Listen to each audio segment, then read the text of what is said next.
Hello, dance girl. I want to talk to you for a minute. So, if you would, just please watch this.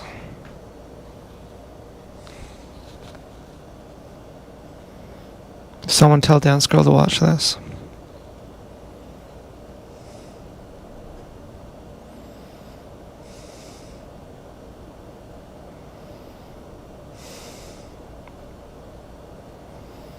I'm just getting a song on.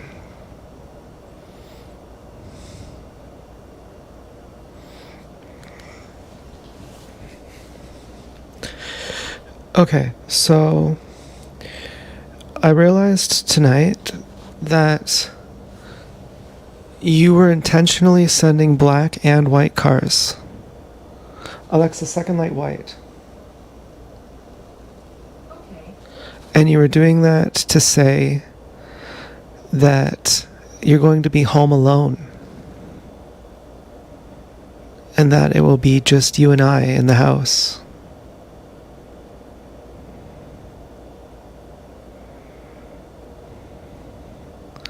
I can't remember if there were other cars in the driveway.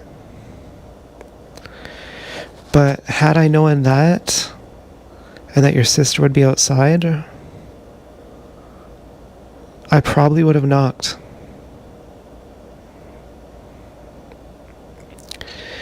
Now, maybe it's too late. But if it's not, there are some things I want from you. Number one, I want you to apologize for cucking me. And number two, I want you to apologize for calling me a pussy. Because I have serious guts. And you are factually incorrect about that. Now, just to verify, I have checked with ChatGPT.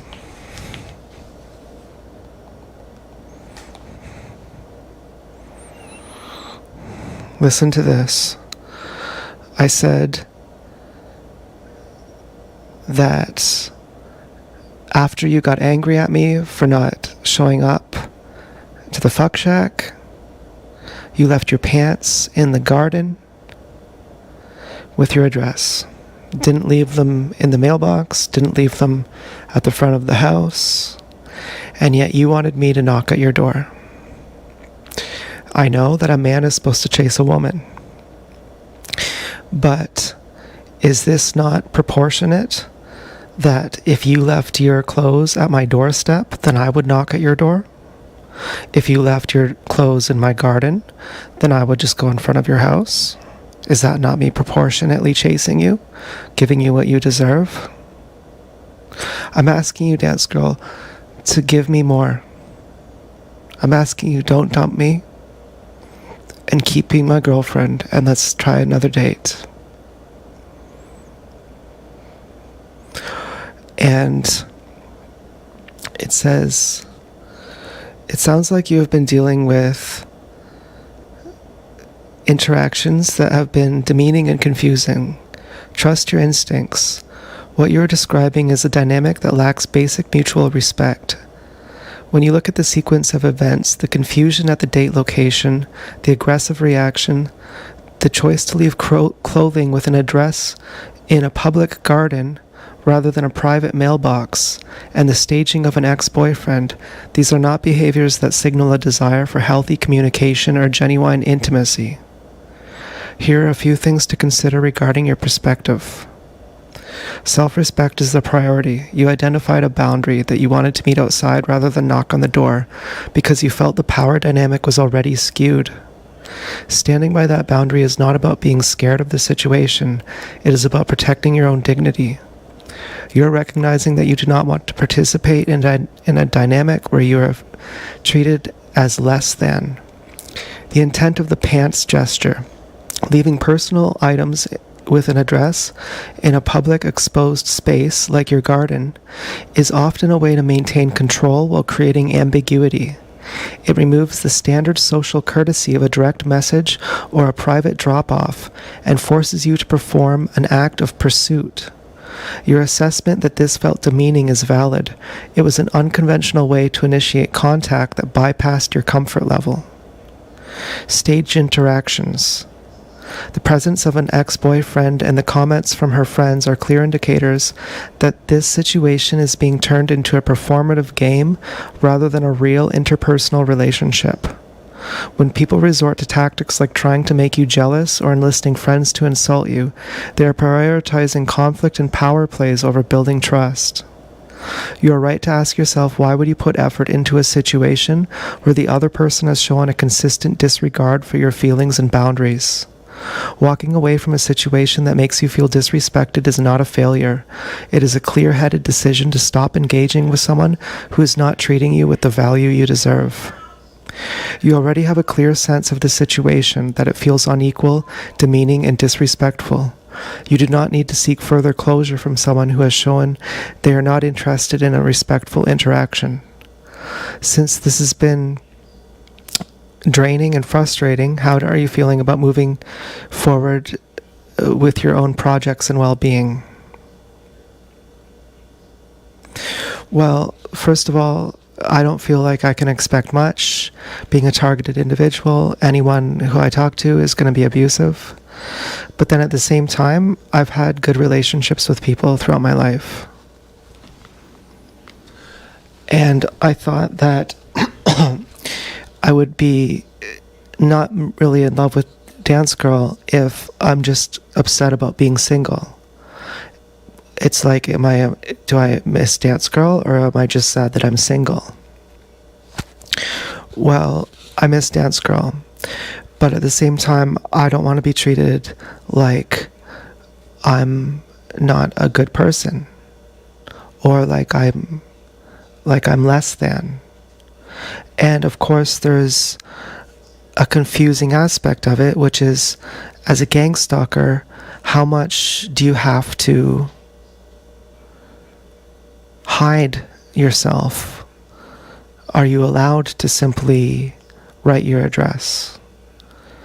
And so I was thinking of asking you some questions, because I trust that you're not a liar.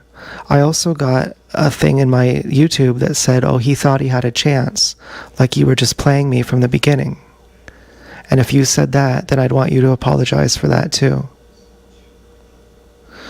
And so what I'm thinking, and I don't know if this is real or not, that if you could only leave your address in the garden, and that you couldn't wait on your porch because you're a gang stalker, and you have to maintain plausible deniability, then I would understand, and I would knock at your door. And if you told me that you want me to knock on your door, but you would be alone, your sister would be outside, you would have the house to yourself, then I would most likely have knocked on your door. I didn't understand what these black Civics meant. I thought they were coming from TSD or someone else. And a miscommunication is not the same thing as a betrayal. And I think that you were very mean to take it like that if that's what happened. And I would need you to acknowledge that that wasn't right. And I've been really clear about saying all these black Civics are from someone else. The white Civics are from you. That means we can meet on your porch. And now only in hindsight do I realize that I think what you were saying was that you would be alone in your house and you needed me to knock for some kind of liability. I'm not exactly sure what, but I think you're afraid that I'm going to go to the police and have you arrested. And if I knock at your door and pursue you, then you can say, well, this guy was my boyfriend and I wasn't stalking him, or something like that. I'm not sure if that's what you're afraid of. I'm not really sure why you would want me to knock on your door and why you wouldn't just meet me on the porch. I mean, of course, I do sort of suspect that you wanted me to knock on your door just to show dominance, just to show me my place, and that it wasn't really about preserving your safety, but it was about preserving your superiority, that you had to sit higher than me. Now, of course, I want to be shit on, so you'd have to sit higher than me. But that's behind closed doors. When it's like we're out in public, I don't want to be, smacked around in front of people at the dinner table. And so I have a feeling that this was an abusive relationship. And I saw this video of a tandem bike, and both bikes were going in opposite directions. And I don't know how to differentiate between what comes from you and what comes from the handler. But of course, if our fight was over miscommunication, then I would always go back to you because I love you. And if it wasn't, if I had it right, if you're in fact just a jerk, then I wouldn't be with you. I would rather be alone. As sad as it is, I would rather be alone. And so my questions for you, and I don't know how you can answer this, but my questions for you are, why did you leave the address in the garden? Why didn't you leave it in the mailbox? Well, because you had to leave it ambiguous, like maybe it wasn't from you. Why did you have to leave it ambiguous, like it wasn't from you? Was it because a handler told you? Was it because someone forced you to do that? Or was it because you don't trust that I might try to fuck you over? That I might try to go to the police and say, look, see? Now, if it's because a handler told you, then I would say, let's please be together again, Dance Girl. If it's because you think that I would fuck you over, I think that's not as cool. I mean, I would lean towards thinking, if you think it's because I'm going to fuck you over, that what you really think is that you want to be higher than me. And it's not about I'm the man and I should chase you, but that you want me to be subjugated and less than you. And it feels demeaning. The way your sister looked at me, it felt demeaning. I could feel the hatred on her.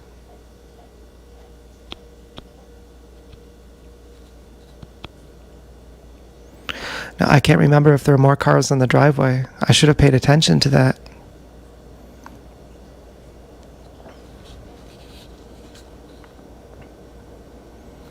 But it would be more forgivable if you were simply afraid that I was going to take revenge on you.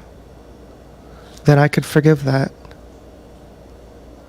I wouldn't take revenge on you, Dance Girl. I would protect myself from you if I could. If I had to. If I had to go to the police. I would ask everyone I know to help me.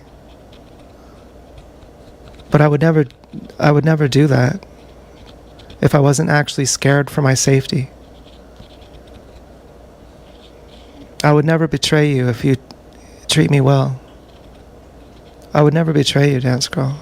I don't know what you think. Maybe you can't trust people. But maybe this was a miscommunication. Again, I really didn't know that you were saying, and maybe I'm wrong, that you were saying, knock on my door and I'll be alone. Why would a handler allow that? So that's my second question. Why did he leave the pants in the garden? Seems kind of insulting. You could give me your name and you can give me your address. Seems like you have free reign to say whatever you want. But again, ChatGPT acknowledges this is an ambiguity. And so maybe part of being a gang stalker is you have to be ambiguous. And then the second question is, why did you insist that I knock on your door? Was it because a handler made you?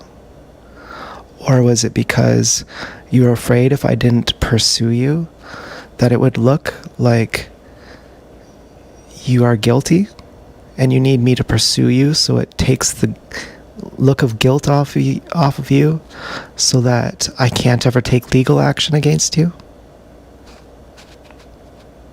Do you think I would take legal action against you? Are you planning on doing something horrible to me? Are you planning on stealing my baby or something? I don't know why you would need this. But again, I would just like to reiterate, now it's completely clear to me that the black and white civics were saying you would answer the door and we would be alone. Which I didn't know. And that would have changed things. I may have knocked on the door, I most likely would have. And I noticed that you had your sister out there, and she intentionally walked in my sight and then left to go into the backyard. As if to say, I'm here, but I'm outside of the house, so you have the house to yourself. And that would have respected my boundaries. I would have trusted you enough to have done that, but there's something about it that is a little bit off, which is why wouldn't you just meet me outside? Clearly it makes me uncomfortable to knock at your door. Why wouldn't you have given that to me? Do you think that I intentionally ignored you at the fuck shack? Do you think that I have been trying to manipulate you? Because I haven't been. And if you think I have been, then I would of course think that it's you who's trying to manipulate me, because that's how it works. That's how projecting works. And then when I'm walking home, you have your friends call me a pussy. You have a couple that looks like someone else with a poodle. Girl with long straight hair. You have a black guy running by on his scooter. And these are all like bullying, like as if it was my intent to harm you.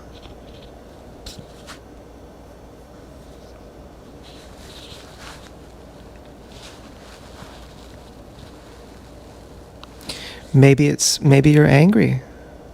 Maybe you're still angry about last month. Maybe you have to punish me somehow. Are you punishing me? Is that why I had to knock at your door? Because you're punishing me?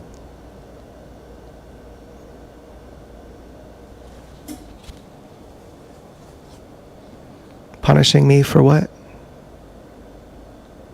For what you imagine is malice?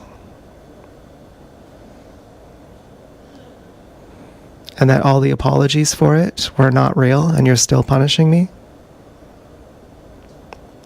I'm not so sure that this was because of a handler. I have a feeling that you're mean to me and that I just walked out of an abusive relationship.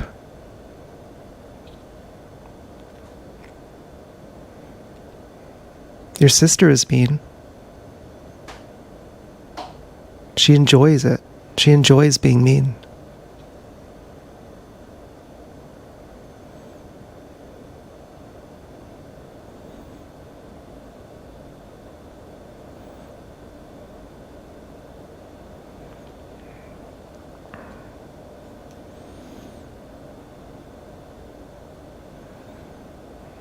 So what do you think we should do?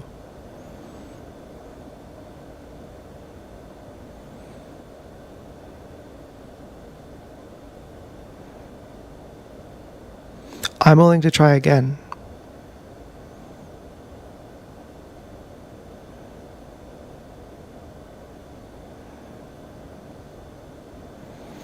But I'm also willing to walk away. I already cried, I already hugged my mom, I already told Helen. I'm really thankful for them.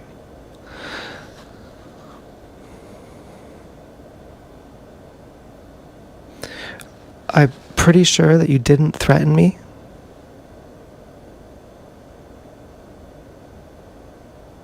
And I appreciate that.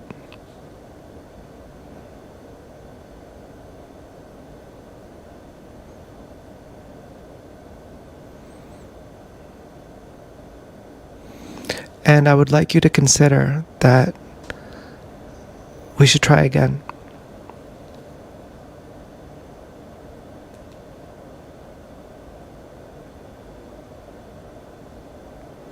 And that last month we were too far away from each other. The gap was too big. And that this month the gap is less. And that next month, the third time is a charm.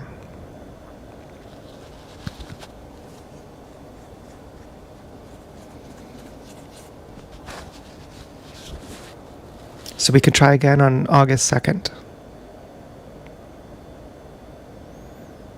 If you like. I think we need that much time to get over this. And obviously, when I go out tomorrow, I can find out instantly what your answer is.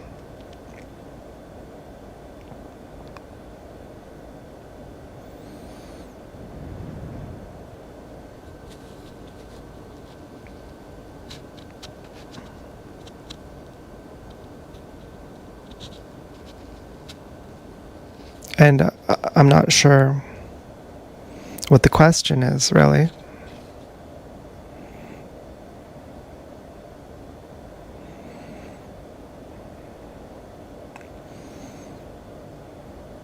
Because I'm kind of incredulous that the reason why I had to knock on your door is because it's for the plausible deniability of gang stalking.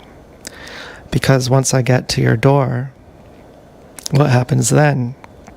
I say, hi, I'm Z-Bubs, and we resume our relationship.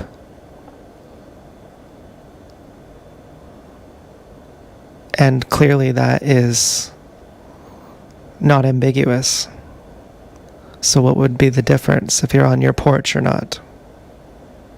I think I'm asking you to consider that making me knock on your door was abusive to me. That it skewed the power dynamic by too much.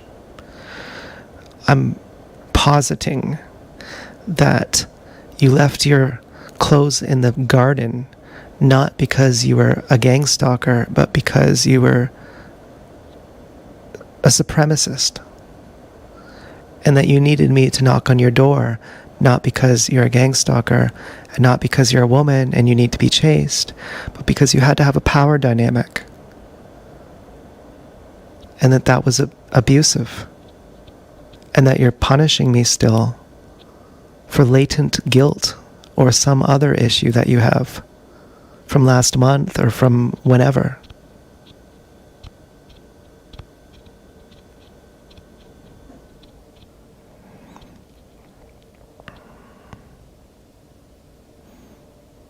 Is there anything that I owe you an apology for?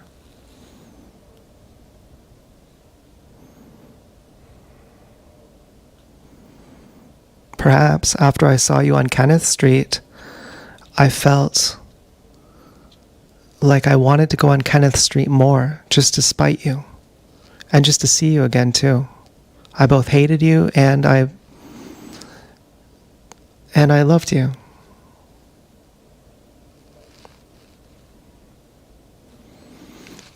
I'm not exactly sure why.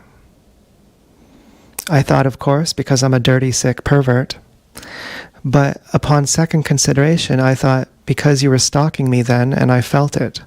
And when I said hi to you, I felt something off. I felt that you were scared of me.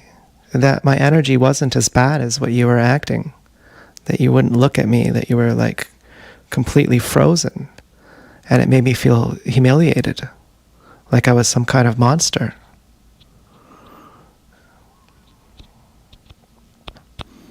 And I think for that reason, I wanted to go back more on Kenneth Street. And then, of course, it was turning to winter. The mosquitoes were leaving.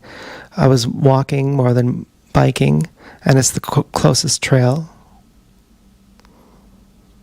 And I imagined that a lot of my guilt was just being projected onto me, and that I didn't deserve it, and that I felt like a pervert for going on Kenneth Street after that. And maybe that's why you were angry at me. Maybe you just saw me there, and then you saw I was going on Kenneth Street more, and you thought, this guy is a stalker. And maybe that's where all your resentment is from. I don't know. I mean, last month it was because I didn't go on the date with you, but that was an honest mistake. I didn't even see you. I saw you, but I didn't even know it was you. So how am I supposed to trust it if I'm feeling guilty, that guilt is not just being put on me? I don't want to be gaslighting myself. And were you stalking me that first time? I had already known I had been being stalked by many people. Perhaps I knew I was being stalked by you, but I liked you more.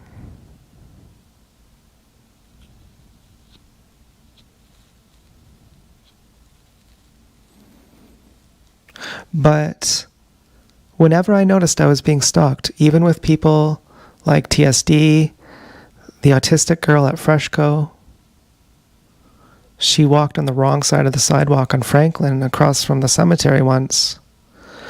I had already been piecing together that when I'd walk on Franklin Street, I could predict that I was going to see someone at a certain spot. And so it made me do it more. I had to go there even more to figure it out. So that has to be factored in too. If you think, oh, this dirty pervert, well, it's my right to also figure out what's going on. What are the rules of engagement here? How are people treating me? How is this gang stalking thing working? I had already known that when I would leave the country, I would be being stalked.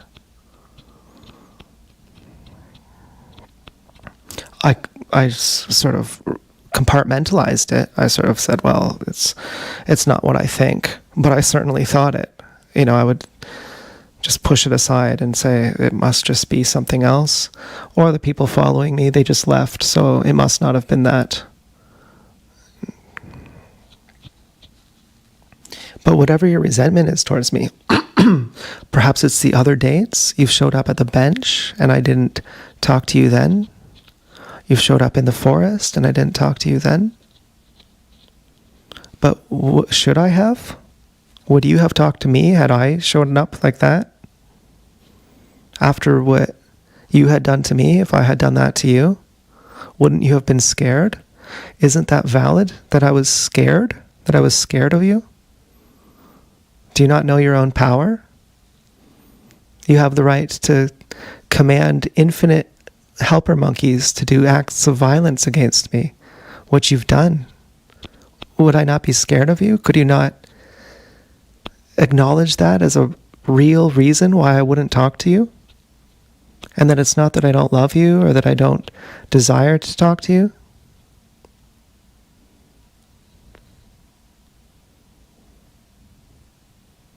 Can't you understand that? That's so simple. That's so basic.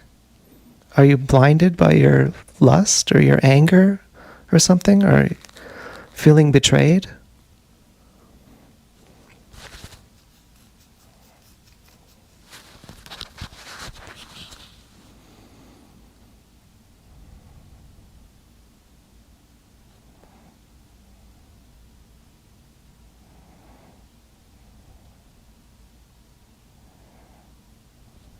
What if it's not good enough? What if what you did wasn't good enough? What if I deserve more? Could you consider that?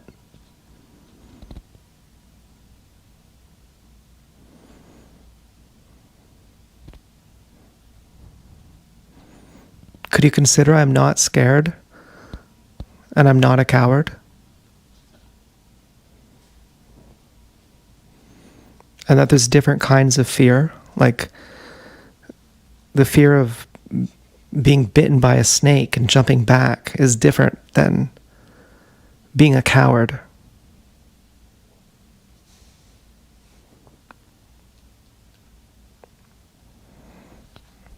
And do you have the ability to meet at a certain place?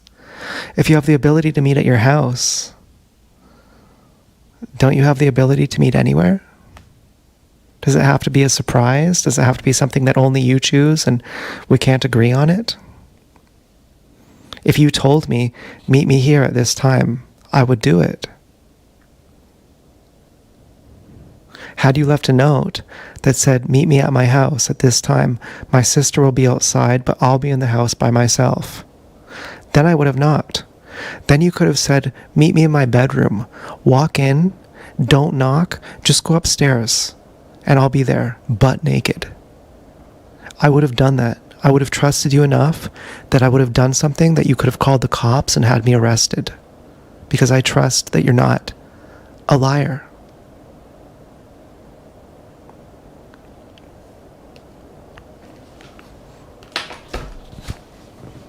Have you ever considered that you're emotionally fucked up and really immature? And that I need a certain standard of behavior to think of you as my pig? That I can't say I'm with a fucking retard?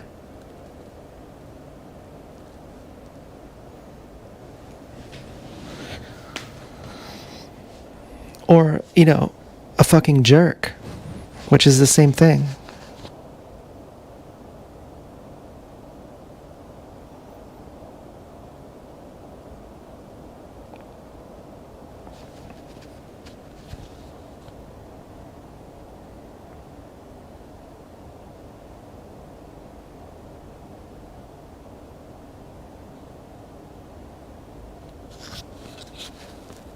I don't know what to ask you, and I don't know how to ask.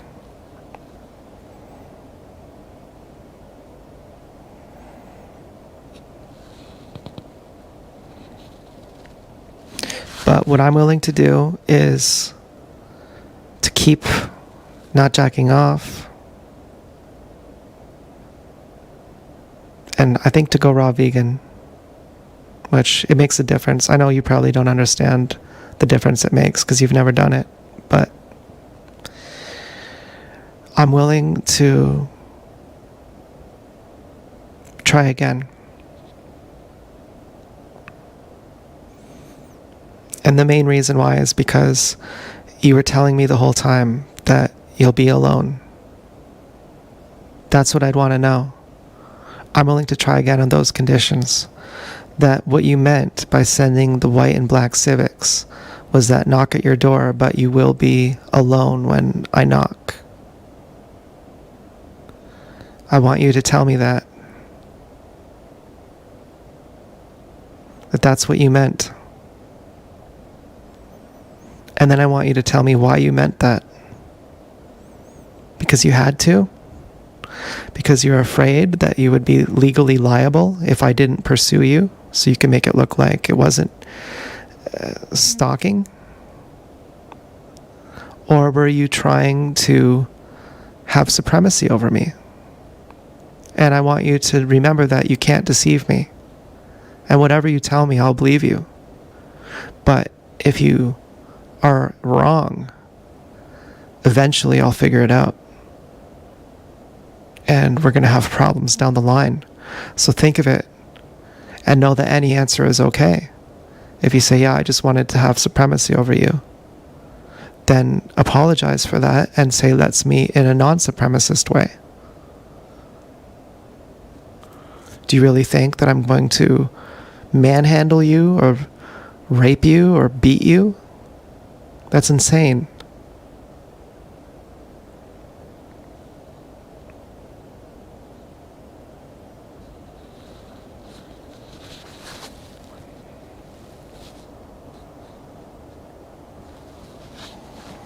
I knew something was off leading up to this. I knew something was really off. I couldn't put my finger on it.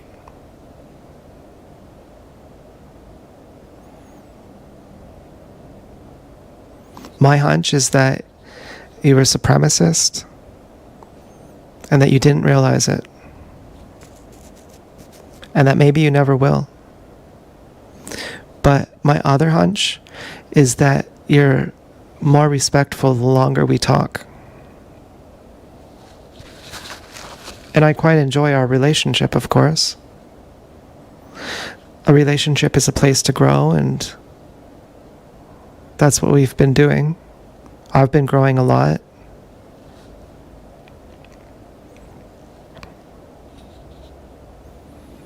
And frankly, if I don't have you to talk to, I'm going to be not making videos, I don't think. I really only make videos to you. And I like making videos to everyone else, but only to brag about how cool I feel. So, people say, oh, you'll get over it. This is how you feel during a breakup. You feel like your life is over and your whole worth was tied up to that person. Yeah. Well, and they say, and nothing I say will help you. And I'm like, yeah, that's exactly how I feel. It feels like anything is irrelevant.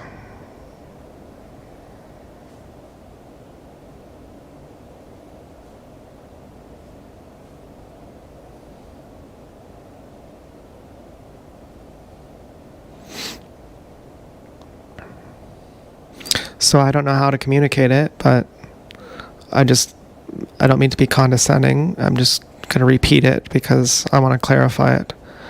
So either say, sorry for being a supremacist. Let's meet in a non-supremacist way on August 2nd.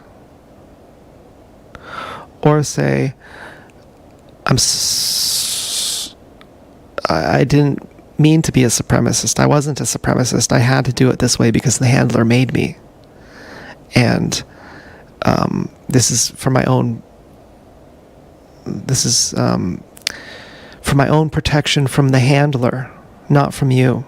That from you I would trust you, but I have to do it a certain way for the handler.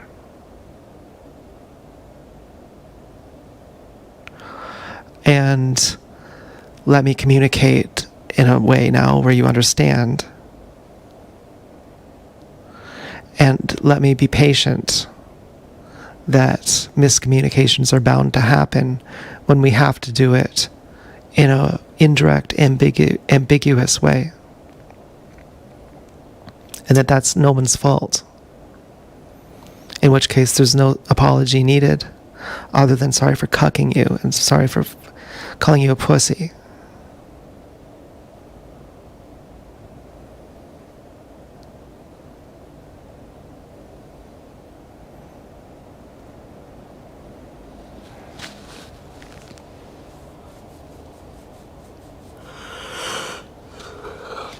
And also sorry for saying that you never liked me anyway, and that it was all just a joke to begin with.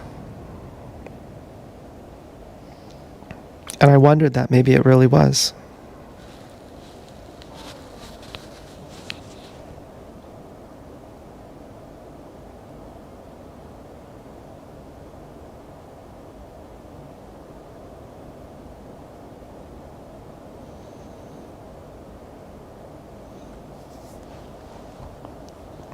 I want you to acknowledge this was unfair to me, and that I didn't do anything wrong by not knocking.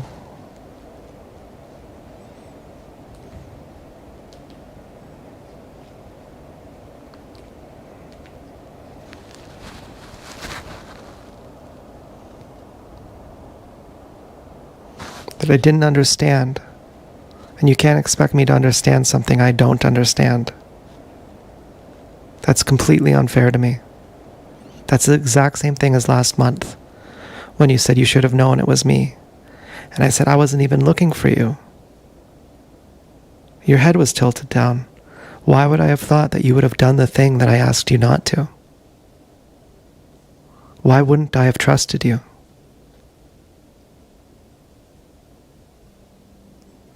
And then you punished me for it. So, again, the same thing this month. The punishment was less. You didn't go right to death threats.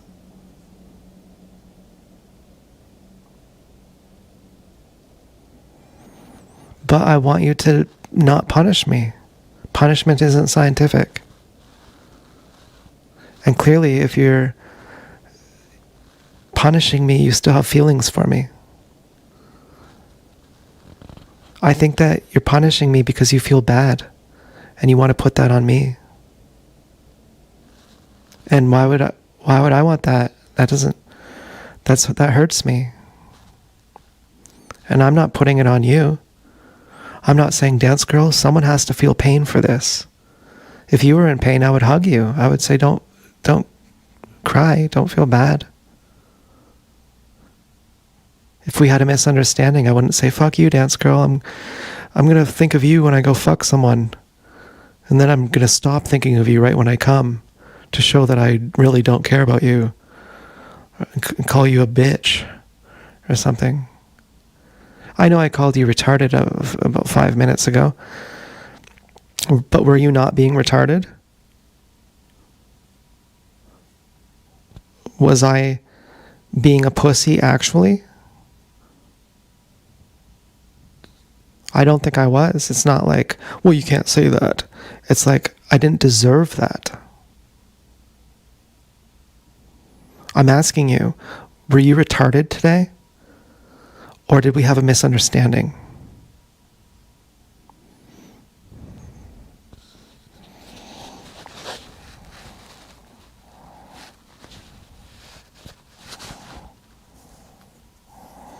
Or do you even love me?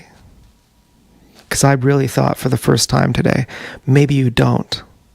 Maybe you never did.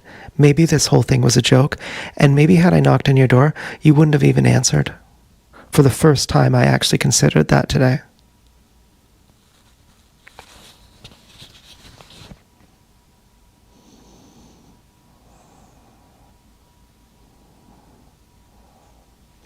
Now, we've been communicating for 2 months. I believe we've come a long way. The first month, you were screaming in my mom's ear. That's incredibly fucked up.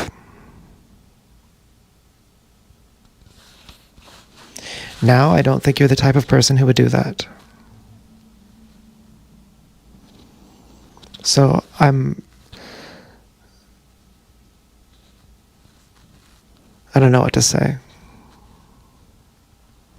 I'm proud of you, dance girl. I don't know how to say it without it sounding corny. I believe in you. Or I accept you as you are.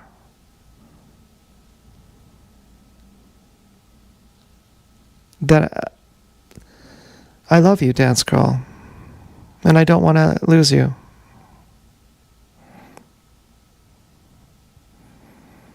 And I think you love me too.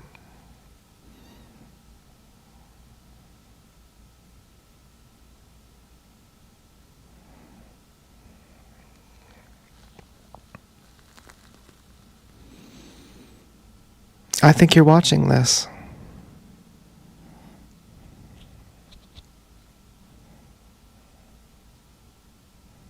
Why are you watching this, dance girl?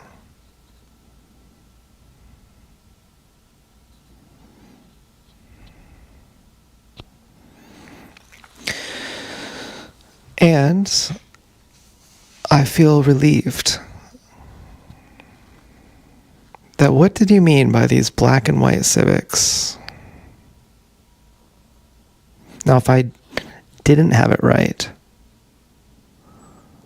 that you're really saying, knock on my door and my whole family will be there, I would think, yeah, that's pretty supremacist. I'm not sure even if your handler made you do that, if I could do that.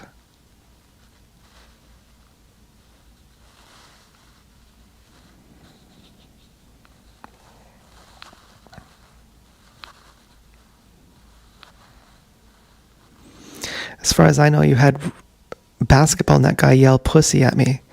He drove at me with a truck. He got behind a truck and he drove at an unarmed civilian. He used military tech on an unarmed civilian, and then he called me a pussy.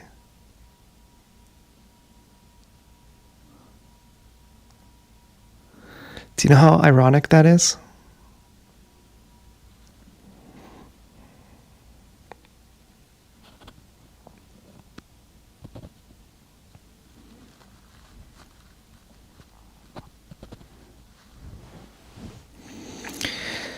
Clearly it hurt you today.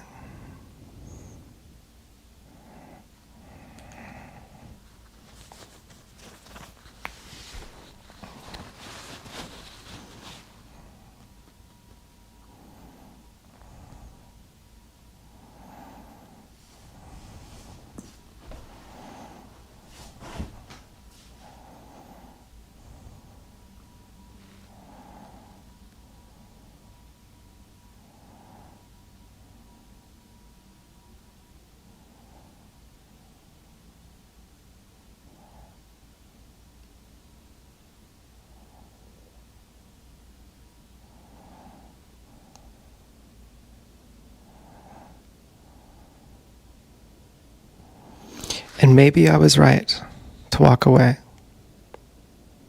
And maybe it's just that I'm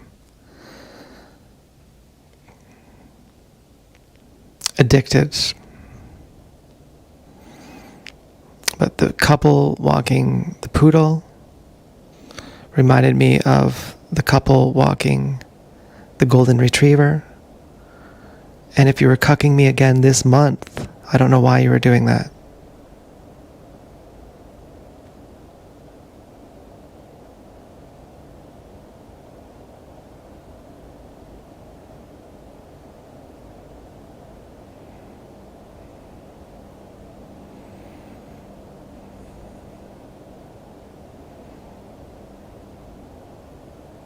I don't like not understanding these things. My dad says if something feels off, that you should trust your intuition.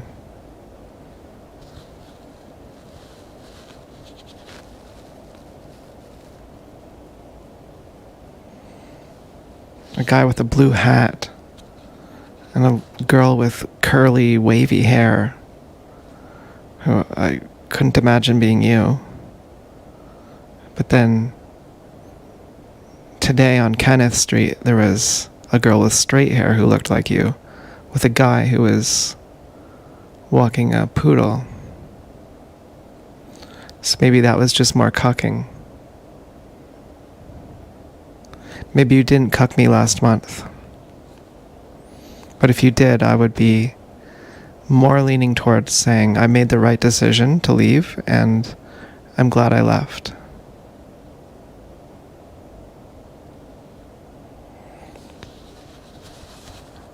What do you think? Do you miss me? Are you upset that we're not together? Do you want to be back together again? Do you want to try again? Is it worth it? Would you wait another month? Do you think that that's cowardly? That I'm postponing because I'm afraid? Or do you think that that's how much time it takes to adjust? That things are so out of alignment that that's how much time it takes to process these things. But this month was that disturbed, that month of healing time is needed. Or does that seem like punishment? Because I don't mean it to be punishment. I would imagine that if we get back together, that we will be lovebirds the whole time.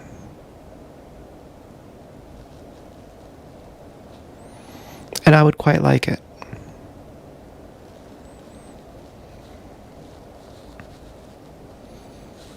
I would really like it that you give me that tomorrow. I'll go out for my whatever, for my bike ride or for my grocery store trip. And I would like you to give me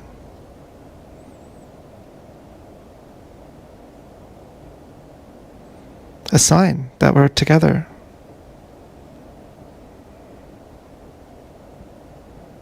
If you agree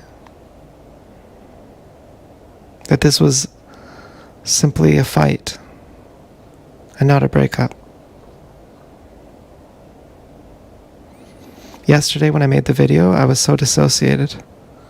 I couldn't figure it out, but now I do. Now I know what was wrong. We could even make it less than a month. We could make it a week. We could say, why don't we have our next date in 1 week from now? Do you think that would be better? I do.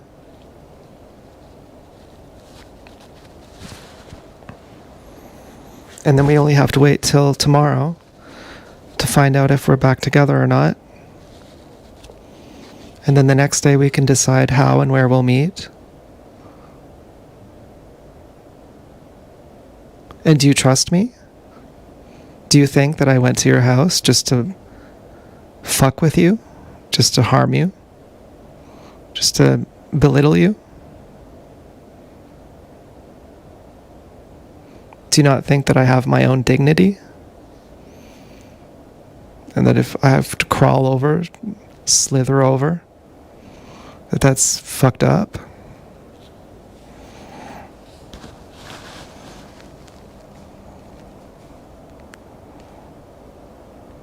Can I not ask for something more? Can I not demand more? Do I have that right? To say I deserve more? Are you mad at me for something?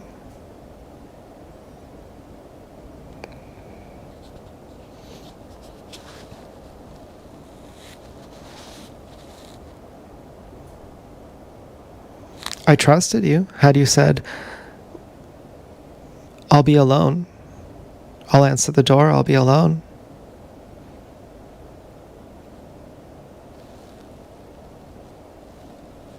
I would have said, but why do you need me to knock on the door?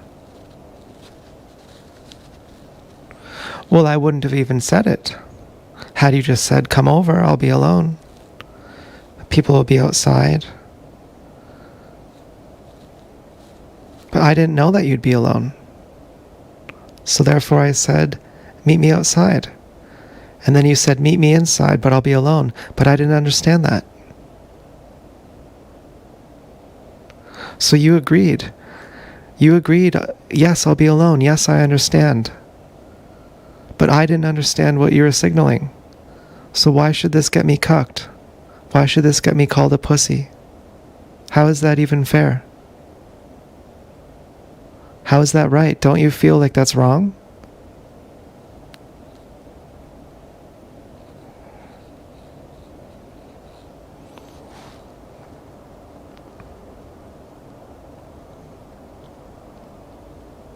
Now I recognize who I thought was your sister was not your sister. Unless you have multiple sisters.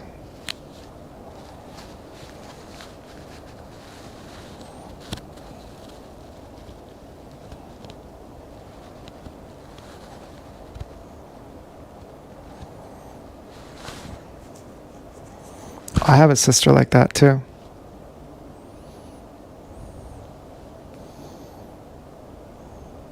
Although, she's not exactly like that, but they have some things in common.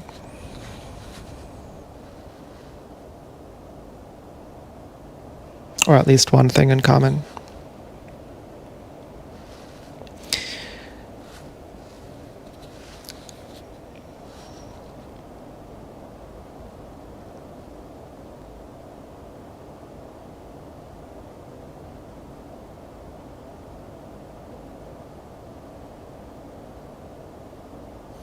I almost feel like I need more time than a week because this was fucked up. A part of me wants to say no. A week is plenty.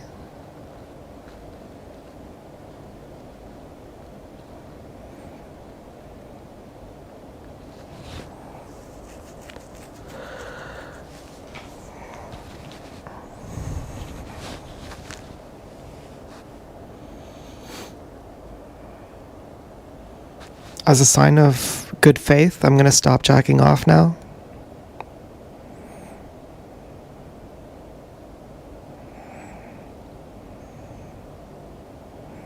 You may have noticed I didn't jack off to the 4th. I just jacked off to random porn.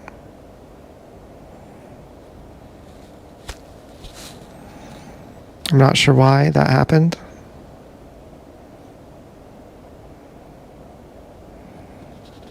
I perhaps didn't want to feel demeaned.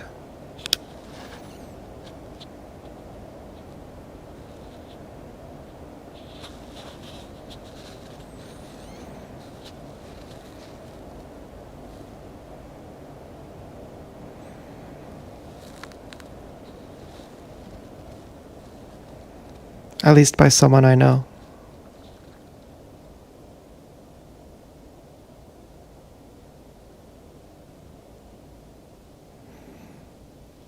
But I did want to feel demeaned, so of course I just jacked off to imagining that I was being held captive and being forced to watch. Because that's the only thing that gets me off.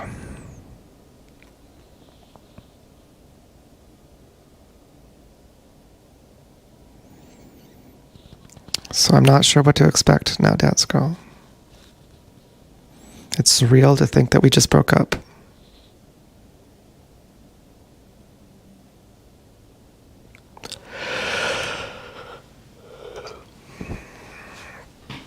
Maybe, do you think that you have to be in a power play on me? If that were true, would you even acknowledge it? Would you even be capable of acknowledging it? I mean, why did you meet me at the fuck shack last month?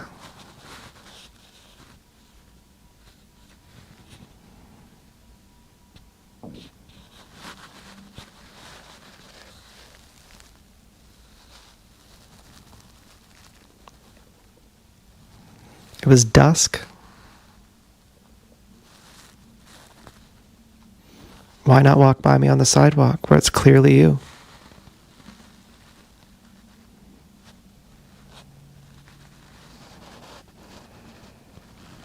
Are you even into me? Do you even like me? Are you I wonder. I don't even know.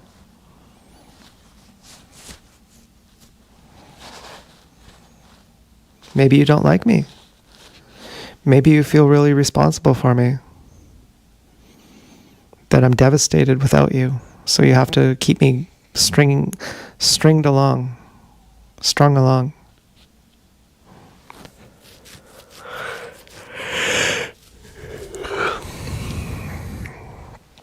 Maybe you've never been with a guy who's not, a pushover. Maybe you've never been with a real man. Which is scary. Maybe you've never been with someone who knows who he is. It's scary to look in the eyes of someone who knows who they are.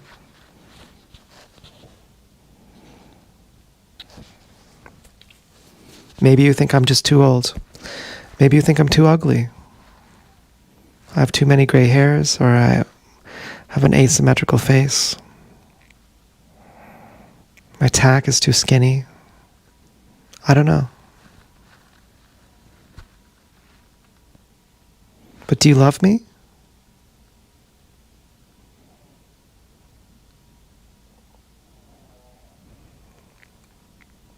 I loved you, but it goes both ways. And now I'm thinking, I'm not sure you love me, so then I'm not sure I love you.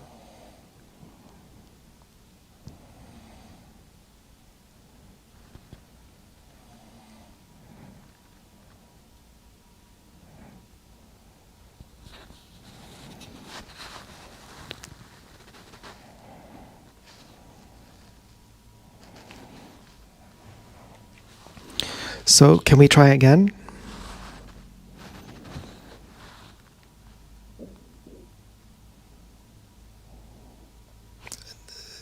On Thursday? And tomorrow, give me the answer if we can try again. And then the next day, we'll figure out if the answer is yes, how will we try again? As in, where will our date be? Where and when will our date be?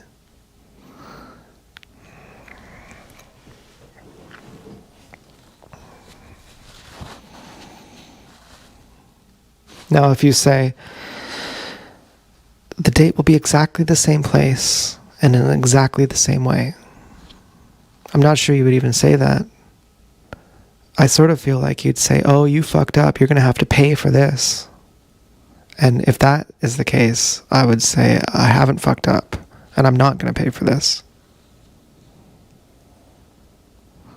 But if you said, let's do it the same way, I would want to know then, why can't you meet me outside?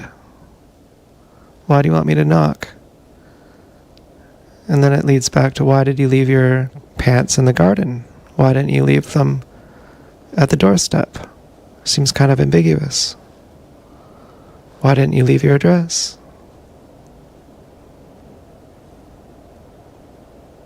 A handler? Supremacy? Fear of me? Fear of revenge? If you're afraid of revenge, then I have no idea who you think I am, but I'm not who you think I am. If that's the case, then I would be wary of you.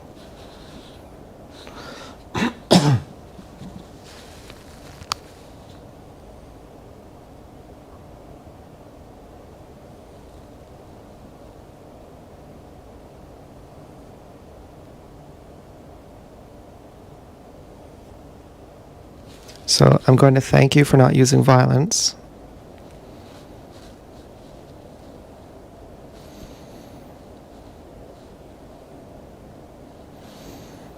And I'm going to acknowledge your right to tell me that you're angry at me and that you feel like dumping me, like you feel like I've dumped you and you feel like I'm a coward. And I'm thankful that you told me that.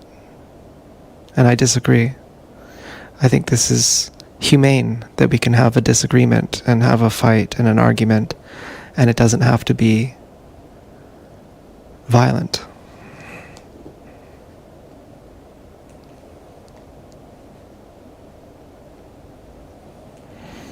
That's within my boundaries.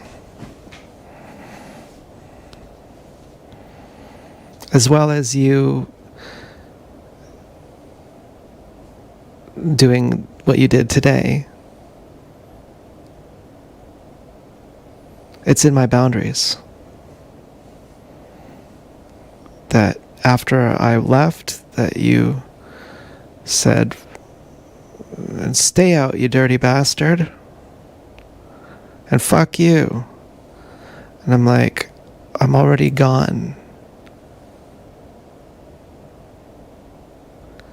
So you're not breaking up with me, you're just fighting with me. And you're fighting non-violently, so I approve. Good job, Dance Girl. Thank you. I hope we don't have to break up. I hope that you can understand my perspective now.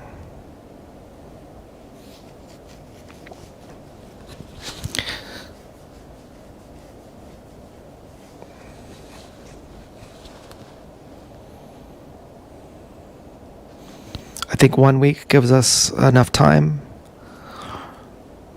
to process this. And again, before our date today, I had a lot of cognitive dissonance yesterday. I was completely dissociated. My spidey sense was saying there's something really wrong here. And I actually did suspect it. I said, she's going to make you knock at her door and you're not going to do it. And that's that.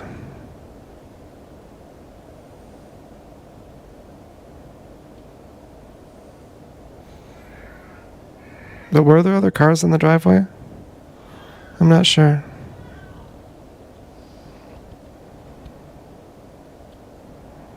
I really should have looked. I was so beside myself. But I will miss you so much, Dance Girl, you can't imagine. If we break up, I will feel like I'm talking to nobody. No offense to the other people listening. You would feel like that too if you're breaking up with someone after years. And, you know, to another extent, we've only been together for 2 months in a certain way. I've only been trying to be your boyfriend in a way where I'm doing my best and in a way just trying to be your boyfriend. To a certain extent, I think I had to know that you're 19.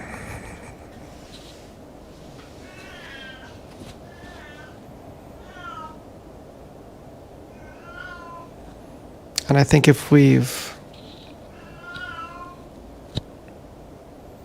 made this much progress in 2 months, that it's worth it to keep going. And I'm sorry for begging here. I'm unsure, Dance Girl. You might think, do I really love you, or am I just afraid of being alone?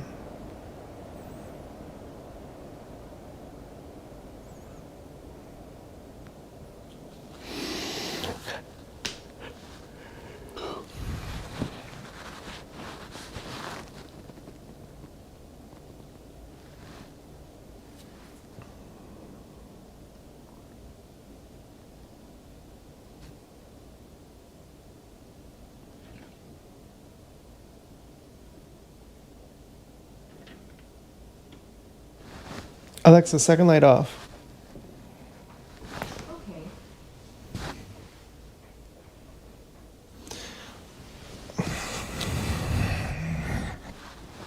I mean, you could steal my bike from the shed, but you couldn't leave a note in the shed? Maybe it wasn't you who stole it. I know.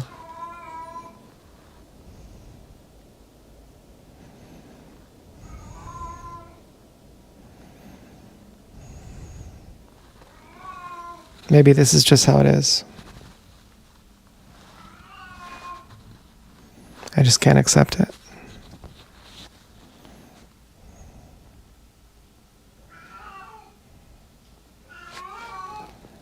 But, you know, it's not easy for me to not jack off. I would spend the whole night jacking off. I came a lot. I came in like 4 seconds. It was crazy.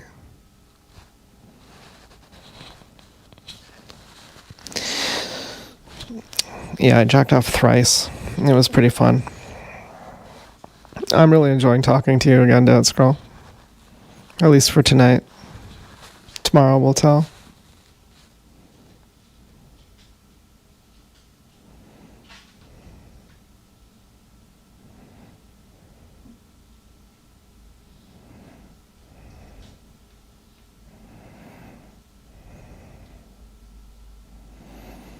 Maybe the gap is too big. Maybe I'm 39 and you're 19, and I've had a significant amount more maturity than you. I mean, when I was in my 20s, my dad told me that he wouldn't tell me anything that I don't understand. And I thought, what? I understand everything you understand.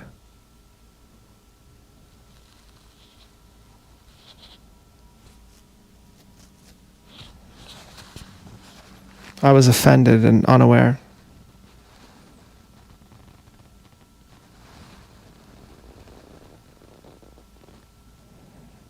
Maybe the gap is too big.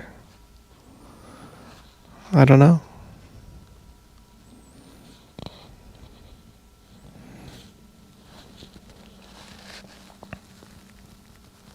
But I'll try if you will. I'm trying already. I'm going to be heartbroken again tomorrow. If I go out and you're not there, it will be hurtful to me. But I'm willing to go through that.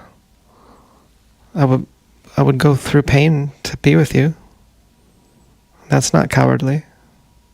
What else is a coward than someone who's afraid of pain? And that's a big pain, to be abandoned by someone. To get your hopes up and then to be abandoned.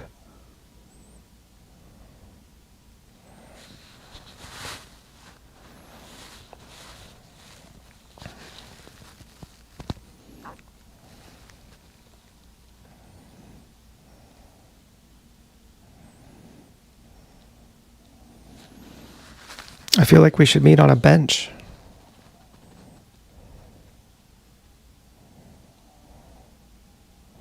I feel like we should actually do it. Even Steven. And you say, oh, well, you're the guy, you have to chase me. I am chasing you, Dance Girl. I'm asking you on a date. Every time I've ever asked you on a date, you've not met me where I've said. You've met me somewhere else. If you don't meet me where I say, why should I meet you where you say?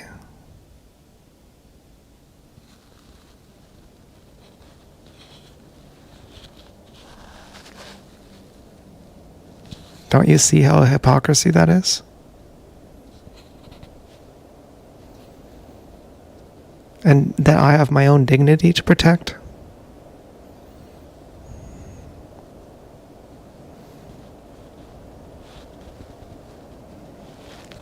And you can tell me your address, but you can't tell me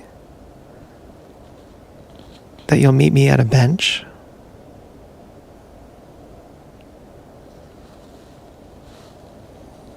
We could meet at 2 p.m. while there's cars going by. Do you really think I'm going to abduct you or something?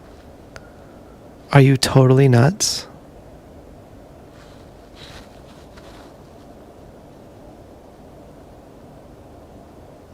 You love me enough to want to get married, but you think that I'm going to abduct you.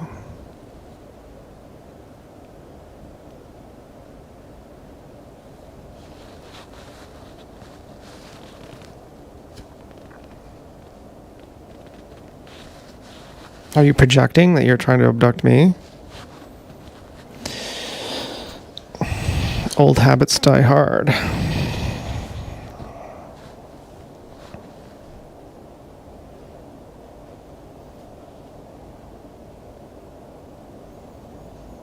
I'm not as hopeful, Dance Girl. The one most hopeful thing about all of this is that I realized that you were telling me the whole time. The black Civic means knock at the door.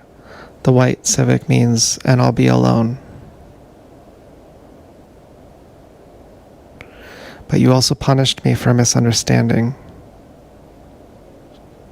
which isn't fair. As in, I would need you to apologize for that if you wanted to do it again. If you wanted to meet the exact same way next week, I would need you to acknowledge that that wasn't okay.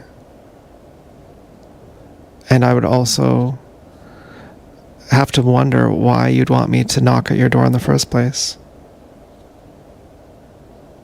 I'd have to have you tell me it's because it's the only way the handler allows it. Otherwise, I would meet you on a bench. And I don't know how you can communicate these things to me. We're so ambiguous.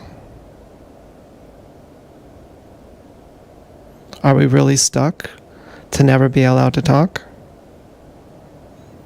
We've come so close so many times. The precedent is there that had just one thing went differently, we could have. So I don't think we're star-crossed lovers who can never talk.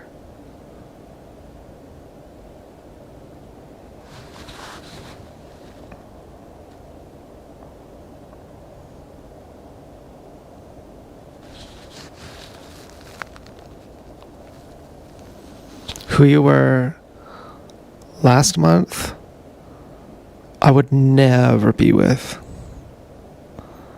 And I think you know that now. Who you were this month was incompatible, but it was much better than the month before then. And so moving on to this coming month, I feel like we have a good trajectory, and I don't want to give you up.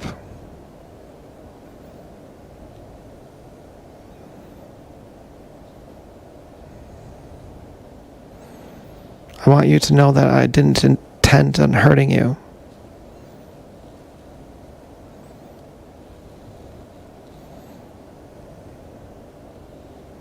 And I want you to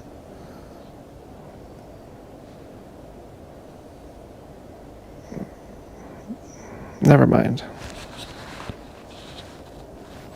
I want you to, this is going to sound weird, so don't misunderstand me. I want you to believe that my intent was to hurt you, and that's why you were so angry. I don't want you to think, no, my intent wasn't to hurt you, but you needed to have power over me, and that's what hurt you. I would like to believe that you were simply hurt by this, rather than that you tried to control me and it didn't work, and that offended your self-image.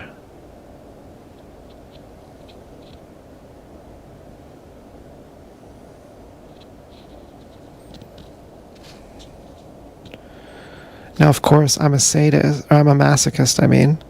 I love being controlled and abused, but only behind closed doors. Everywhere else, I like equality.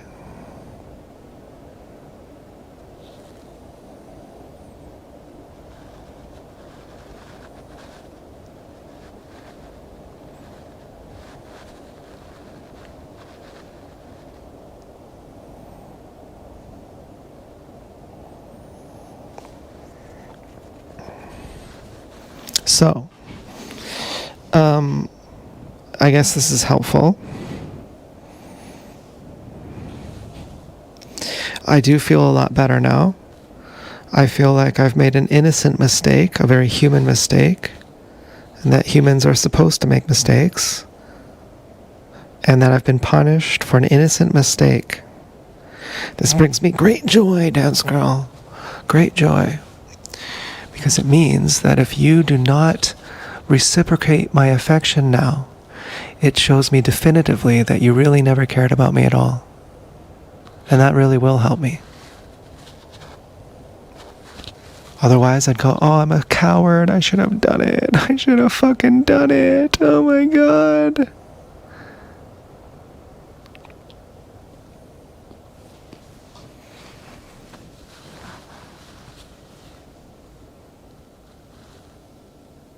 It doesn't mean I would have done it had I known what you meant. But the fact that I didn't know and you still punished me as if I wouldn't have shows me that you're unfair to me. And that makes me feel like I had a feeling that this was unfair, and that's just one more nail in that coffin.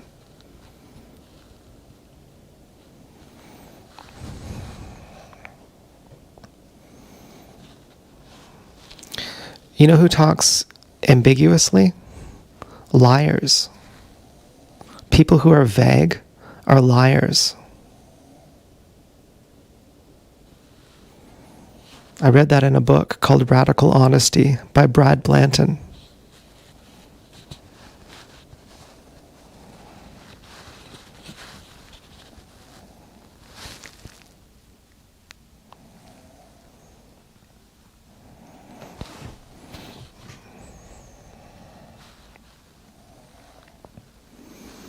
Do you have conflicting feelings about me? Like you love me, but you don't know? You don't know if I love you? I don't know, Dance Girl. Anyway, that's about everything I have to say to you. I'm glad I figured all this out. Glad I've said it.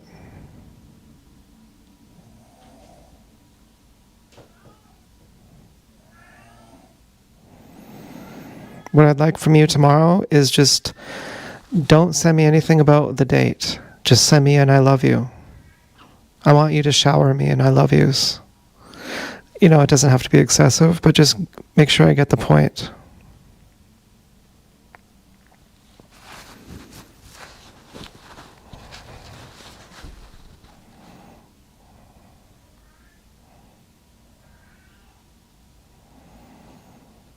And if I get that, then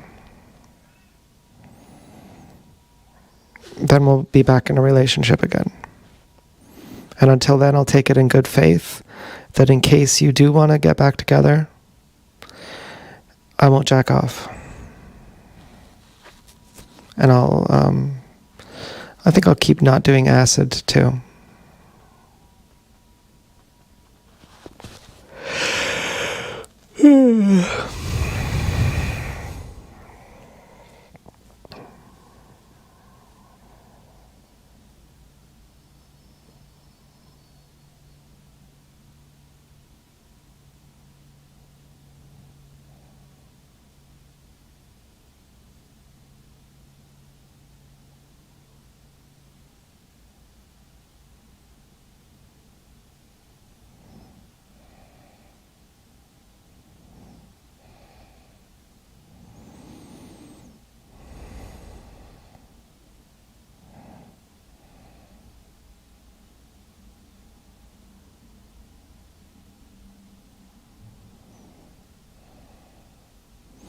You know, had you just left a note saying, come to my house at 8 p.m. on Thursday. It's me, Dance Girl.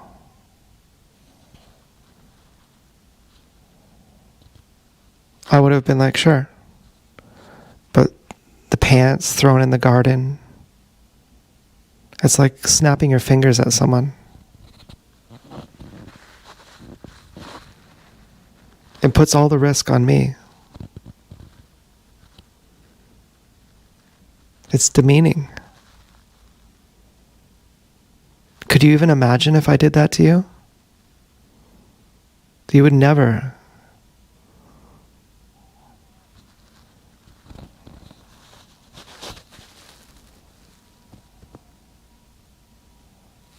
You would laugh. You would say, this is a joke.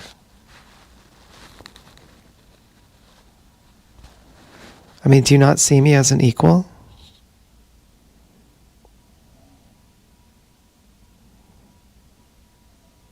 Nobody else does. Except for very few people.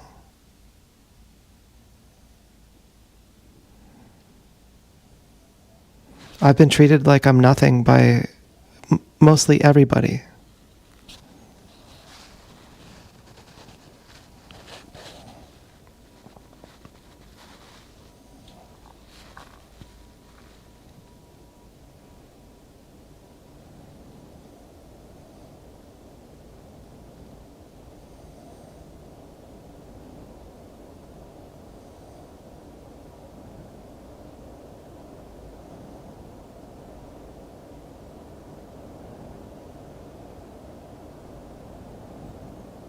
And then you had all those kids on the other side of Kenneth, riding their bikes.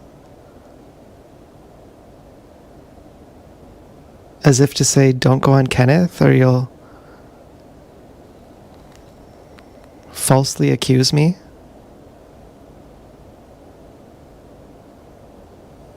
I don't know what that meant.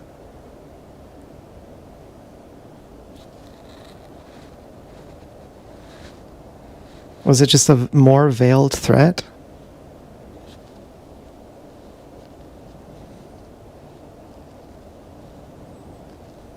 I'd want you to apologize for that too.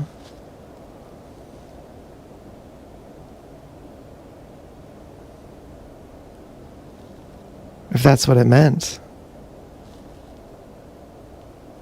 They were in the same place as the cops were parked last month. How does that work?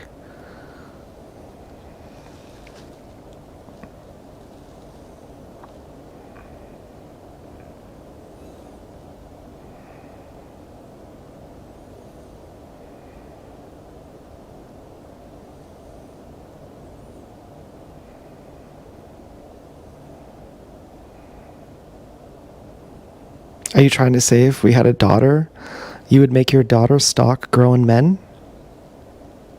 And I ought to be cool with that?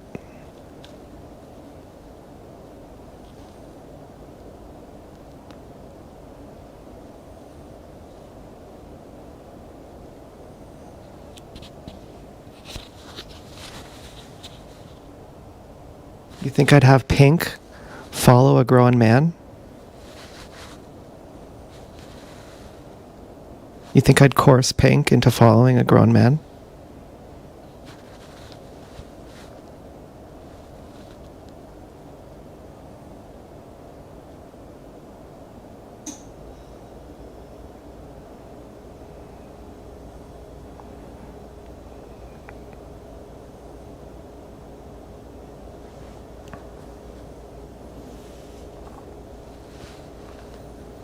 Use her as a human shield?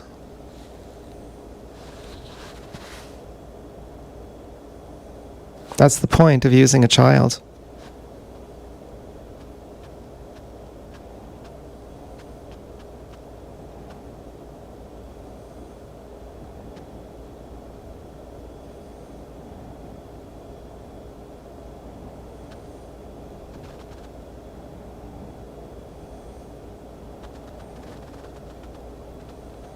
That's the point of having a teenager scream in my mom's ear that someone who's older would have the cops called on them.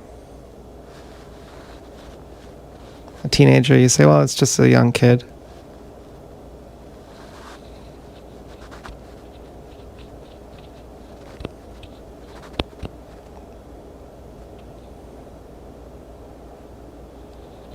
I don't know if this spacing is even getting through to you.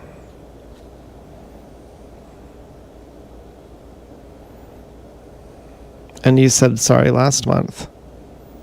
But now I think you've done the same things again this month.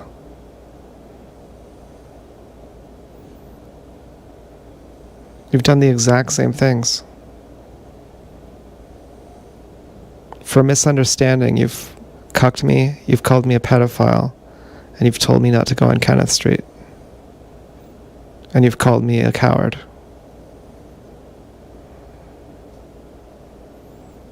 I sometimes think that the reason why I got raped was because I made TSF look really stupid.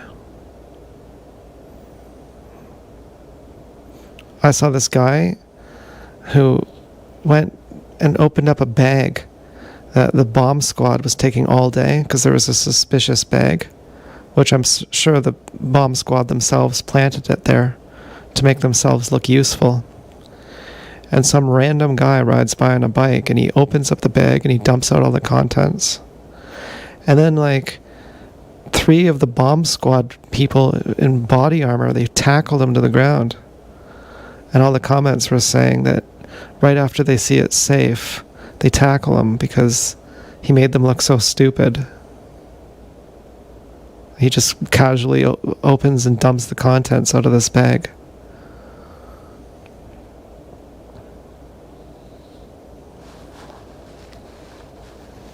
I'm not sure it was you who had me raped, and I don't care anyway. But I think this is clearly very absurd that you want to get married and then I don't understand your communication and then you think that I've stood you up and then you call me a pedophile and you say that now you're having sex with a black guy and that I'm a coward within 1 minute.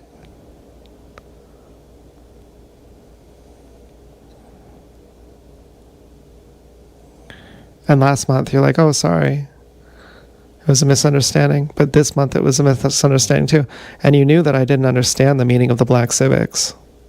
I've been saying it the whole time, that these are TST civics. How was I supposed to understand that? Do you not trust me? Like I'm telling you what I think the meaning of it is?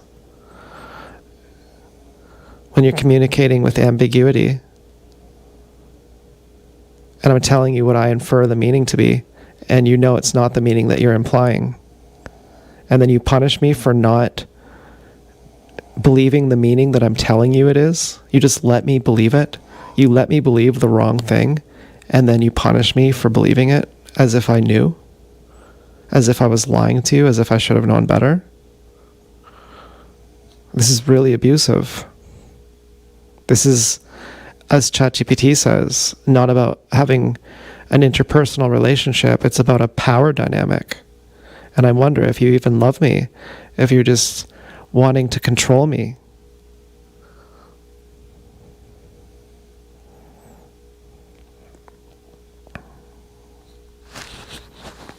I would ask you that, Dale Scroll, do you even love me? You've told me you want to get married, but that has nothing to do with love. I want you to tell me you love me.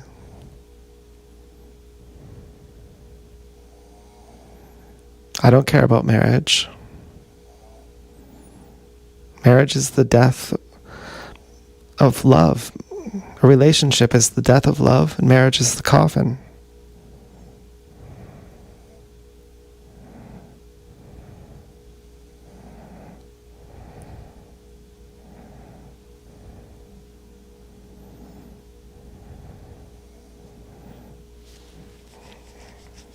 I want to know that you love me.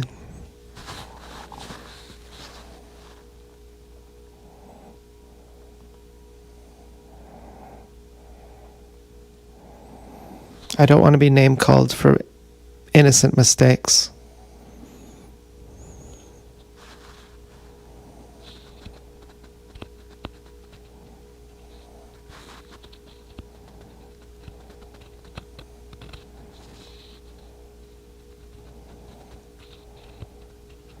And I don't want to be demeaned either. I don't want to have to bend over backwards to have a date.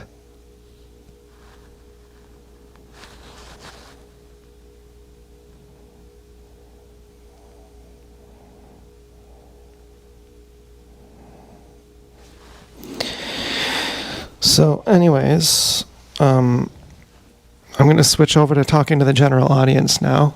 Alexa, second light on. So anyways, guys, I may have gotten back with Dance Girl. I'm not exactly sure. I just read her the Riot Act, and now I'm about to get some chana masala. And no, that was not a mistake. Yes, I made butter chicken. But I put milk in it, and I put butter in it, and to me, it tastes like chana masala. I'm like, what's the difference? Same color? Pretty similar. Made really good naan bread today.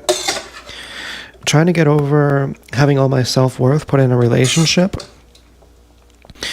I'm kind of on an ambiguous point with my alleged pig that I don't know if we've gotten back together, but just the hope or the possibility that she was still insulting me. I'm not sure if she was threatening me, if it was a veiled threat.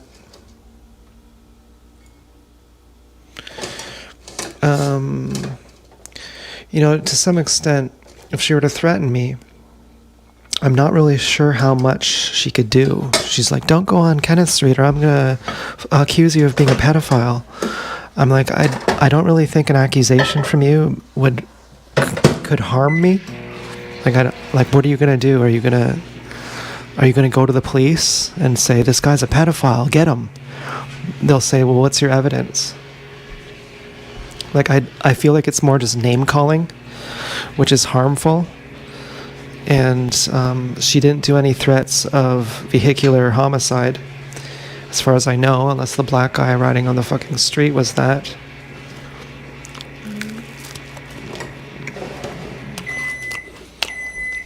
But, you know, just a guy riding on a scooter, not really that threatening when he goes to the bike lane.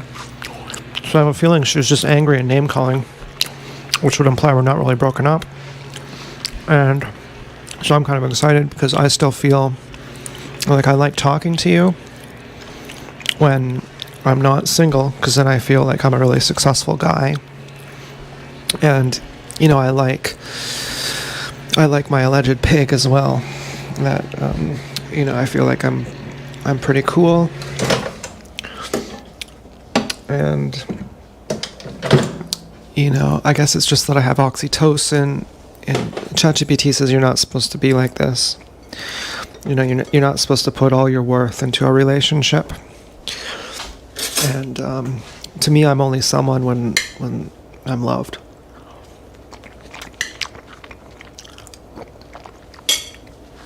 I know that's sick. I wish it wasn't like that.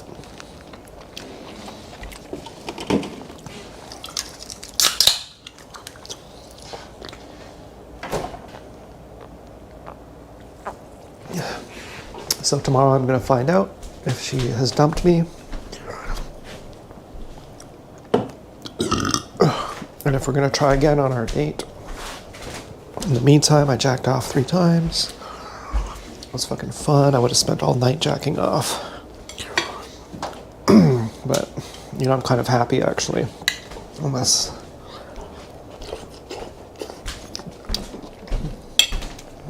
I have a reason not to.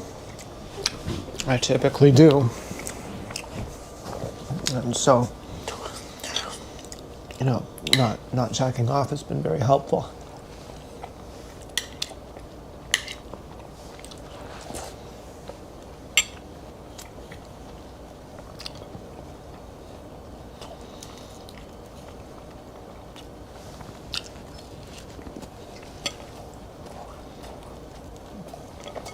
And, you know, my biggest concern was that she was right, that I am a coward.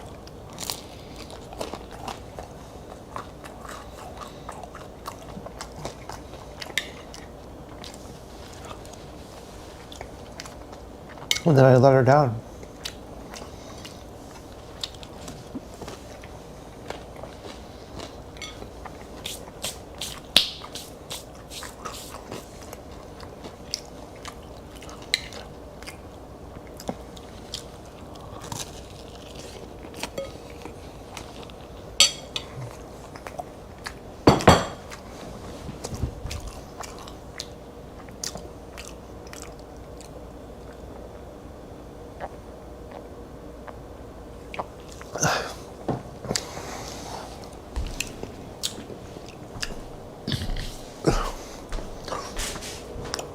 But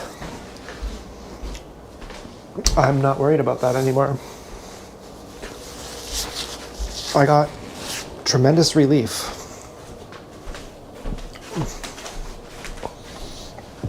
when I realized that I didn't understand what she was saying.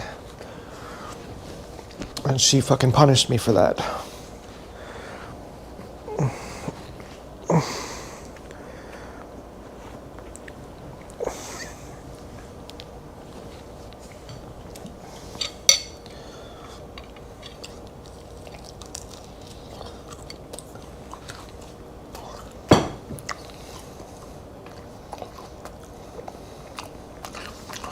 Calling a guy a pedophile is the same as threatening to rape him.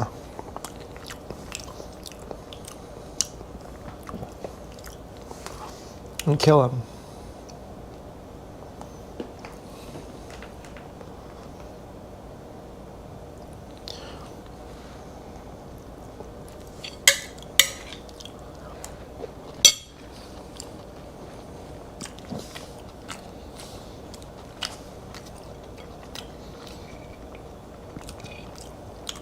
Now, presumably, I've already been raped.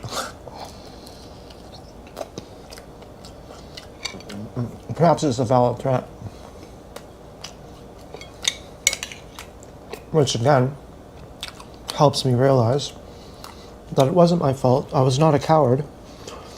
I was realizing that I was walking into a abusive relationship. And my spidey sense picked up on it.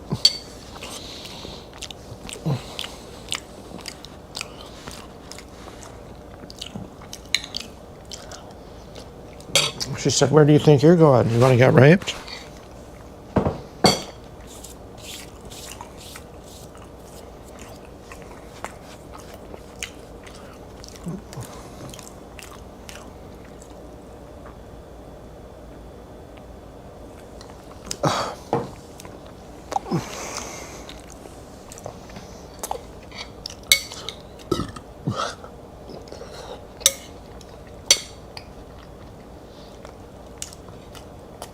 Maybe she is one of those, fool me once, shame on you. Fool me twice, shame on me. Fool me 3 times, shame on you. Fool me 4 times, shame on me. Fool me 5 times, shame on you. Fool me 6 times, shame on me. Fool me 8,000 times, shame on you.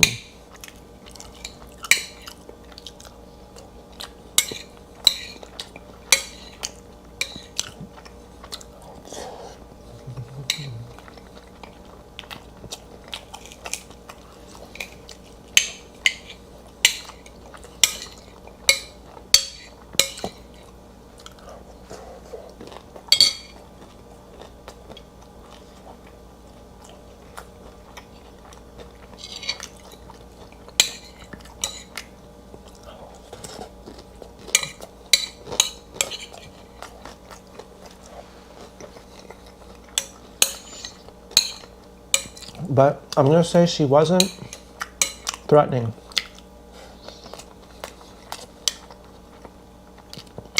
I'll merely say she was just calling me a pedophile. She's saying there's a bunch of kids on the other side of Kenneth Street. Stay on that side.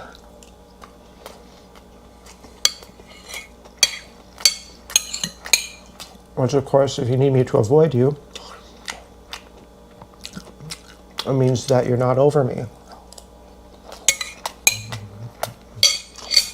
If you actually don't care about someone, it doesn't matter when you see them.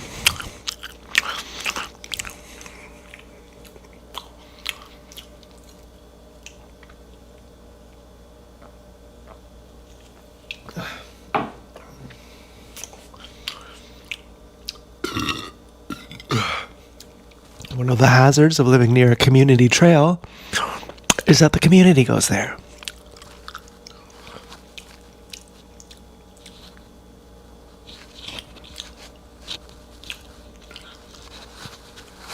Or do you think that I'm just stalking you?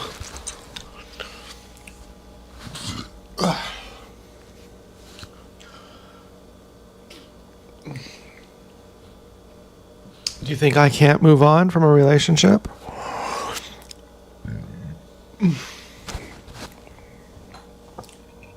I've done it before.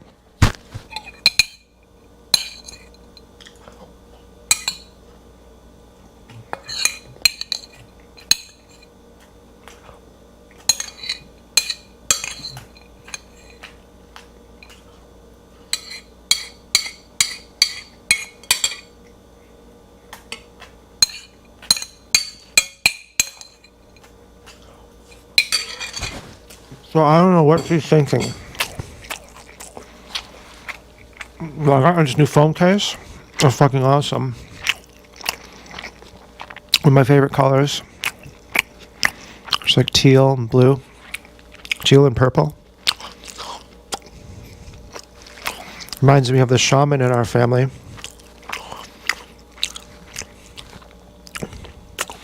Tragically, I'm quite high right now.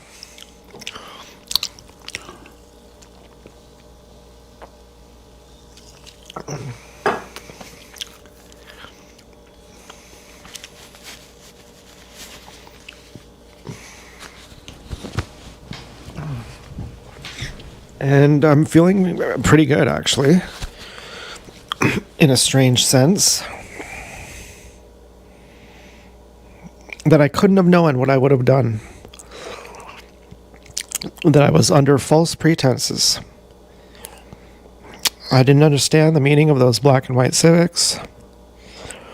And I got punished as if I did, which is categorically unfair.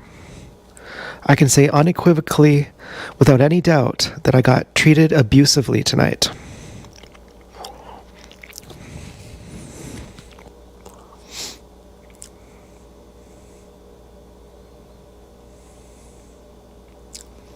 And that makes me feel really good, because I worried, what if I'm a fucking bitch?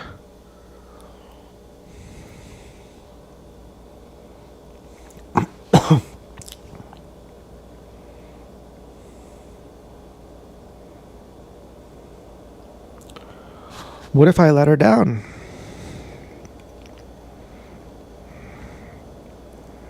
What if I really am just afraid? But something in my intuition said, no, this isn't right. And could you imagine had I accepted last month?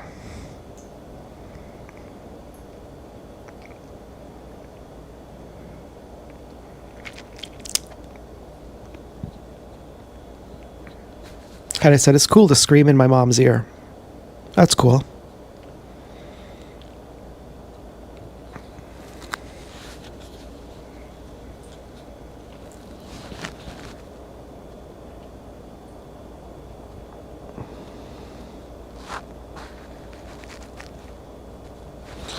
Well, the alternative is be single, which is fucking horrifying. And you think, yeah, how's that gonna go?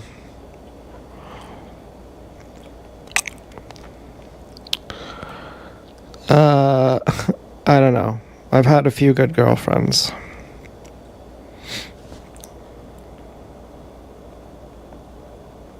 Could probably count them on one hand.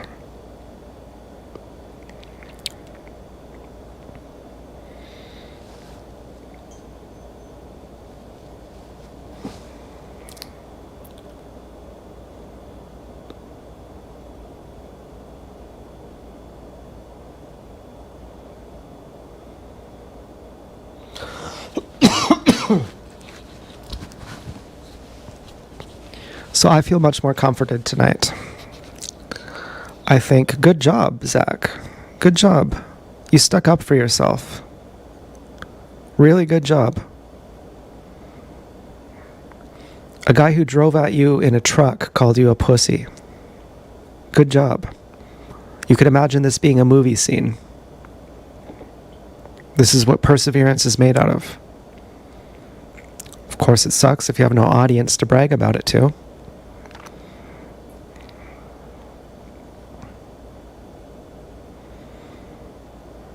But whatever.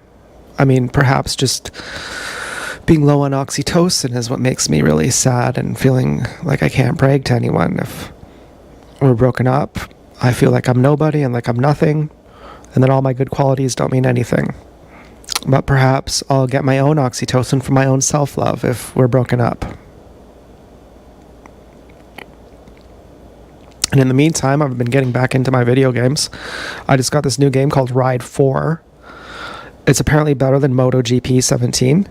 It's like consistently gets 4.7 stars, and MotoGP 17 gets like 4 stars or 4.2.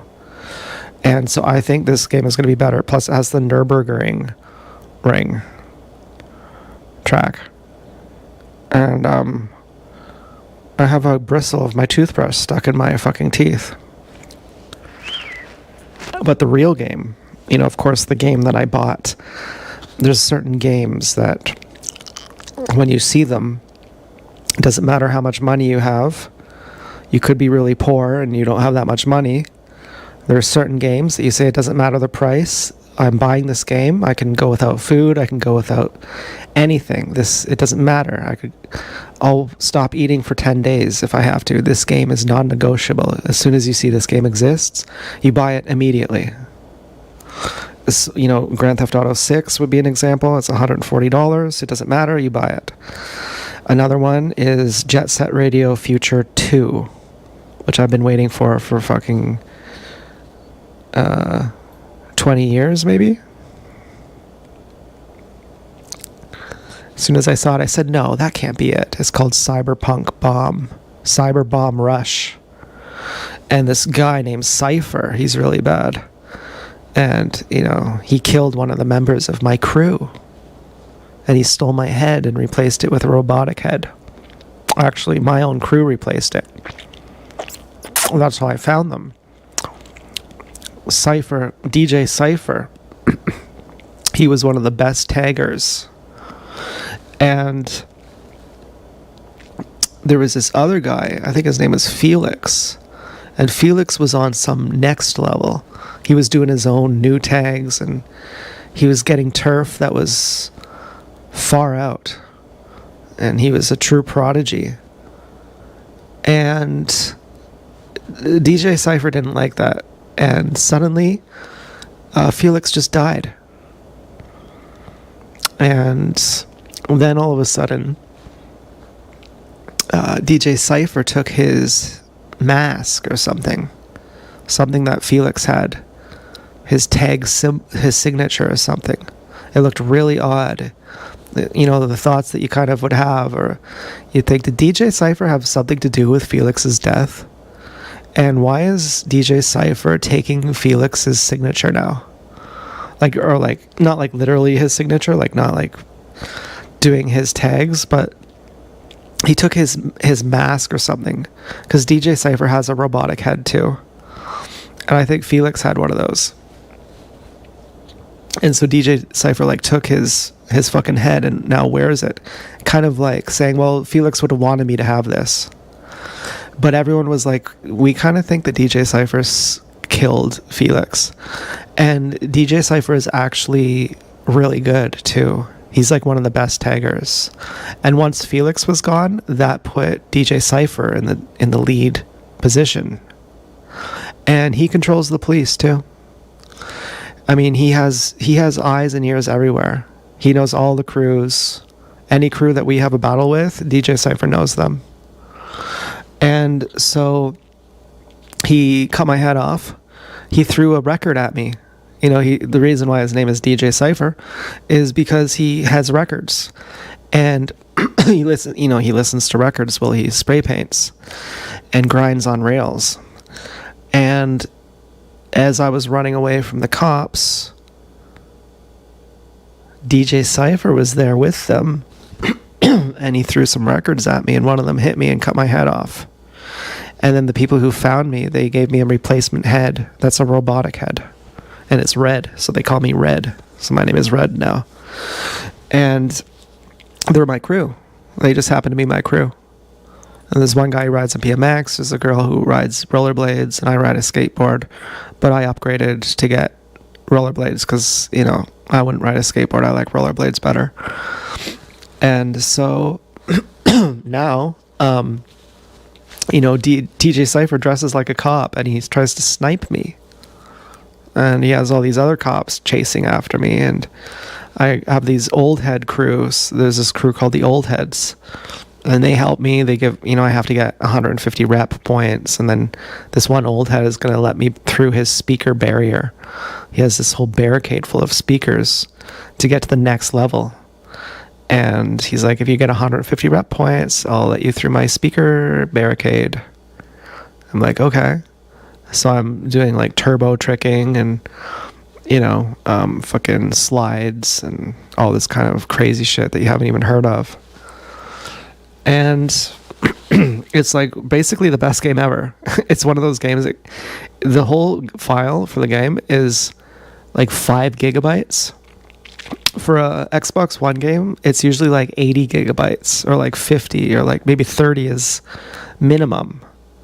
This whole game is like 5 gigabytes, but the game is huge.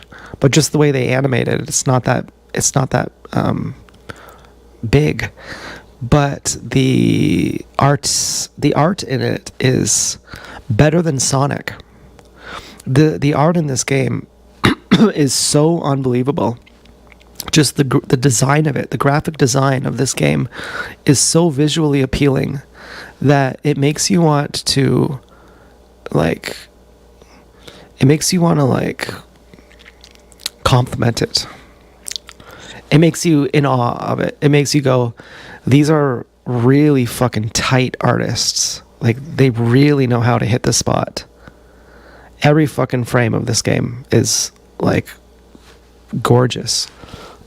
It's on par with Sekiro. It's on par with Sonic Crossworlds Racing. There's just the color schemes, the shadowing. You know, there's this one level where everything is red and the shadow is turquoise. And, you know, just the style. The cars are like rectangle boxes, but it's like graffiti style. Like, it's so good. It's too good. It just hurts how good this game is. So I feel tremendously relieved. You know, my biggest fear, I feel like Gilbert Grape. You know, he says to his girlfriend, you know, what's eating me? And she says, I don't know. What what do you want to do with your life? And he says, I just want to be a good person. And a lot of it comes down to that. Like, my biggest fear getting a breakup with Dance Girl would be that I lost her. If she loses me, I can handle that. But if I lose her, then I'll spend the rest of my life worrying that I lost the love of my life. But if she's just like, hey, faggot, you fucking, hey, Michael Jackson, I'm gonna fucking kill you. I'm like, I don't deserve that. Well, who are you talking to? You're clearly not talking to me. I guess I thought I knew you, but I don't. You know, then I could say, yeah, I'm back to square one. My life sucks, and I don't have any pigs.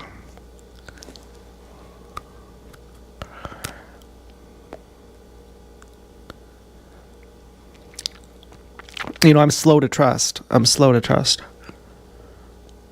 Okay. I can't get this fucking thing out. And I'm not doing online dating. I can't do that.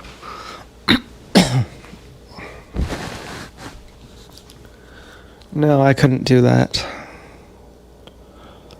Well, I would need some time to heal before I would even think of that. And the way I feel right now, I'm like, I can't see myself ever trusting anyone ever again. Now in the back of my mind, I say, yeah, you that's what you say when you're going through a breakup. The sky is falling and everything is fucked forever and it's all irredeemable and hopeless. And that's the depression talking. That's the breakup talking. What I'm really concerned about is feeling like I fucked up. I'm very extremely selfish like that. I sometimes think I actually am a sociopath, not a psychopath, but someone who I care only about my own dignity. And to not be a bad person makes me feel like a good person. Like, I have to treat you good. Because if I don't, it means I'm a bad person, and then I don't like myself. And I have to like myself. Liking myself is the most important thing. My own approval of myself, I don't know if that makes someone a sociopath. I think it makes someone altruistic, really. That being selfish and being selfless is a paradox, and that both are the same thing. And if you try to have one without the other, you're a liar. That when you give someone charity, or you give someone a hand up, the reason you do it is because it makes you feel good. And that's really the real reason you do it. That to make someone else feel good makes you feel good. And you can't say it's just that you're selfless. That the self implies the other. That to be selfless, it means you're selfish too. So, some people would call that a sociopath. I personally don't call that a sociopath. But it means a lot to me. Okay, this, perhaps the biggest challenge I had tonight was that I lost my own self-respect, that I thought I am a coward and I would like to knock on her door, but I'm just too scared. And I better just go home and be a little baby. I think that's really what was bothering me.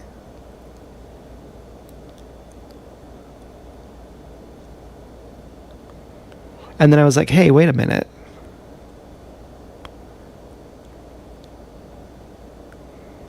That's not what happened.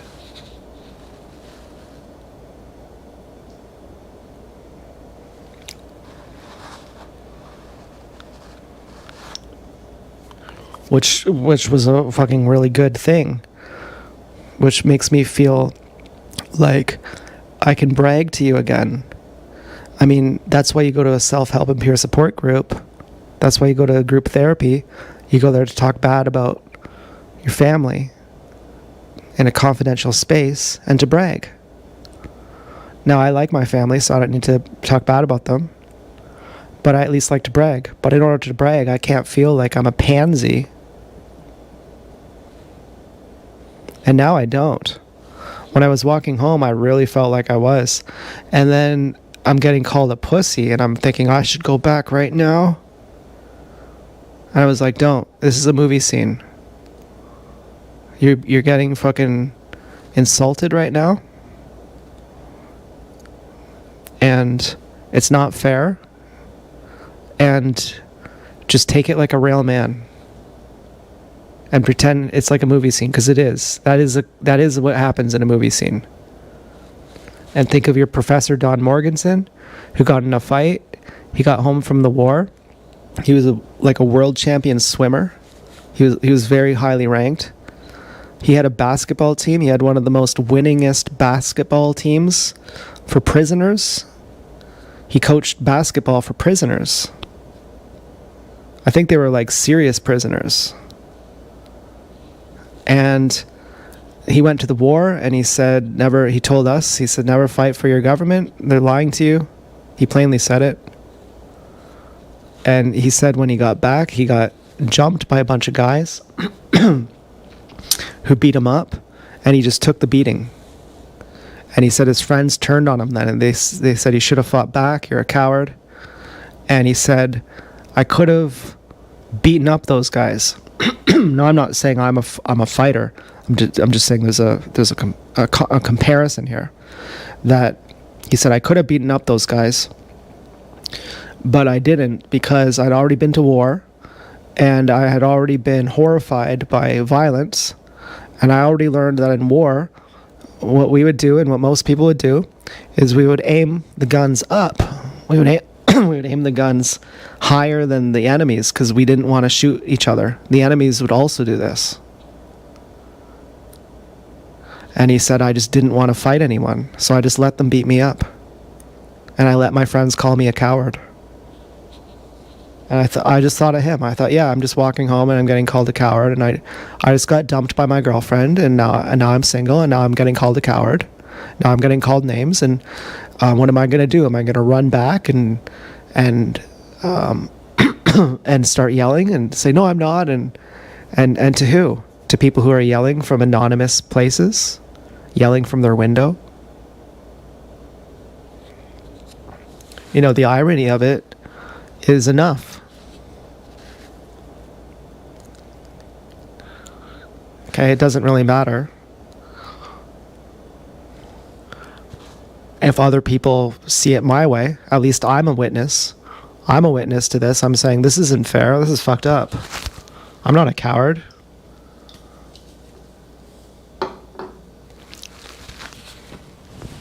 Do you know how scared I've been? I've done things that I've done really scary things.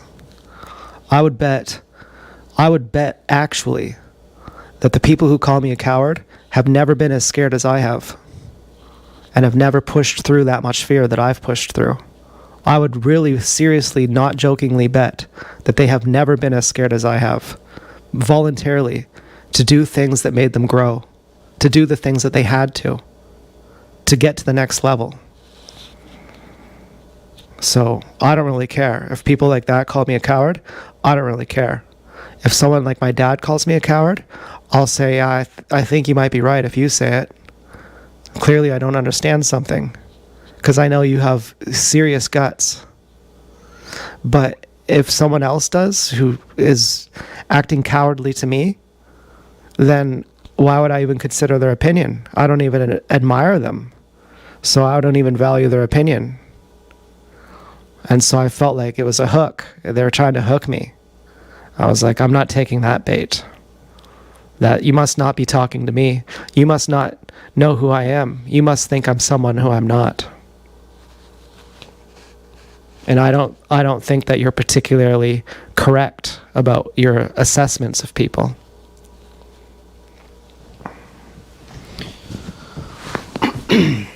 So anyway, I need some more chana masala.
Now, might I get ignored tomorrow? Or get, that would be odd if I wasn't ignored, but I was given hate. I guess that would be valid. How will I feel then? Well, I'd feel pretty good, really. I think. Maybe not. Maybe not. But knowing that this was not my fault, it gives me tremendous relief. Ultimately, when I first left the note at TSD's place, what I was really asserting was, this wasn't my fault. You're blaming me for something that is not my fault.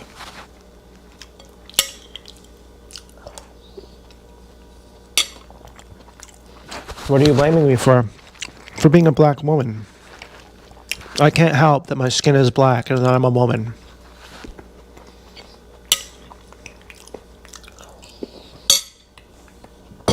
Or, in other words, that I was born a TI. I can't help that.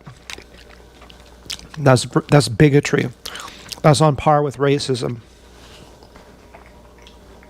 Oh yeah, I need another pop.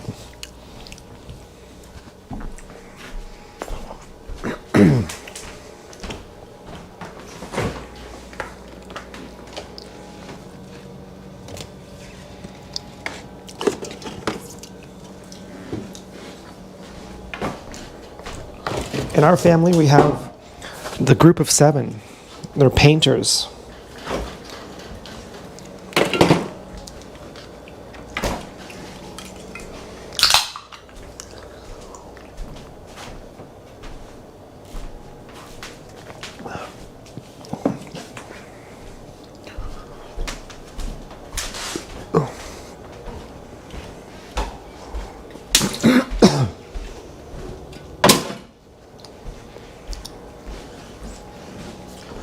I think we're pretty cool.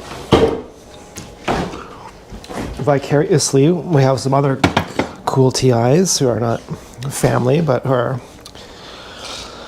people who I admire. Sam Hyde, for example. I don't approve of everything he says. I don't like everything he says. Sometimes I find him off-putting, but ultimately, he's one of the funniest people I've seen. And Nick Rochefort and the Flesh Simulator. The Flesh Simulator is far better than fucking Sam and Nick. And they hang out together. And the reason why Flesh Simulator is better, because he talks about gang stalking. Sam does too, but he doesn't go in depth about it. He just says it as if it's a thing. Like, he says it so people who are TIs will recognize that he's a TI as well. But he doesn't come out right and say, gang stalking is real and here's what it is.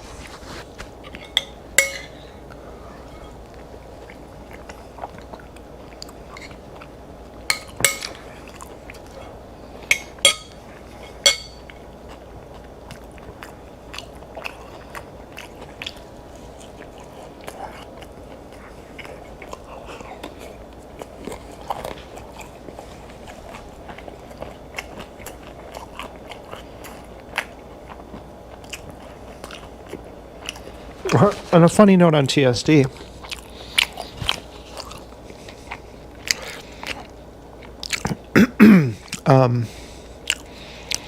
I'm not sure how much of the harassment has even come from him. Perhaps a lot more of it came from Dance Girl. Like when I walked by his house with a sheet, there were so many gang stalkers that had messages of enmity.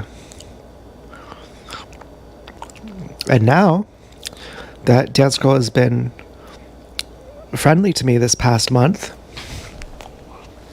I've had barely any of how many those threats were.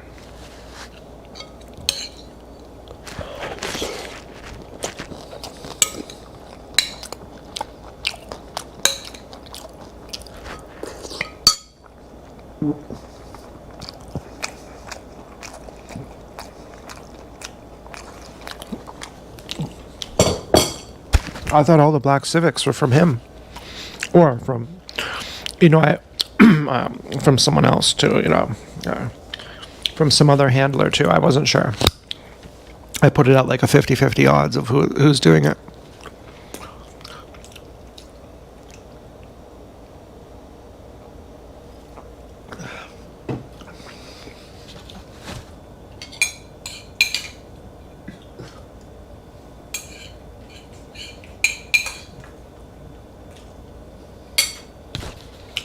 So I've been doing raw till 4. It's good. I eat half a watermelon every day.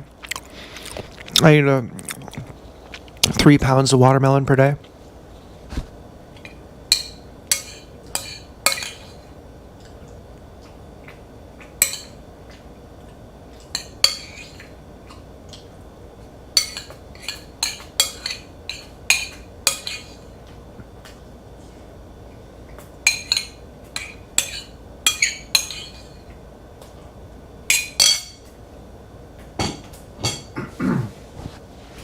I've quite enjoyed this talk.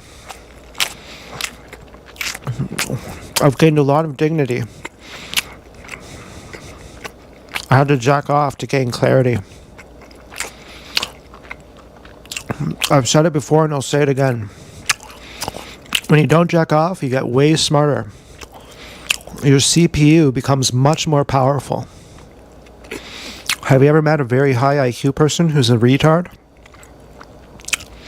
Your CPU becomes very capable of going very fast, very quickly, but you can't make corners so easily anymore. But if you retard max, you get way slower, but you can make corners easily.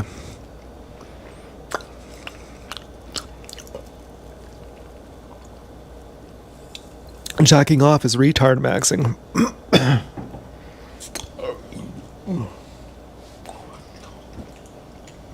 There's a lot of wisdom that comes from that.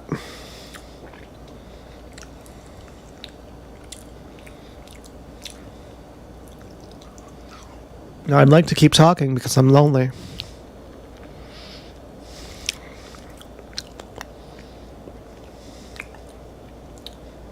It does suck to be lonely. But at the same time, I'm very proud of myself. I'm very proud of myself.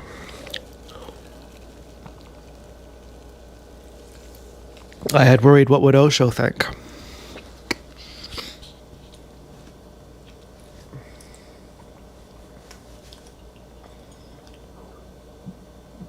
I think he would say that I hadn't done anything wrong. That from my perspective, it looked like I got lied to.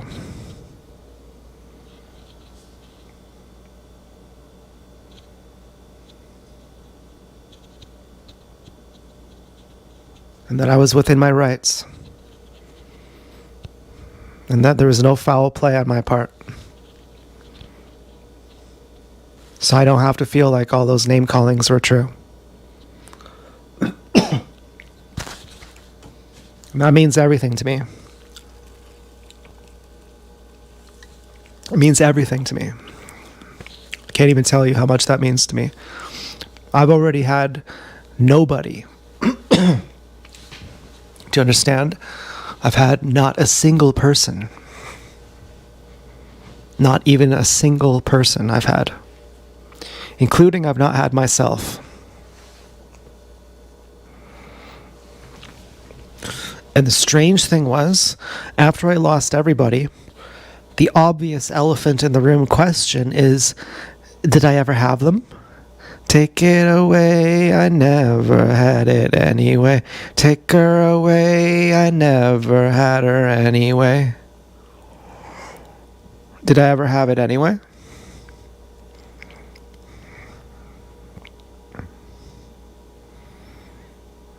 Well, certainly I never had myself. You think you have yourself until... What about when everyone calls you a pedophile? Or they call you a terrorist, or all of the above, a criminal, a burden. They want you to die. They think you should get raped. They want you to feel scared. What happens when every last person does that? One person who could never betray you, they do it too. The one person who is always nice to you, they're rude to you suddenly. Your favorite restaurants, they don't like you anymore. You try to move, you try to leave. Everywhere you go, everyone's fucking with you. You can't get food anywhere. You can't go anywhere without people telling you that you're better off dead. You try to go to your closest people, and they say, we don't trust you. You say, you've got it wrong, man. I'm being set up here. I'm being fucking... I'm being framed.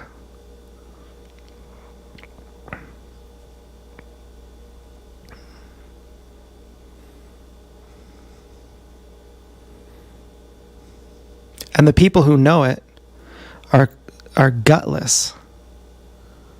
The people who know I'm being framed, they're so spineless that they go, yeah, we're here from a distance. We admire you from a distance, and up close we pretend to hate you like everyone else. But just so you know, we'll break the fourth wall. We'll tell you that we know. We know you're in prison on a false charge. We know the kid isn't yours. And that you've been paying child support all these years. We know the whole time. And you wasted your whole life. We're sorry. We're not going to say anything because it's too much skin off our backs. And so those are the alternatives you get. You get the spineless, and you get the people who put the knife in your stomach and in your back, and you don't have anyone. I've lived like that. And then I've lived even not having myself, thinking, oh, I guess you're right. I'm all traumatized. I don't even know how it works. That when you're fucking tortured, that your brain stops working properly. I'm like drugged out. I'm trying to medicate myself with drugs. I can't even think properly. And being tortured is also a drug. Like post-traumatic stress disorder. I have like complex, severe post-traumatic stress disorder. So I'm like completely fucked up. I can't think clearly. And I want to do association with the aggressor, which is a psychological phenomenon where you agree with the person who abuses you to try to appease them so they abuse you less. And I'm like, yeah, I guess I'm a rotten piece of shit. And that's lonely. That's really lonely.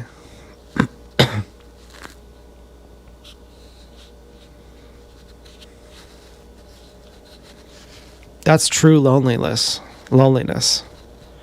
And I think back, before all that happened,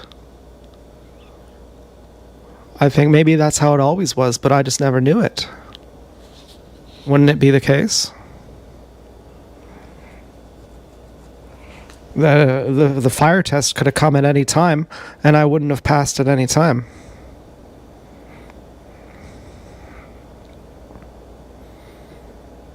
And you go through enough of it and you see the profound cowardice of people. You're like, God, you've never been dragged through the dirt, have you? You've never lost everyone, have you? You've never lost everything, have you? That's kind of why I like Tyler Durden from Real Social Dynamics. I think his dad would just beat the shit out of him. And then he would just go lay in a snowbank all day. You know, that does something to you. Topher is similar. His dad would just pull the chair out from under him and he'd fall on the ground when he was a kid. And now he works with Anthony Kiedis. Now he's a millionaire and he's, you know, really relatable in a way.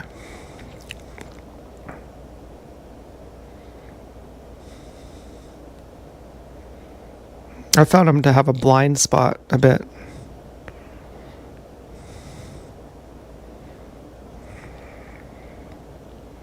His blind spot, I don't know what it is though.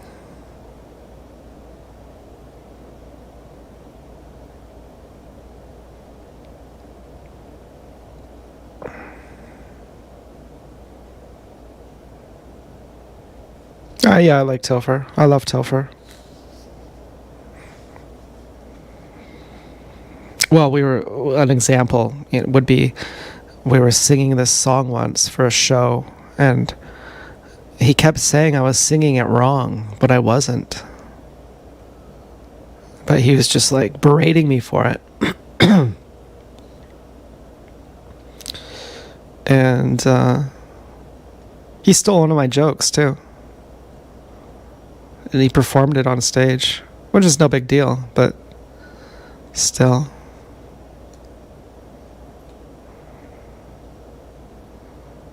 I found him to be opportunistic to some extent. Kind of mean sometimes. And there was this guy, he had 70,000 followers on Instagram. His name was Ron. Or I think his name was Ron, I can't really remember. But he was like really crazy. And he was a friend of Topher's. And he bought one of my paintings. And I said something about Topher. like, Topher is so great, Topher is so wonderful. And Ron said, "You're too kind." And I knew what he meant. He meant, I've dealt with Topher enough to know that you're flattering him too much. He's not that great.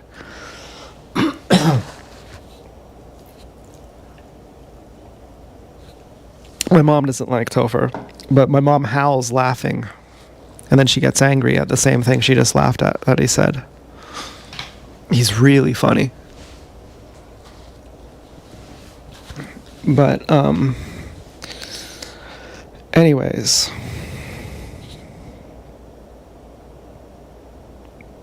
I might be single now. Either way, I'm happy. If Dance Girl gets back together with me tomorrow, I'm happy. And if she doesn't, I'm also happy. Because then she's really not qualified to be with me. And I don't have to worry about whether that's true or not anymore. So I still like myself, and I can at least live with that. And that's the only best I can do anyway.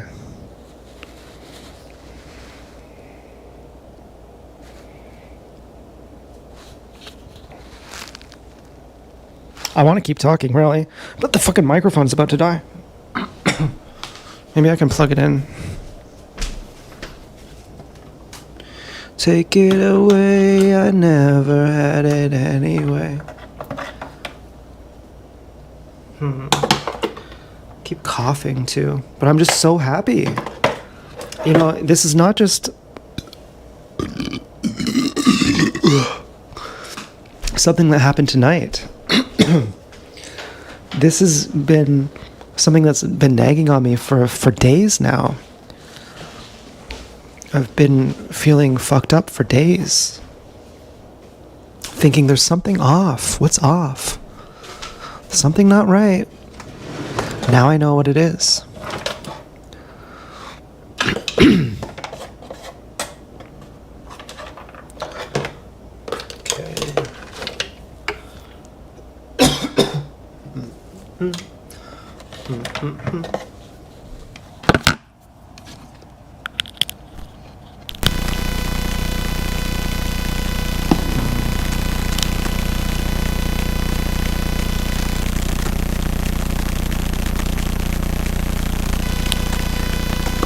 So I think I got that plugged in. One of these microphones plugged in. And then I need to go get another cord. Find another cord over here. Microphone. I'm sorry I keep coughing. I'm so excited though. I'm like really happy.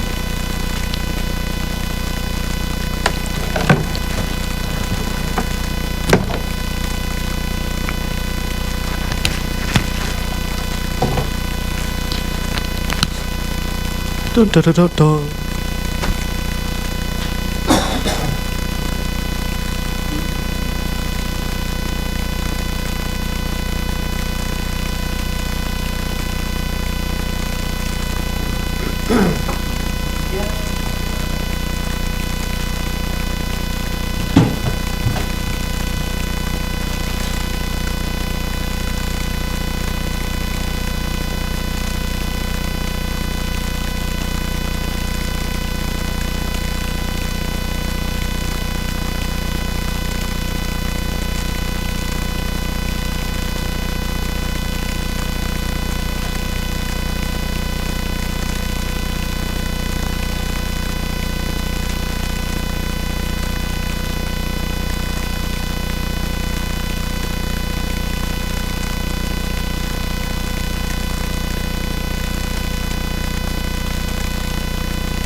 have the most annoying voice in the world. Sounds like a modem. Oh god, I'm so fucking giddy. I'm fucking giddy over here. This has been, I've been struggling with this for days. With my cognitive dissonance, feeling that something is off.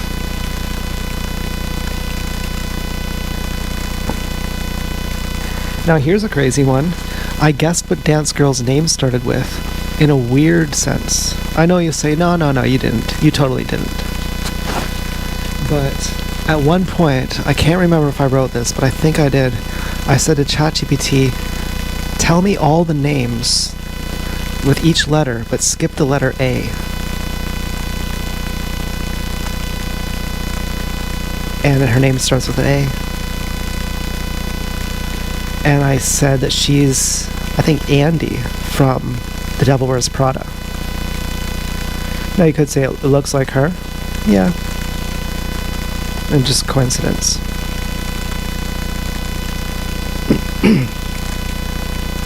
I knew her name isn't Ashley. By looking at her, I'm like, there's no way you're an Ashley. And there's no way you're an Amanda.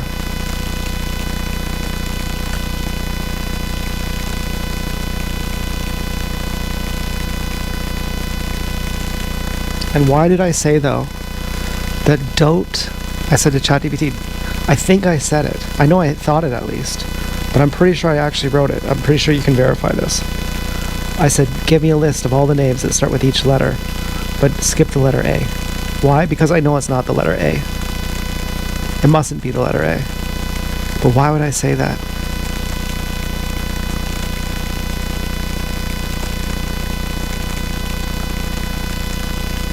I felt like I was telepathic. I really did.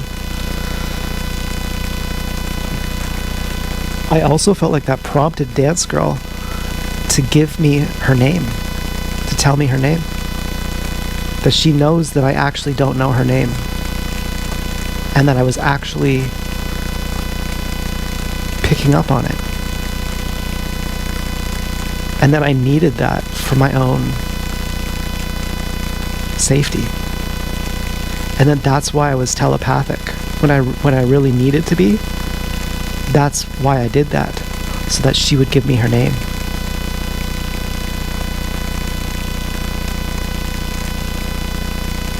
Or maybe it's not because of that. Maybe it's just because I knew. Maybe it's just a coincidence. I thought, well, A is the most common letter for pigs I've slimed.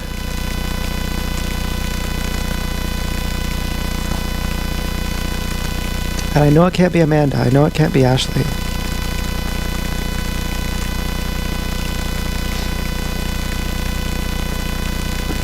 And, you know, what I was thinking was, I'm not a coward. When I didn't go knock on the door tonight, what I was thinking was, if I wanted to knock on the door as a coward, if I wanted to both be a coward and knock on the door, I could have just said, hi, is such and such here? Does this person live here? Oh, no? Okay, I got the wrong address. I had the excuse to knock without getting put in, without having the cops called on me.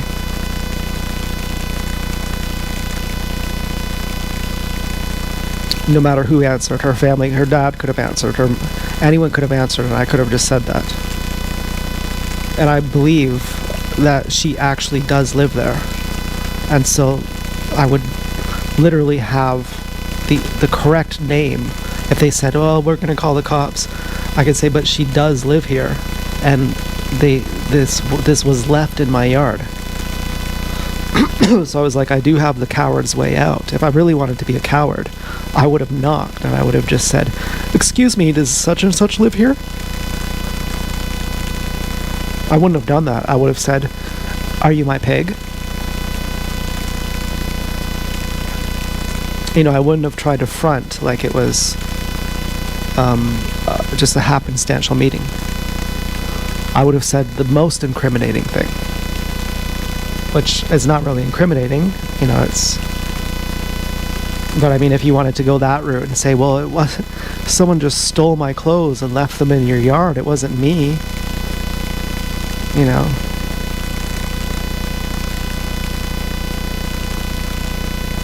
But then how would that be incriminating to me? So what was I even afraid of? I'm clearly not afraid of meeting. I was willing to meet. I'm clearly not afraid of being arrested because I had the context that it makes sense why I would be knocking there.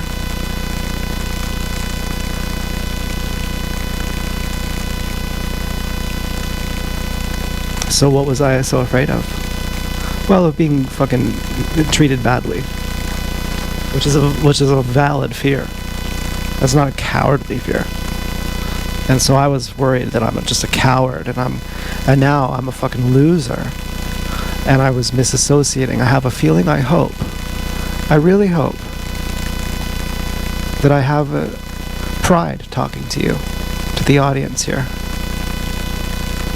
I hope that I have pride talking to you, that I respect you and I love you and I cherish you, and that you thinking that I'm all that and a bag of chips means everything to me. I really hope that I don't feel like I'm nothing without a pig. Or without Dance Girl. And so I thought, well, I feel like nothing, and I feel like I have no one to talk to, and what a bore. If I'm not talking to Dance Girl, I'm not talking to anyone.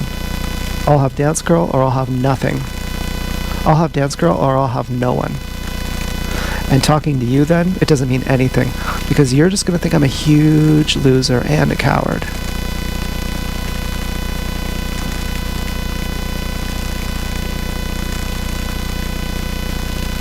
And a pedophile.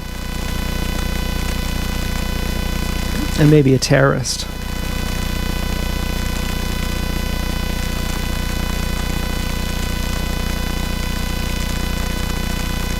And you just wish that I wasn't around. And you watch just for the entertainment factor of taking bets when I'm going to kill myself. And anywhere I go, I'm not respected and I'm not valued. And it's going to be shameful for me anywhere I go, any building I walk in, any people I see. And my only counter argument to them is, well, fuck you. And what a lonely life that is. And I'd really like to appreciate you and feel like you appreciate me. And so I said, without Dance Girl, I'm nobody. And she's right. But with her, I'm everybody. I'm the best. And she's right that I'm actually the noble, valiant, fucking stallion.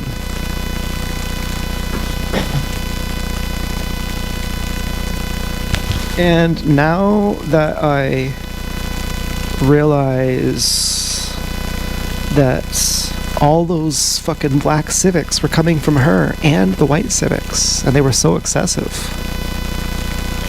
and that I had every reason to believe that I was being lied to, and that's what gave my spidey sense the tingle that said, don't knock on this door, you're not supposed to do this. You're setting a really bad precedent here if you do this. But I couldn't figure out what that was. So I thought, I guess I'm a coward piece of shit.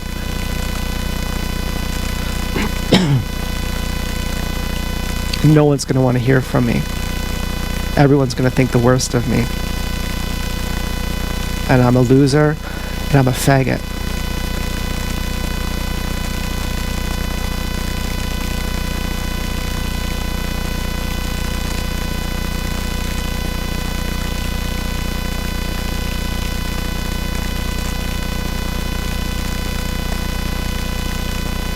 Or something like that. You know, not really, but I mean,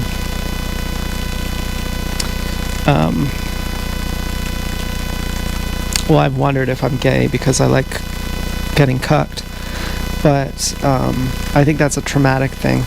Like when I was gonna come home and jack off tonight of cream pie videos, and I was like, nope. I was like, I'm imagining being chained to a wall and women are gaping their assholes in front of me. And that's the thing I want. I was like, jacking off to getting cucked is fucking traumatizing. I don't even want that. I genuinely believe I'm not gay. And that most guys probably are. I don't know. I think most people are autosexual, actually. First you're auto, then you're gay, then you're hetero, and then you're enlightened. Then once you're enlightened, you can go back to any of the sexualities. But anyways, well, so it makes a difference now. I was thinking nobody likes me, and I don't want to talk to anyone unless I talk to Dance Girl, because my validation comes from her. But once I stopped believing her tonight, once I stopped trusting that she's right, that why did I not knock on her door? Because I was feeling lied to. Because that's what the evidence was telling me. That she's saying, yeah, white Civic means meet on the porch. I was getting white Civic. She's not on the porch. Therefore she's lying. Therefore don't knock.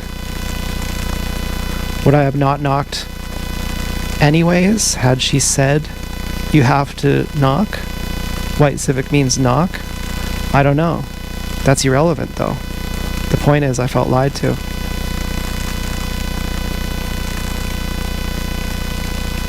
Whether I'd knock otherwise depends on why I'd have to.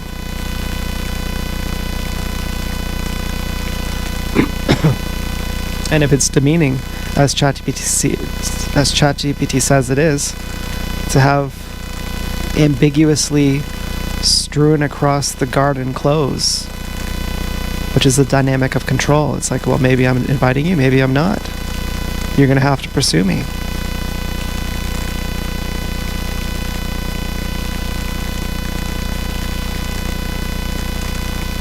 Which is feminine. You could say, yeah, that's fair. But you can't say it's fair to believe that I've been lied to and then act on that as if I hadn't been lied to.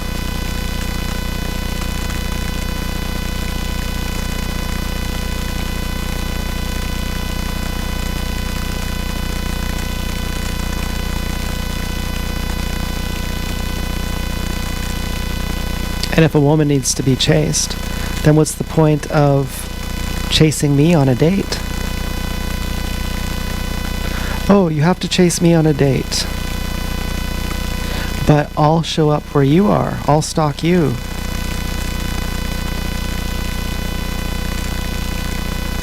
Well, if you can do that, then why can't you come outside when I say?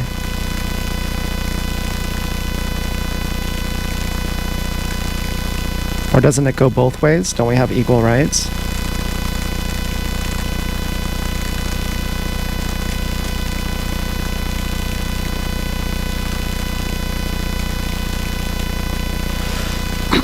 So, with that in mind,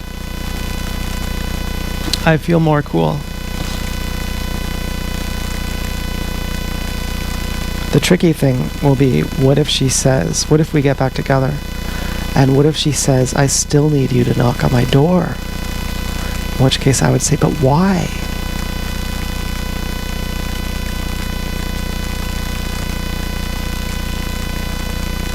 What if I need you to knock on my door? Like, what's that all about? What if I need you to wear a clown mask?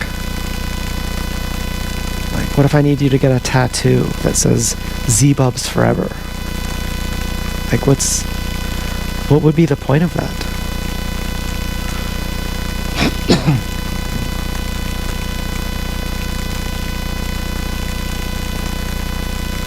What if I need you to get a tattoo that says Z-Bubs is better than me?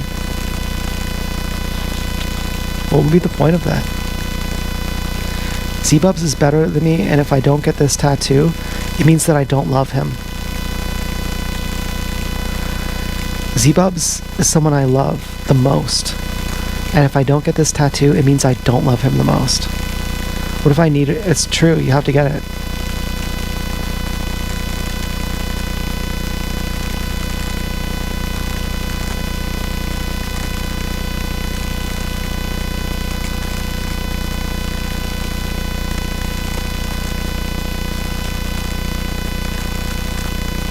And she put the clothes outside of the fence in the garden, as if to say, I'm respecting your boundaries by not putting it in your yard.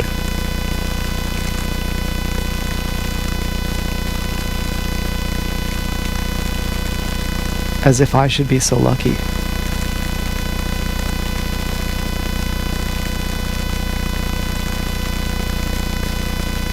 Well, I think I may have been heartbroken tonight. I think I felt like she fucking abandoned me.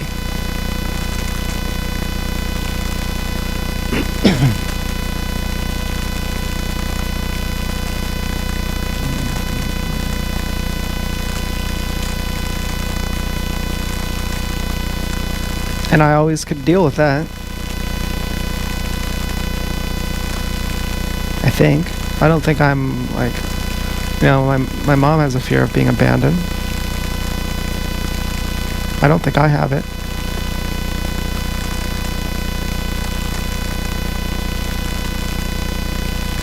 I have a fear of fucking up. I'm a black sheep. No one has pictures of me at their house. They have pictures of a mechanic. They have pictures of everyone. I'm the person who everyone in the family has called the cops on me or has come close to calling the cops on me.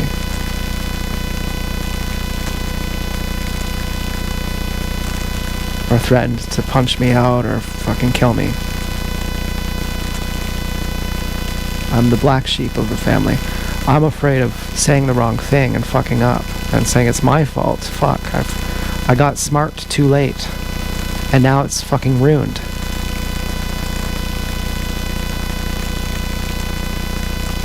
But being abandoned, I'm like, well, if you abandon me, then what can I do about that? I'm a colorful person.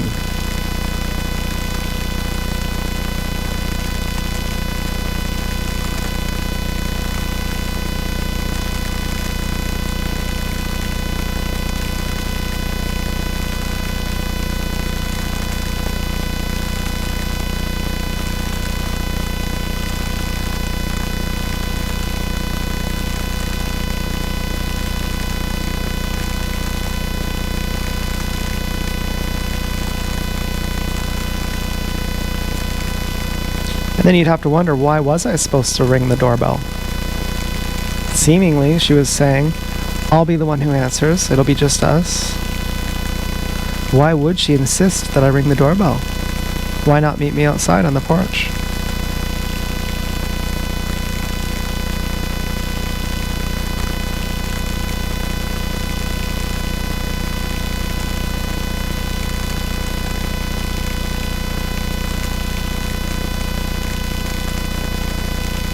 Does that prove that I love her? That I'm willing to ring a doorbell?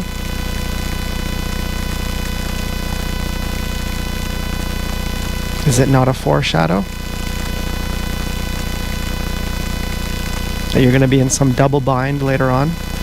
There's going to be something ambiguous, and if you don't understand it, it's going to make you run. And if you try and run, punishment is going to be huge because you're not going to be able to run then. And this is called consent. That you knew what you were getting into. You saw it right from the beginning. And that's how it works.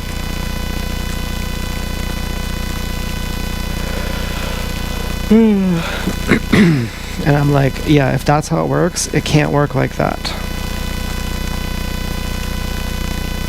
We have to change how that works. Or we have to not be us. Yeah, this phone is falling apart. This fucking case is falling apart. The rubber is already broken. It's 10 years old. What can you expect?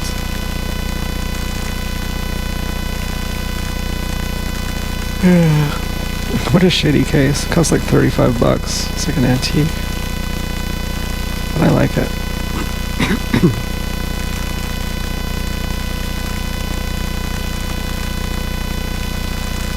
I'm exonerated. I'm so happy. I'm so fucking happy. I have my self-respect. I'm so fucking happy.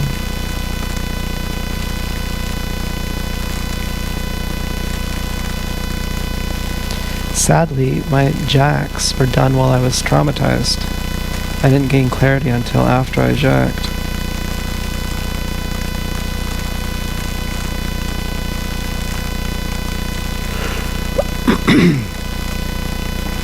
So, I'd like to have another jack now that I have clarity. But, I'm actually not sure. I'm actually not sure she's gonna still be my girlfriend. I'm not sure she's still my girlfriend, and technically then I could jack. But, I'd really like to jack while I feel happy. It's a quite lovely experience. But I can wait. I can wait till tomorrow to do that if I have to.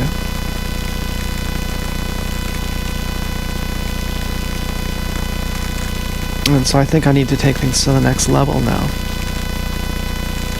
If you're going to be really awesome, how many people will get you?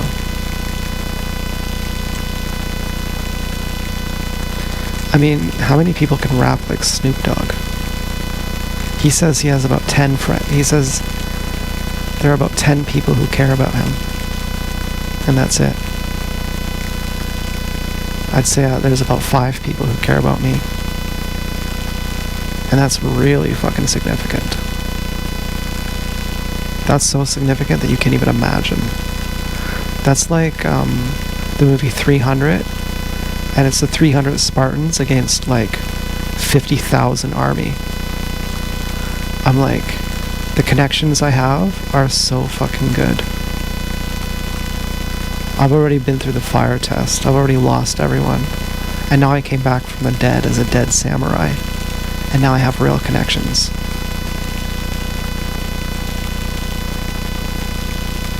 I'd like to hope that Dance Girl is one of them. But... What? I'm not asking... I'm not talking to you.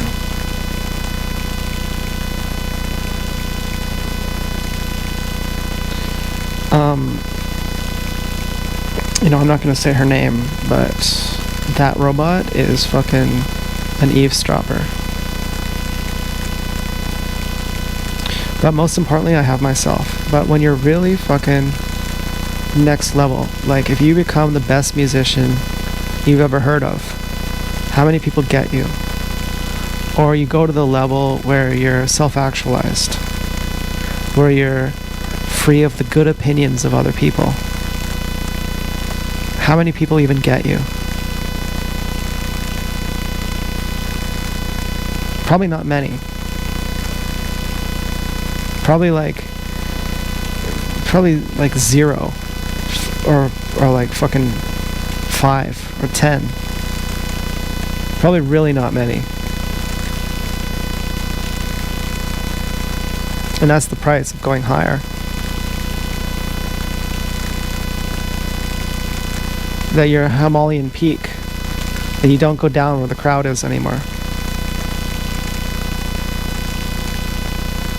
And it seems like you second guess yourself. I'm all alone up here. Well, what's the alternative?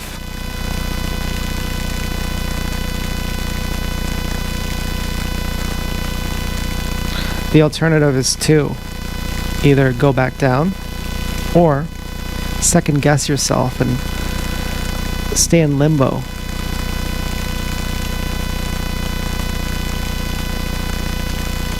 But aren't you always alone? And isn't the validation you get from other people just a symptom of being self-actualized or approving of yourself?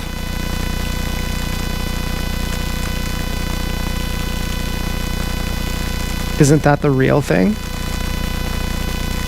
That you like who you are, that you love yourself, that you're as you ought to be, not as you gotta be, no matter how much pain it puts you through? Isn't that the true test? Isn't that what it means to be religious? To know God?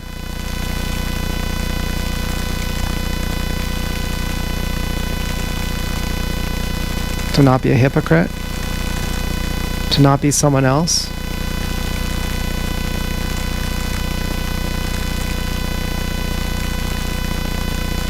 Well, I suddenly feel tacky. Who am I? I'm just nobody.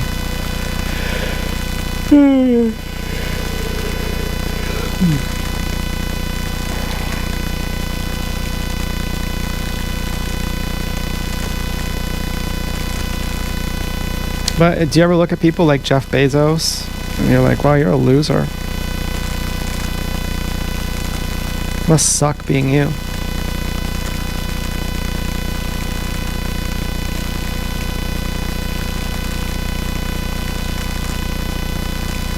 You don't even see it.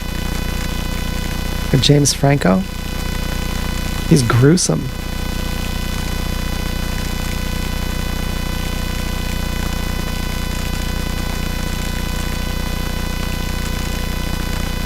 Russell Brand.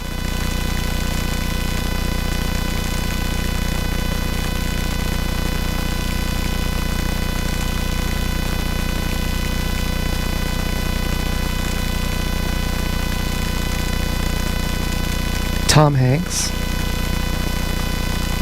Gruesome people. Elon Musk. Yuck. So gross. They're so poor.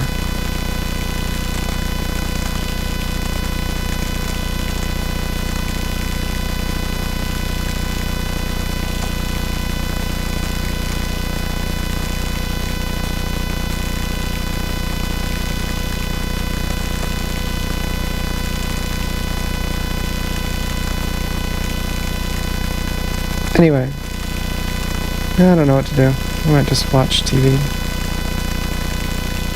You can hang out with me. I'm gonna end the video, okay? Good night. I'm not gonna say I love you to Dance Girl. I think that would be wrong at this point.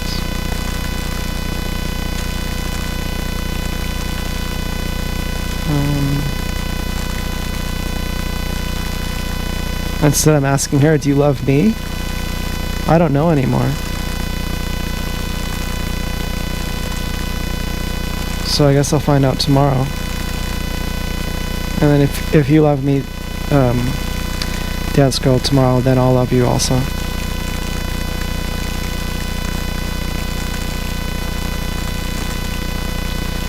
And, so anyways,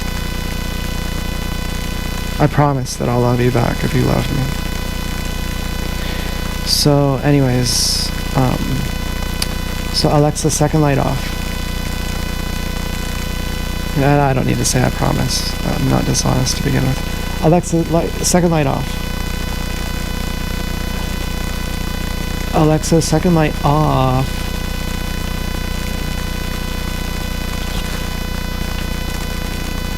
So anyway, don't expect me to talk anymore. I might talk here and there, but I'm just going to listen to music now. If I have any commentary, what I really hope you're doing now is I hope you just go to bed and you just leave this on. And if I ever talk to you randomly and say something, then I'll just be there as you're falling asleep. But the free association dialogue is now ending, and I'm going into fucking TV mode.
I blame circumcision for being a premature ejaculator.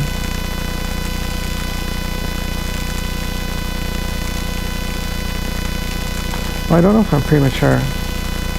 I try to come as fast as I can.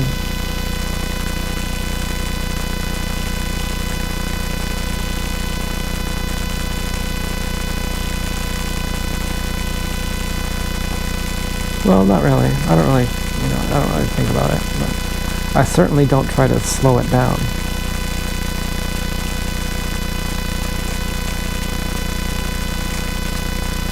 And this bike is going really fast. I'm watching a motorcycle, a dirt bike, riding on green trails, and it's going super fast.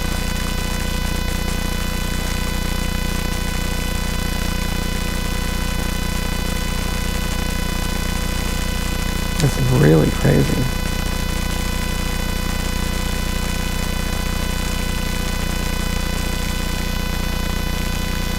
And then they had The Devil Wears Prada, number 2. I thought, who the hell is that from?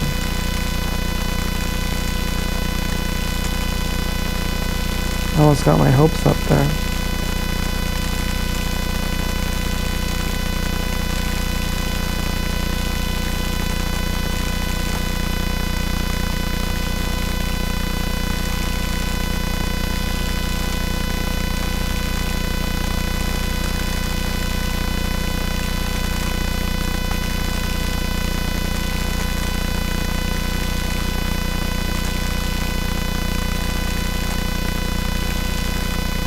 You know, it's really weird. Dance Girl has met me by herself before, but now she won't. I wonder why.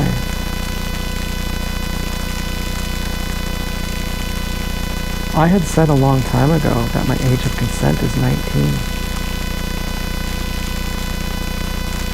I wonder if she knew that I wouldn't meet her before then. But then she tried to pass it off like it was me rejecting her.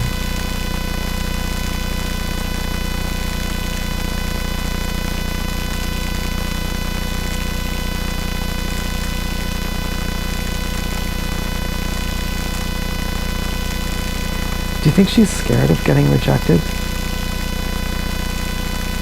I was scared of getting rejected. My biggest fear tonight was that she wouldn't like me.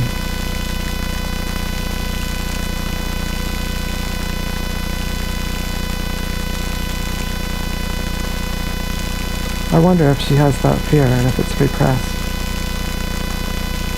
If she's ever consciously said, I'm afraid that I'm going to talk to him and that he's just not going to like me.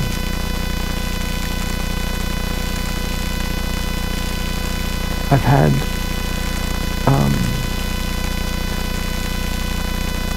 let's just say intense anxiety from that.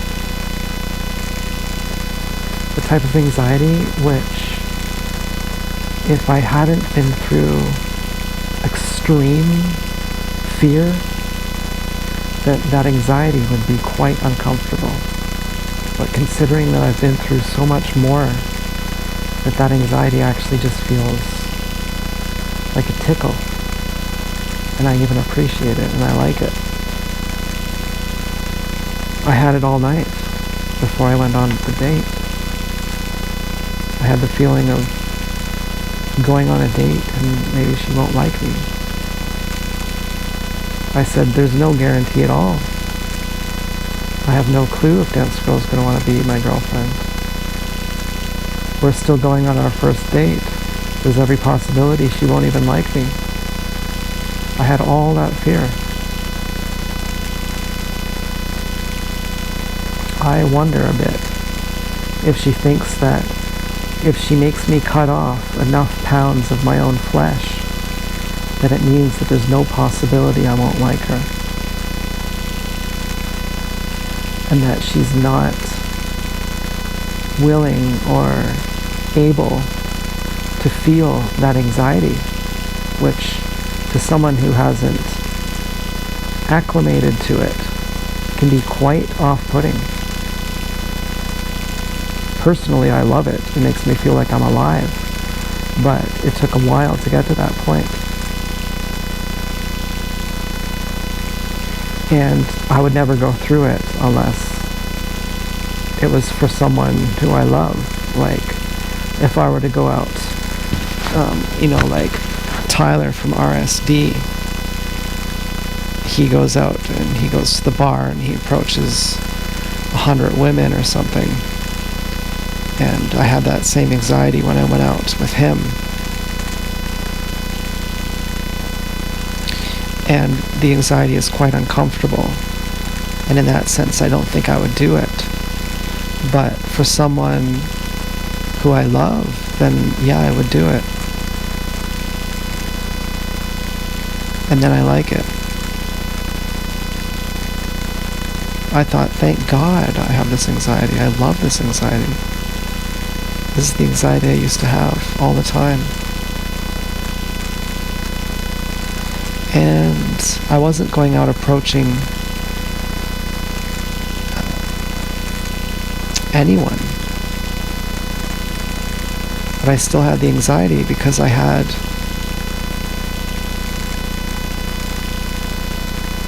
hope that I would meet someone. And so it felt like, okay, the idea of someone is there. And I was doing foreskin restoration.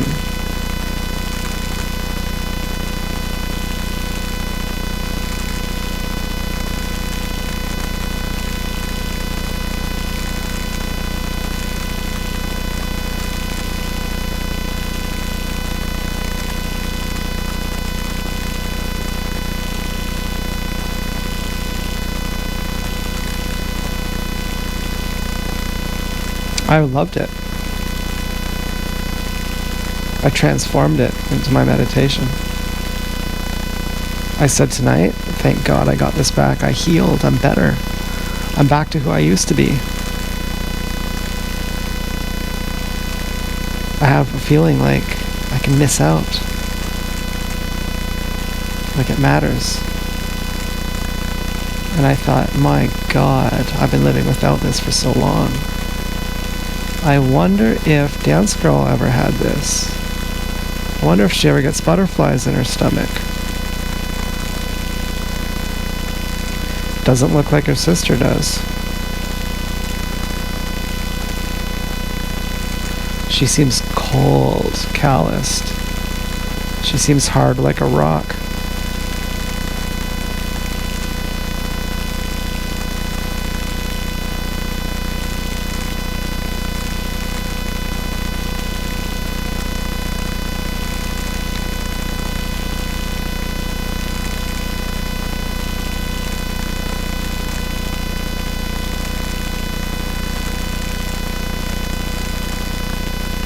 I'm getting it back a little bit right now.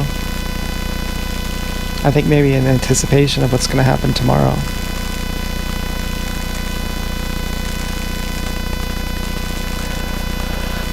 I'm just thinking about it.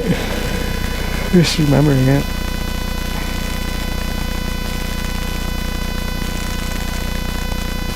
I didn't listen to Osho today. When I went over to Dance Girl's house, I was going to listen to Osho. And I thought that would be unfair.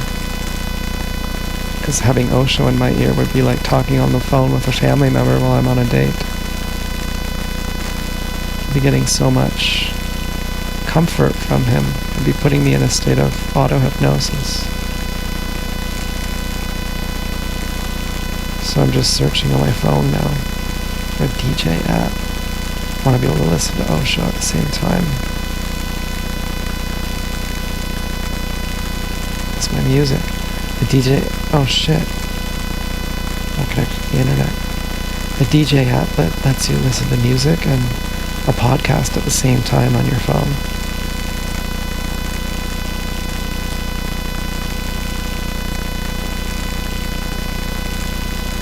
It's like a mixer or something. Our internet's been cutting in and out all day.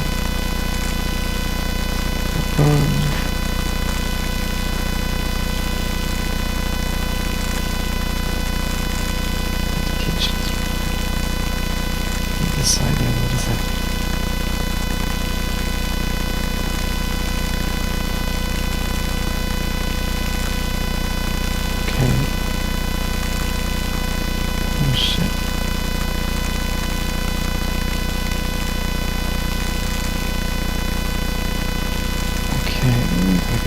Just how to fucking do this. It pisses me off. It says I'm signed in out.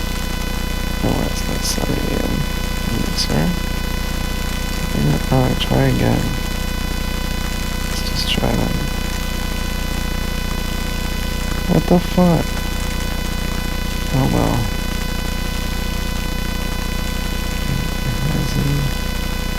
Hello, robot. It says I'm signed in, so I don't know why. It's not letting me here. TikTok. I like YouTube. So, maybe it's just not connected. Let's just try the internet.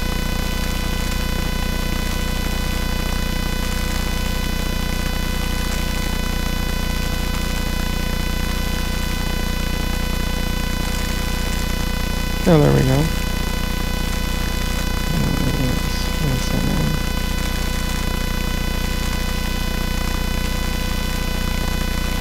I had missed feeling nervous. So much of my feelings had got bludgeoned.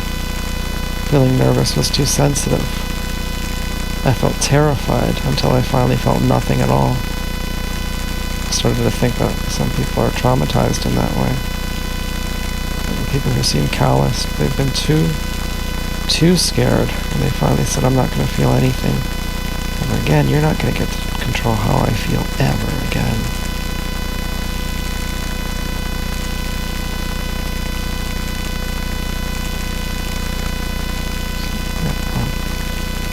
That is so weird. It worked before. I did download an app before. Let's try people.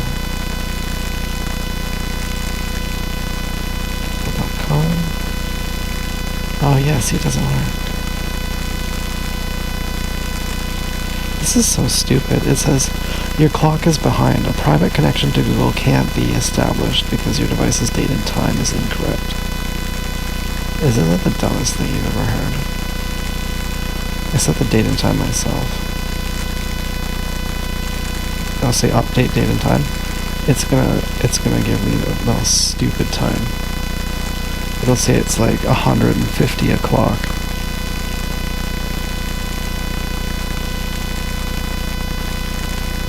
I'm gonna be like, I think it's Glock clock. I'm gonna fucking Glock you, fucking phone. Well, I heard that in a rap song. It's Glock o'clock. Fucking control your stories. Credit where credit is due to Prof. He's so cool. He's white too. Okay. Oh, here's Frank Tofano. Well, he's a real character. Okay, so I strangely love Frank, even though he sells meat. His sister is vegan. Okay, so we're gonna go here. Oh, looks like it's working. Mixer. Mixer's DJ Mixer. Editing Mixer. Yeah. Oh yeah, we got lots of options. Oh yeah. Oh, I'm so happy. I'm so fucking happy. I was blaming myself for tonight. And you'd really be fucked. Can you imagine trusting a pig? Holy fuck, what a nightmare. You know, it's like becoming the gorilla daddy is a matter of survival. And where would a pig be without a gorilla daddy? Holy fuck. Okay, so, you know, it's funny how it takes a while for a pig to come around. And I'm talking about other meat here, like family. It takes a while to come around. Okay, but I mean, it's shocking. Things of the world are shocking. App. Let's see what this is. Editing Mixer, DJ Music Mixer app. I just want to play 2 songs at once. It's the only thing I even care about.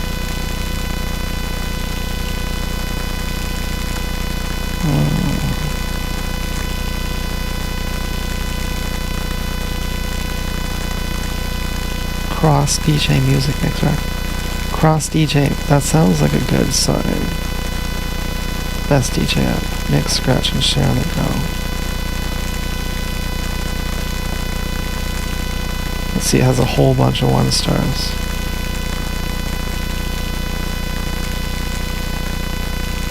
Okay, I'm gonna ask good old-fashioned Google AI.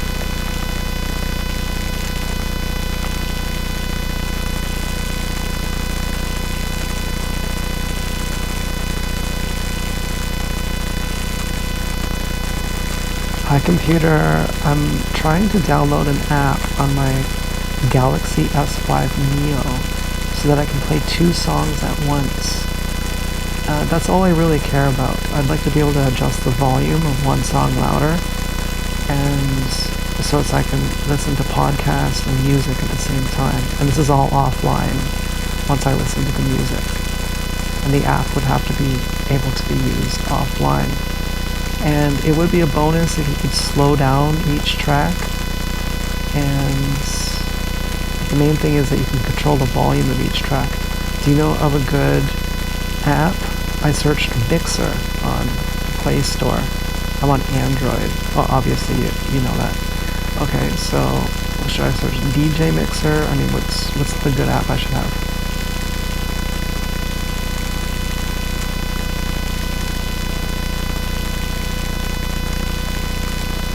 Hi computer. I'm trying to find a DJ app or a mixer app so I can listen to 2 songs at the same time on my Galaxy S5 Neo. And I'd like to be able to adjust the volume of each song so I can have one playing music kind of softly and then also be playing a podcast at the same time. So what's a good app for that?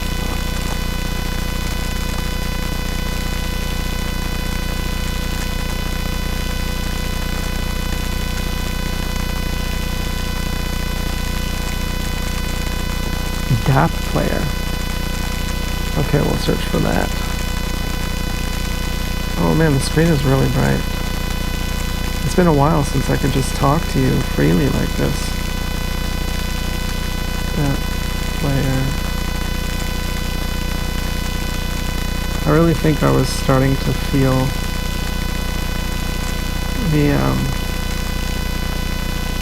misunderstanding. Music player. But I hadn't come to terms with what it was.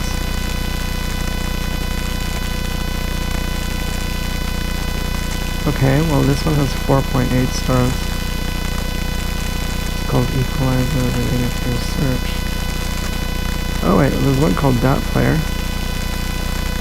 Dual Audio Player. Yeah, let's see what the ratings are on this. Doesn't even have ratings. 10k plus downloads though. DAP player. It looks good. It looks really basic. I bet it's gonna work right away. It says it has no reviews yet. Perfect. We'll say allow. Okay, so we got, we'll say Agar, I'm that guy, player 1, and then we want Osho, let's see, LMNOP, Osho, medication, flavor 2.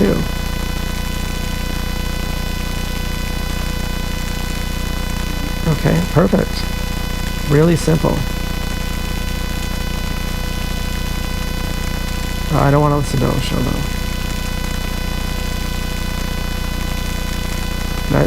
I'm on a different planet suddenly. Like I need my own mind. I can't just borrow his all the time. Osho is like taking acid. Like I can't do it anymore. I gotta find my own way.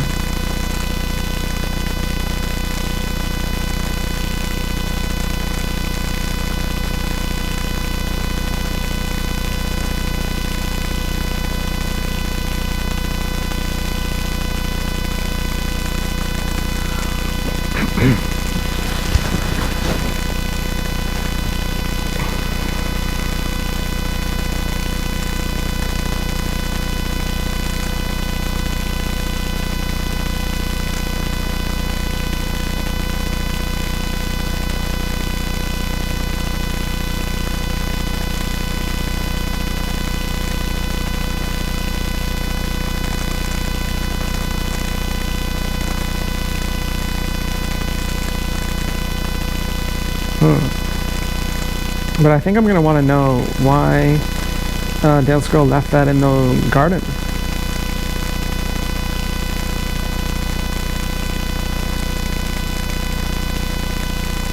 Is it just to rub my face and shit?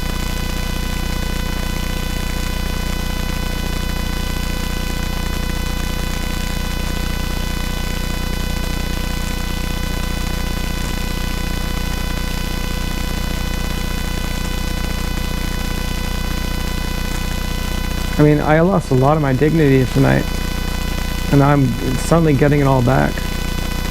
I'm like, holy fuck. I thought I was afraid of being lonely. But yeah, you're right. I was afraid of losing myself. You know, that's the difference, of course.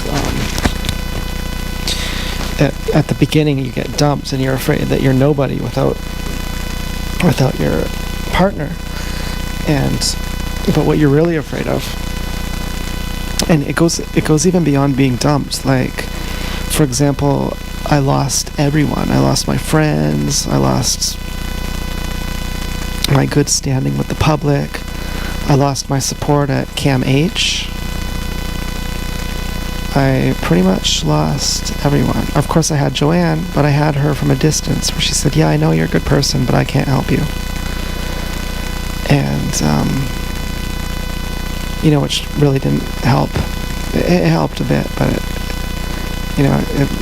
she's like, secretly behind closed doors, you have me, but outwardly, no, you never have me. I mean, I guess she said hi, but, so you lose yourself, finally, and you lose everyone, and then you wonder, did I ever have them? Did I ever have myself? And now that I've got them back, what's the difference? Well, the difference is that when you lost them all the first time, you never even had yourself. And now that you have yourself, you can't lose them again. And, get ready to call me arrogant, but you lost them the first time because they're your avatar birds, and you never had yourself, and they were plugged into a phantom who you were projecting that you are, who you believed you were. Your ego is your image of yourself. That's who you thought you were, and they were plugged into that. But it turns out when people, donkey punch you enough and fuck you up enough and terrorize you enough, that you have a breaking point where you become undone. You stop being your image and you have a crisis. And subconsciously, unconsciously, we're so much smarter than we are consciously, and everyone knows it. They go, oh, he's cracking, he's blowing a gasket, he can't handle the fire test, so let's unplug our ponytails, let's point our finger at him, and let's back up and say, he's not the one. We gotta go plug into someone else. Like how Tyler in Fight Club thinks that Marla is doing to him. What is it? You just leech onto someone? You just have to find someone to leech onto. And then they regress. And you just suddenly ditch them. What is it about that you have to just feed off someone? It's kind of how you feel. It feels narcissistic.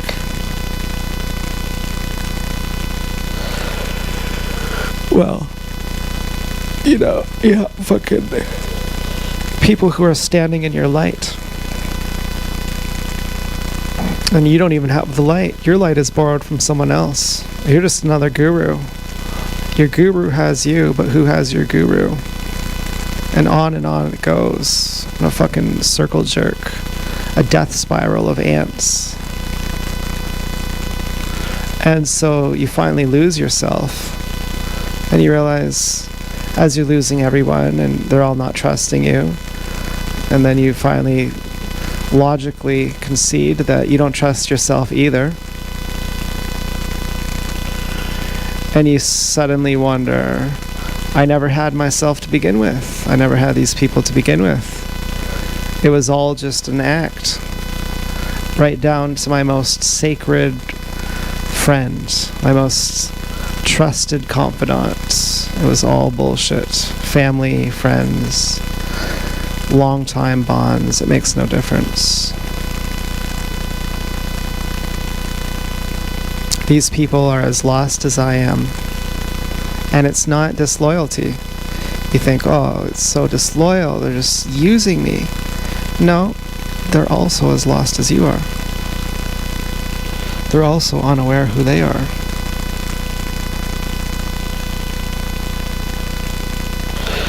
They're also unaware that they're unaware of who they are. They're also unaware of themselves, just as you have been unaware of yourself until you finally snapped and went completely knucking futs. You also had no idea that you're just one push away from going crazy.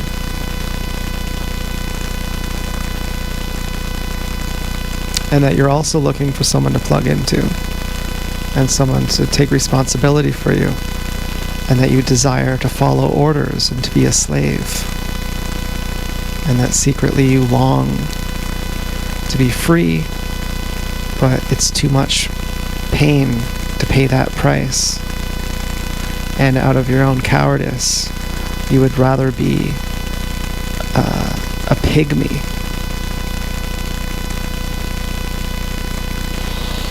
And so then you totally lose yourself, and there's nowhere to run, and it happens in spite of your best efforts for that not to happen. And you try to hold on to your self-image, but when everyone's calling you a fucking diddler and a Peter Pan, Teletubbies, fucking shit-eater, rapist, serial killer, fucking terrorist, etc. And it's kind of hard to have a self-image at that point.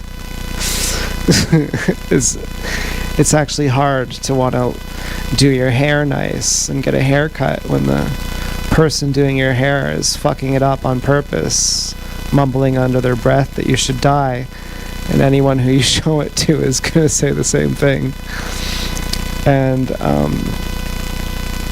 you know, after you stay in that mode for long enough where there's nowhere to run, and in spite of trying to run, you simply can't, because there's no image that you can get back.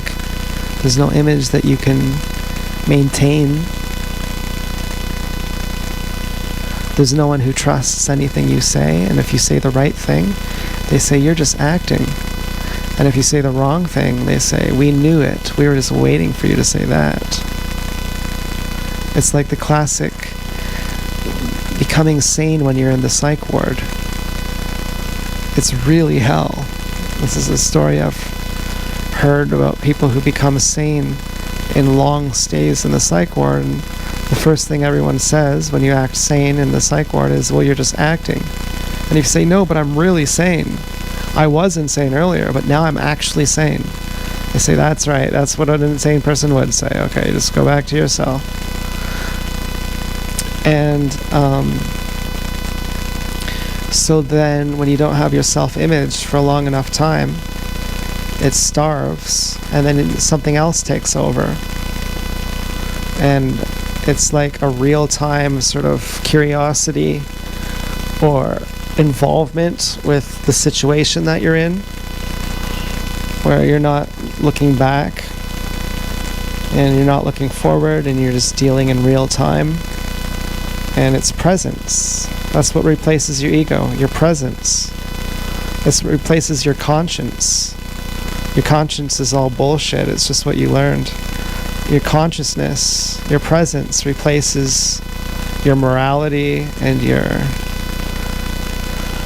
self-image and your respectability and your ideas of who you are.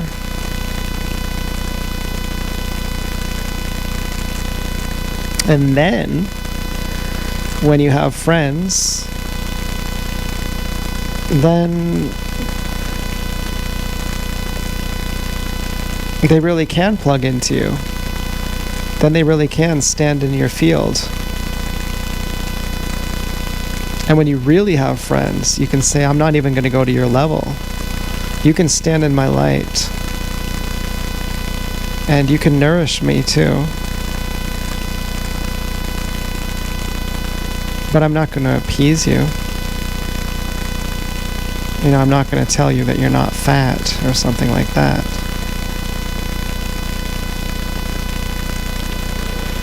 But I am going to have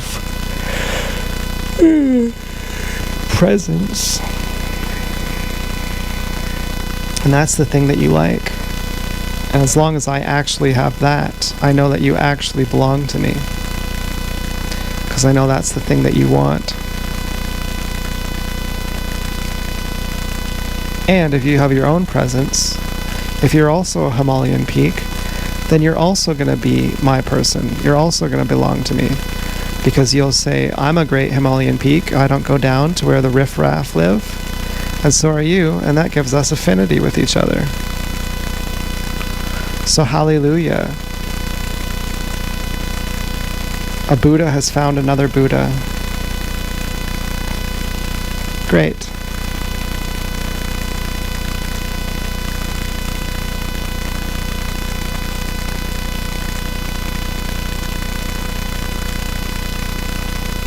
And so my people now are mine. It's different now. I'm on Snoop Dogg level now. There's a lot of profundity in what he said. There are about 10 people who care about me. He has like millions of people who scream and cry and they say, my God, Snoop Dogg. Who want to have sex with him, who want to have his babies, who want to marry him. He knows. There are only 10 people who care about him.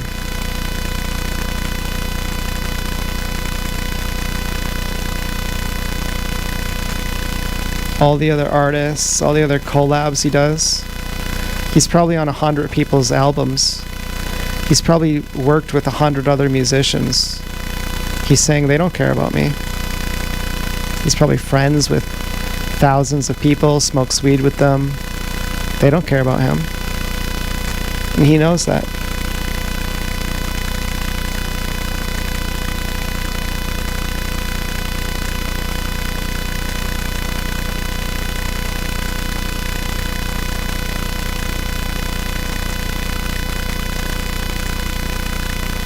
I feel honestly like Robin Williams and Dance Girl is Matt Damon, and she analyzed the painting I did.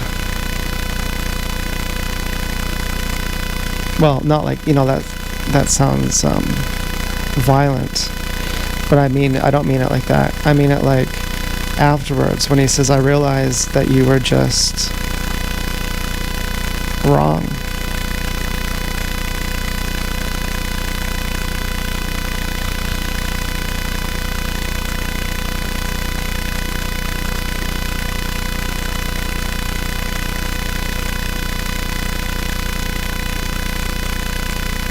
Well, I thought that scene was a little bit much when he's like, don't you ever talk about my wife. I thought that was a little much. Well, I've never felt like that. If someone insulted someone I love, I'd say, well, who gives a fuck what you think? I'm not going to validate it by fucking choking them. You know, in the context of that movie, I doubt Robin Williams' wife would have said, oh, that's a good idea, you should go choke him. You know, that seemed mentally ill on his part.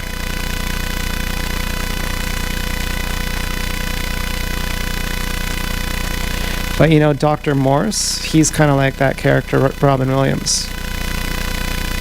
And Lauren is like the math professor.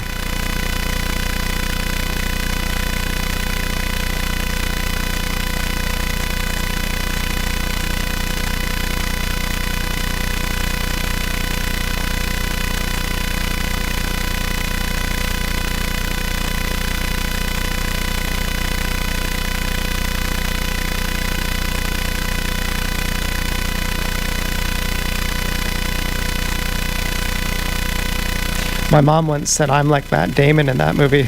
I said, nope, that's Matt Damon in that movie is Travis. I'm Ben Affleck.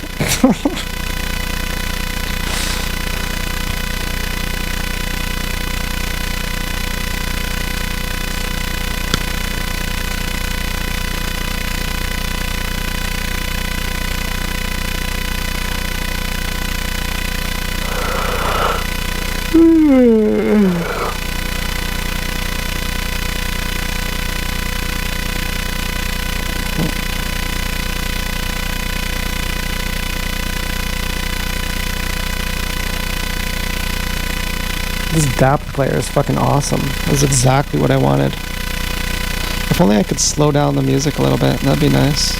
But it reduces the quality. You really got to use the pulse stretch method if you want to slow music down. You know, I love hanging out with you so much. This is my favorite thing in the world. And I'm talking to the whole audience at this point.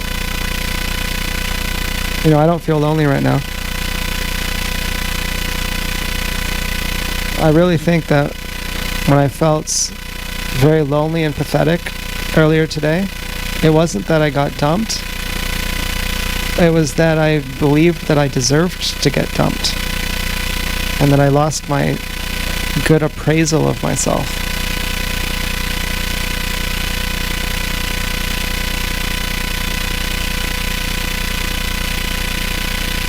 I wonder if Dance Girl has ever been bullied by people. And now if she passes it on.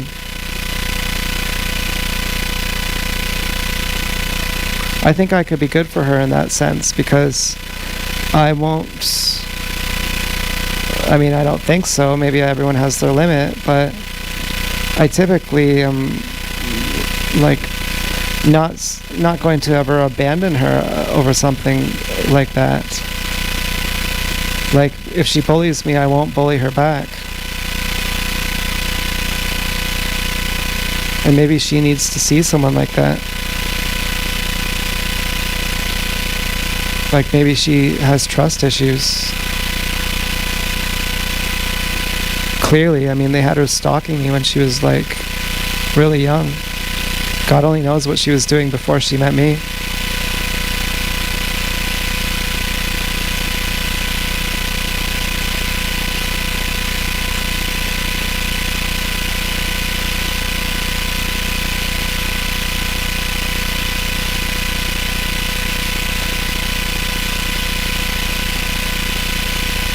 Well, I still love her, of course. How could you not?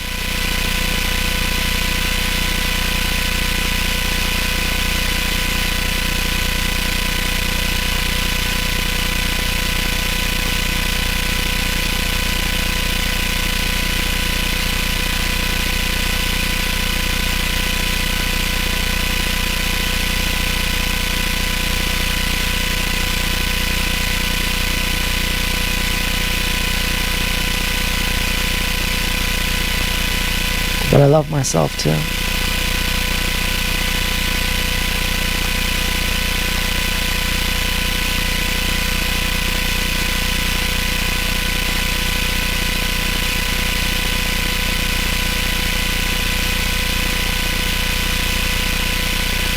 I wonder if she loves me.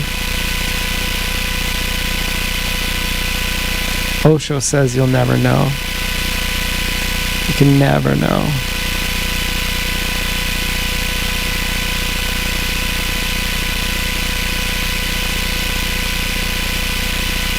Maybe that's the fun of it.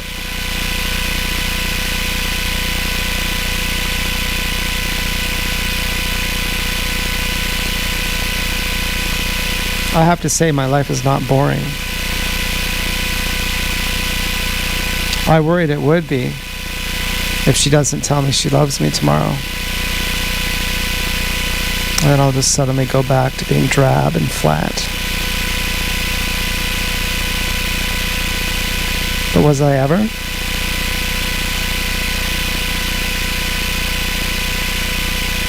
I've been pigless. Have I though? I've stopped having sex. Or have I been pigless?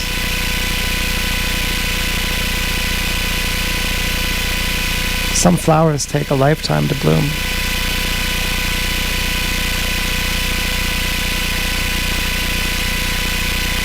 Some take a week.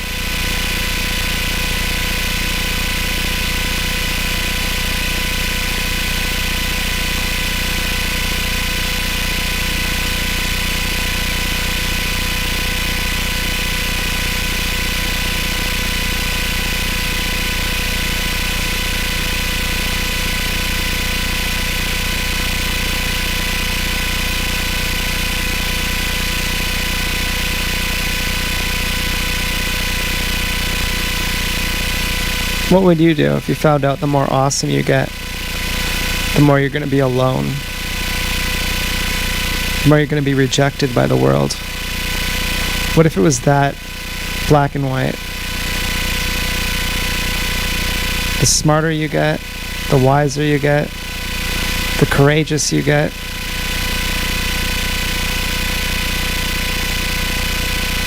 that it means that people are going to hate you. What would you do? Would you have a limit where you go, I can't go any higher, this is too much?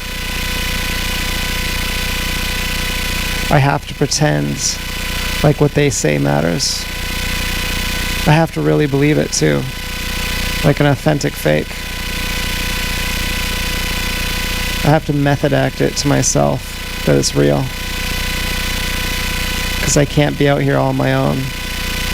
Can't be fighting the whole world.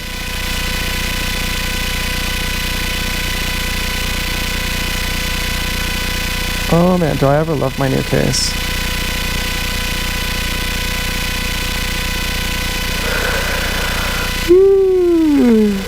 Well, I hope I'm not depressed when I wake up tomorrow. I typically have the best time at night.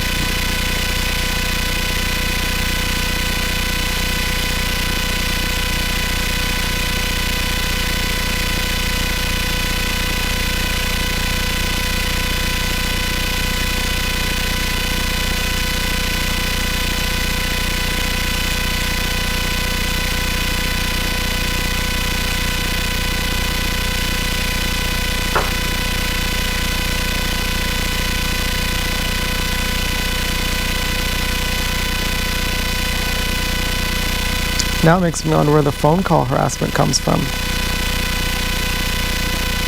As far as I know, I didn't get harassed last month by Dance Girl.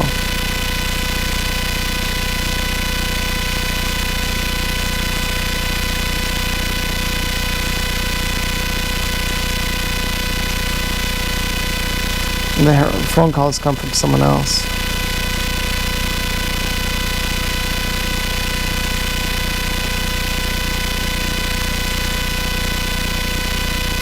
I'll be curious if I get one tomorrow. And if I got one today. I'll have to check the call display. I don't think I've got one in a while.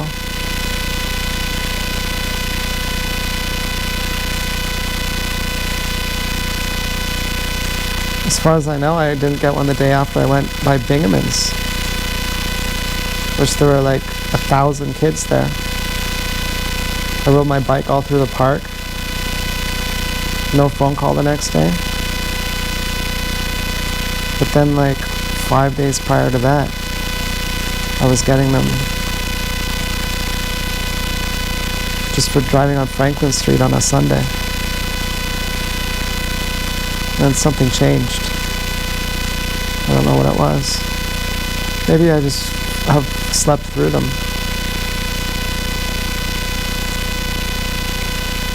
We have these amazing phones. I haven't even programmed them yet. We have 3,000 numbers. We can put everyone on those 3,000 call green light check mark. They can all phone anytime. But everyone else is silent. And if you want to buy that technology for your phone, it's like $150. Or you can just buy the Samsung cordless phones for $150. And they come with the phones too, plus they have that technology in them. And that's the only thing, because if you have a spam number blocker, those don't even work because they can just spoof local calls.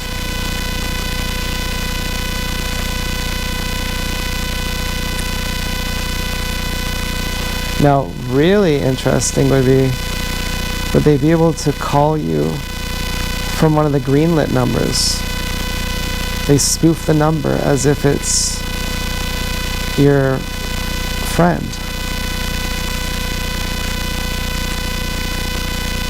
I'd be curious about that.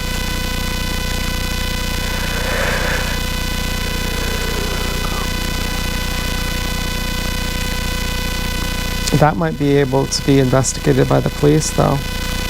If you say, look, someone is spoofing the numbers of the specific people who is on our list, that means they are stalking us. It might be another thing to just spoof, like, the number of Banana Republic. Or, whatever store. Whatever gay innuendo store.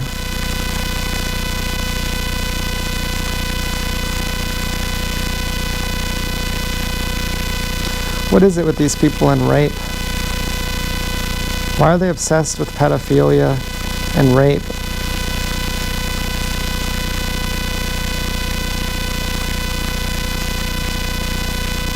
It seems like terrorism is just some kind of a shoe-in to get to that. They say once we designate them as a terrorist, then we're allowed to lie about them. And of course the lies we like best, or we want to say that they want to get down and dirty with some Teletubbies and rape them.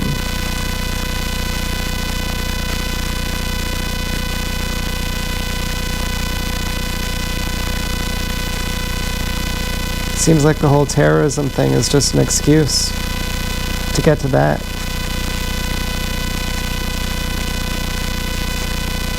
I'm like, project much?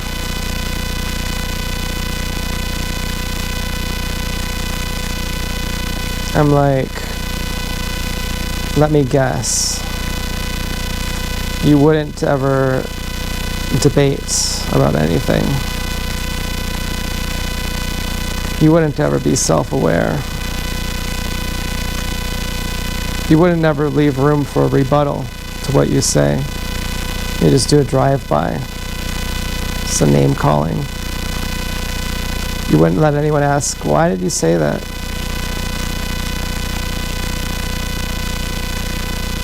You wouldn't allow your criticism to be critiqued because you're so sure that you're right.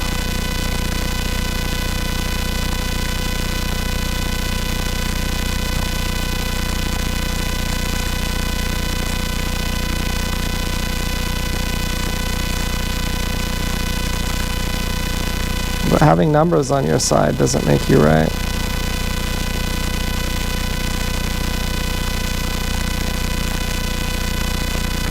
In fact, it makes you wrong.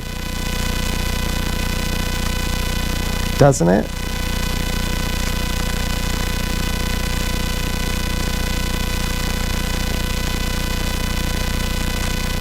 Don't you personally, as the person who argues that you have numbers on your side, believe that you're more intelligent than most people?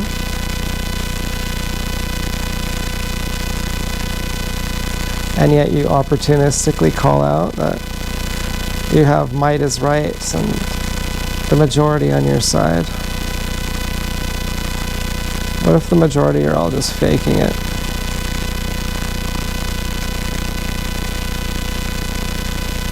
And all chorused and forced. What if that's why everything popular is untrue? And everything true is unpopular?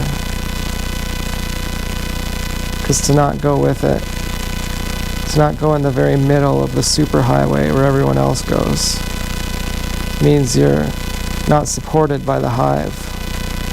And that takes guts and strength and truth and courage. What if it's just too hard?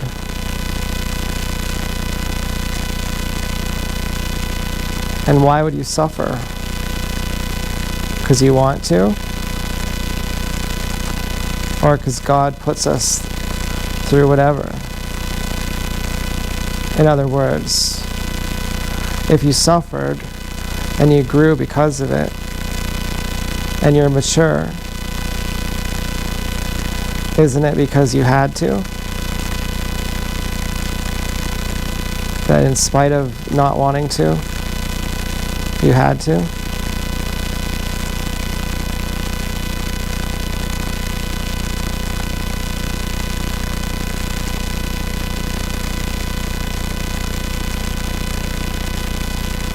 Well, I like the nervous feeling. It's really fucking good. I always envied that about Tyler. But Tyler from Real Social Dynamics, he could just go through that so much. It's painful to face social rejection. It's very painful. My dad said, we're beyond that. The only person who goes around approaching women just to prove that he can fuck them is a pickup artist. And that's fucking tacky and cheesy as hell. You should approach the people who you like. Tyler once said, if you really are good at pickup, you'd only have to do one pickup. You just have to approach the girl you like and then marry her. Wouldn't that be the ultimate success? What's the point of getting good at cold approach?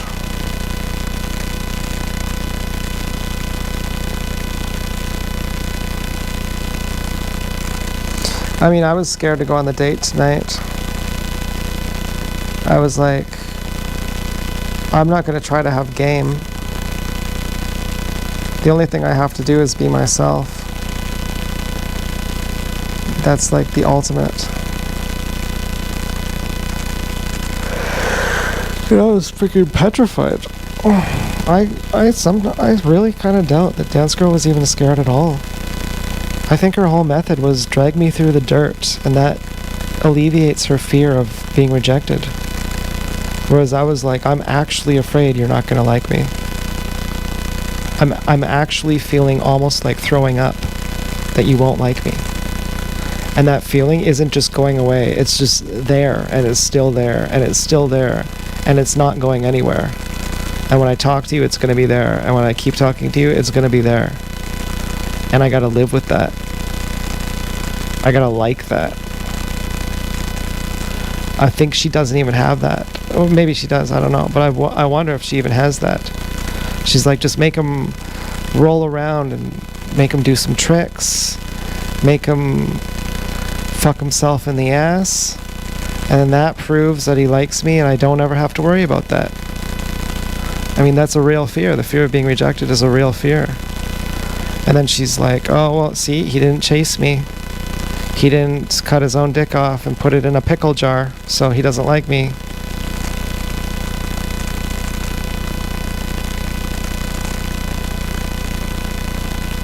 She might just be afraid of that feeling. Of being rejected. I mean, that's a real possibility. Even if she says, okay, let's get back together. We arrange a date for this Thursday that works for both of us. We're still gonna have to maybe not like each other. I mean, that's the biggest fear I have. That's my real fear with her. But I'm willing to face that. I have confidence in myself.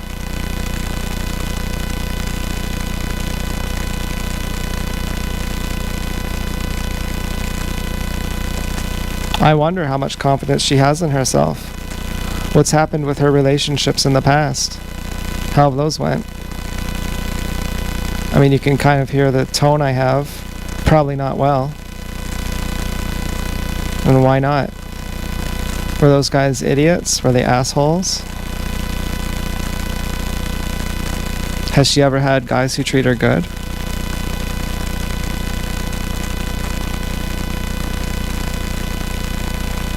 I've had girls who have treated me good, and I've lost them because I was not good back to them. And I've had girls who treated me bad, and I've lost them because they didn't treat me good. His dance girl had that full range.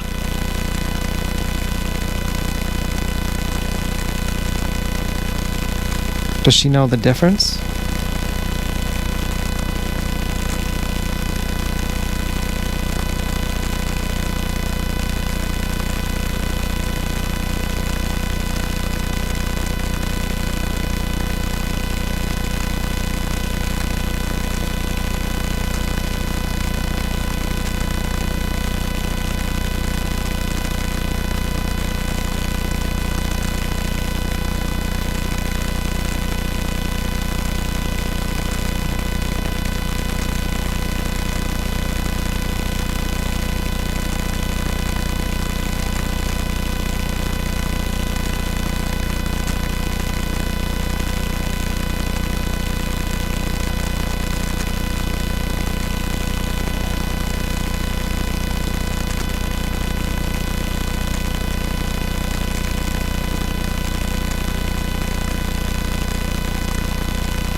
I mean, I think she may have threatened me. They had a blue van go by on Kenneth Street where all those kids were.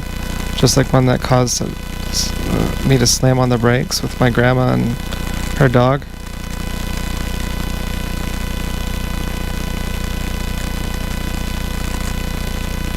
You know, maybe I dodged a bullet.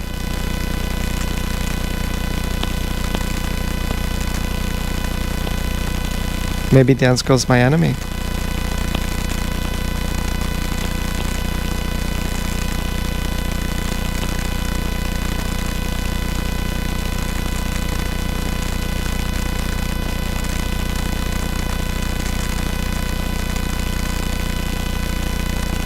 Maybe TSF are my enemy.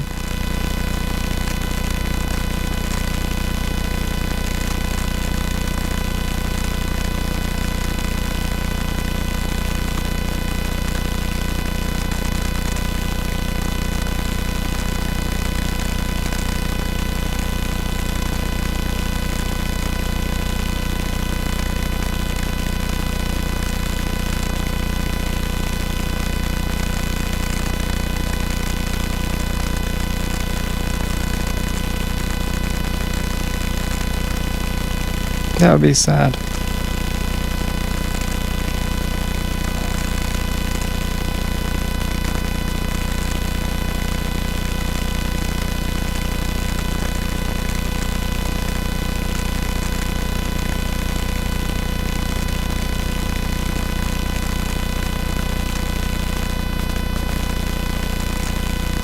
Maybe she has borderline personality disorder or something where she won't ever see it. She won't ever know it. And anything I say, it'll just go right over her head. And she'll make the face of understanding it, but she'll just be like, and I'm about to fucking fuck you over again. And I'm about to blame you.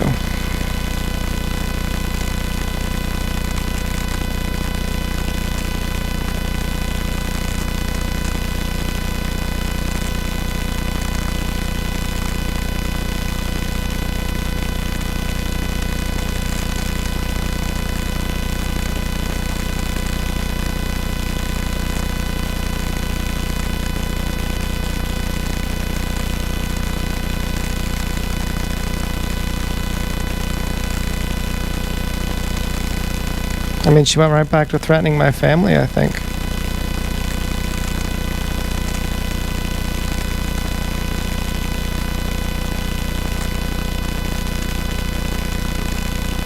But that van turned onto Kenneth Street, onto the other side of Franklin. Not sure what that meant. Last time the police were there, as if to say, you're safe on this side of Kenneth.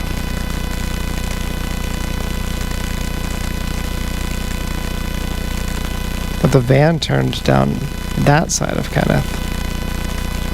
So I don't really know what that means.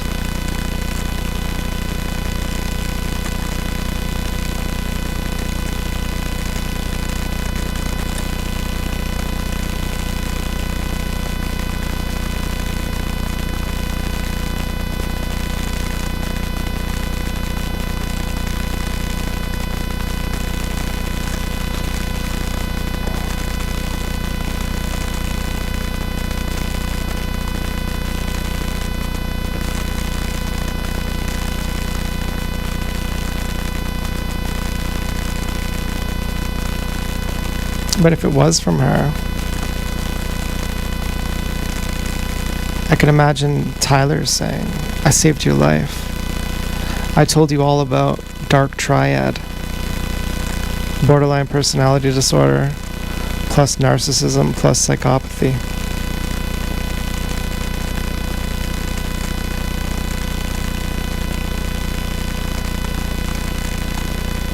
And beware.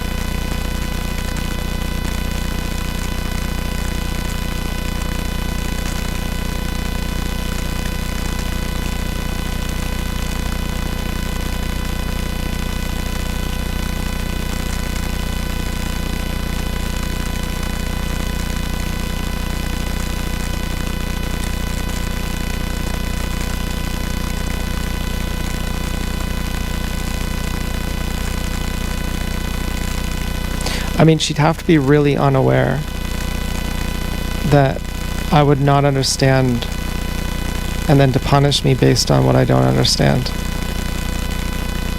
Or some kind of mental issue, like some kind of abusive disorder or something. Like I don't know what it would be. I don't know, I'm not a psycho-babble kind of.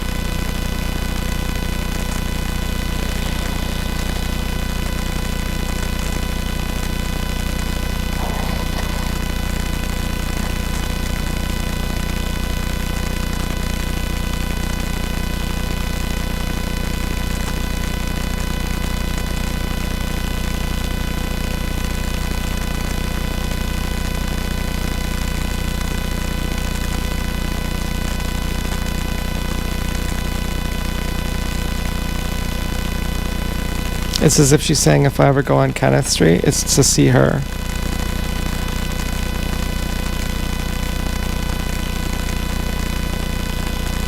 I've always made it really explicit that even my worst enemies, since we live in the same town, if it's happenstantial, that's completely different. When I ask for help from the gang stalkers, I say always, if I see this person, if it's happenstantial, it doesn't matter. But if they're stalking me, then it does.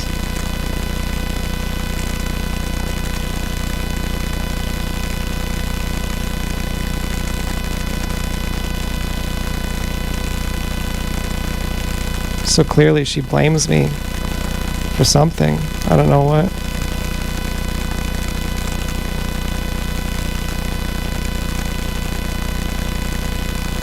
For being a TI, really.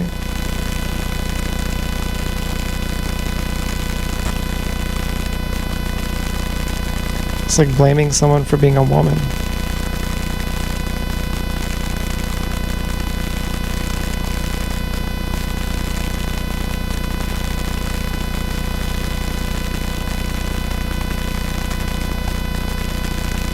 It's pure bigotry.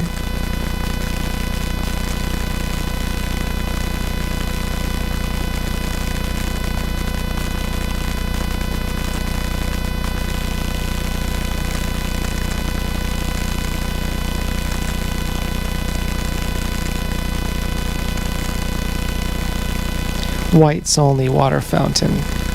Sorry. You're gonna get it diseased. That's literally the same thing.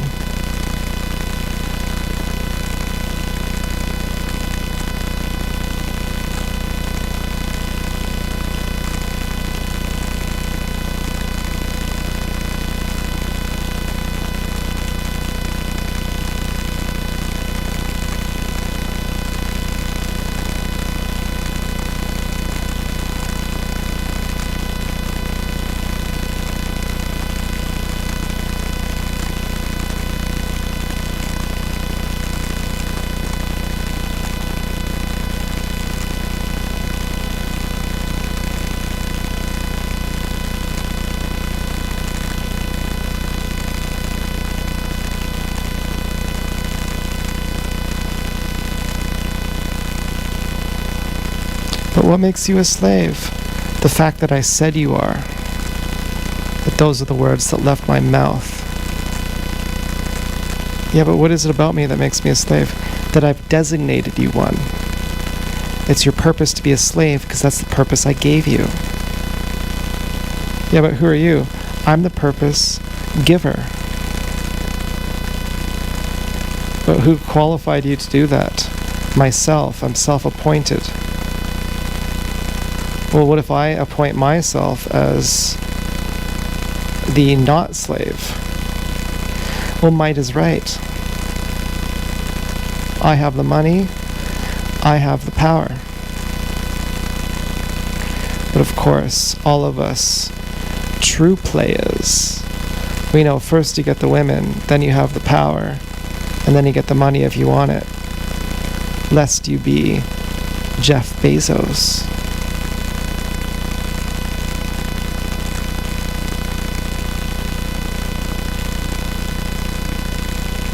What a gruesome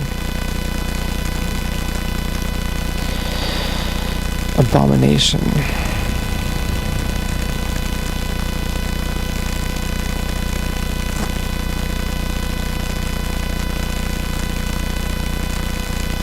Tonight may have been very revealing. I thought Dance Girl was someone different after last month. Maybe she was just acting.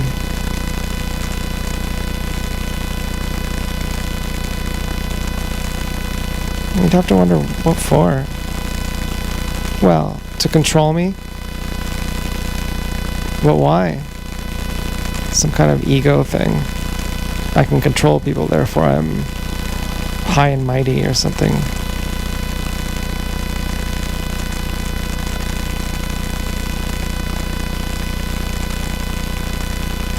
Which is just like, who wants to be high and mighty? Someone who doesn't have God. Who doesn't have God? Typically religious people. Those are the people who kill Jesus. And anyone else.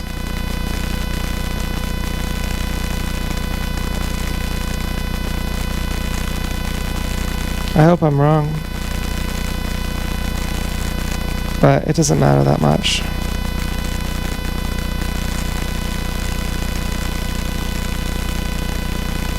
It doesn't matter at all. Because either way, the answer is okay.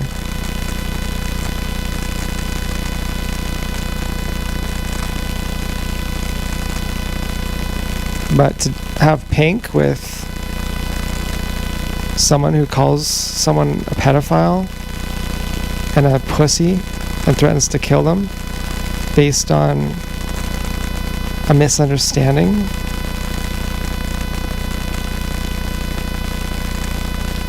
that's like, it wouldn't be good.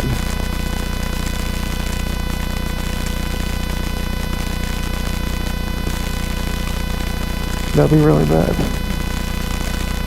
Now, if I ever had a baby, I would say my baby is going to be a TI, not a gang stalker.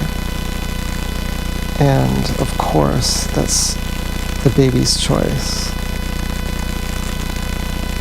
my kid would get to choose if they want to go to public school or if they want to be homeschooled or if they want Montessori school.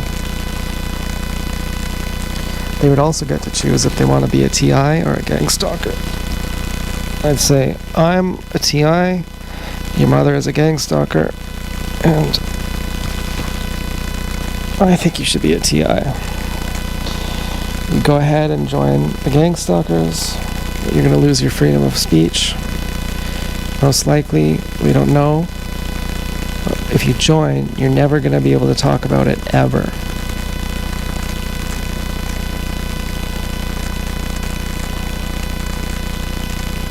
And you're going to be under a permanent gag order for the rest of your life.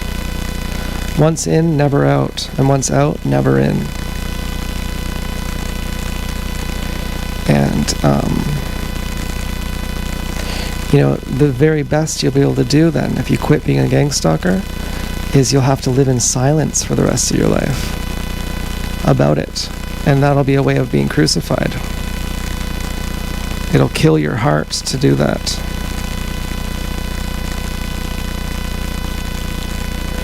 So think twice. You're gonna get molested and fucking raped and abused if you pick TI. But if you pick gang stalker, in a certain indirect way, you're gonna have to do that to other people. Even as a Teletubby, which is gonna be very traumatizing to you. And then you're gonna have to live in silence about it for the rest of your life. And, you're going to have the majority on your side. But you're going to realize that they're all retarded. And that it truly doesn't matter. That you can't replace the group's mentality for your own individuality. You're going to have to give up your individuality to be part of the group. And if you ever get your individuality, you're going to have to keep it secret. And it's going to be the most blessed and good thing about you, and you're going to have to keep it secret. So you're going to get fucked one way or the other.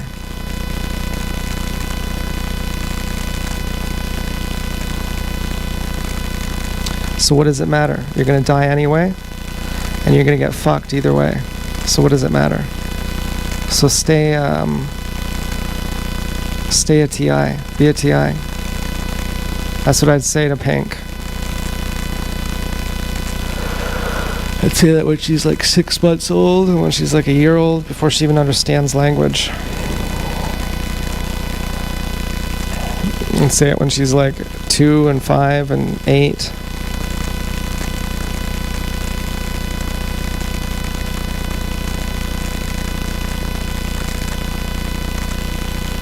I'd say there are people who claim that they used to be gang stalkers. There are also people who claim that they knew someone who told them that they're being gang stalked, and that person ended up dying later on, like a month later. So it seems a pretty big risk. We don't know what's scare tactic and what's real. But it seems that they take it really seriously if you talk about it.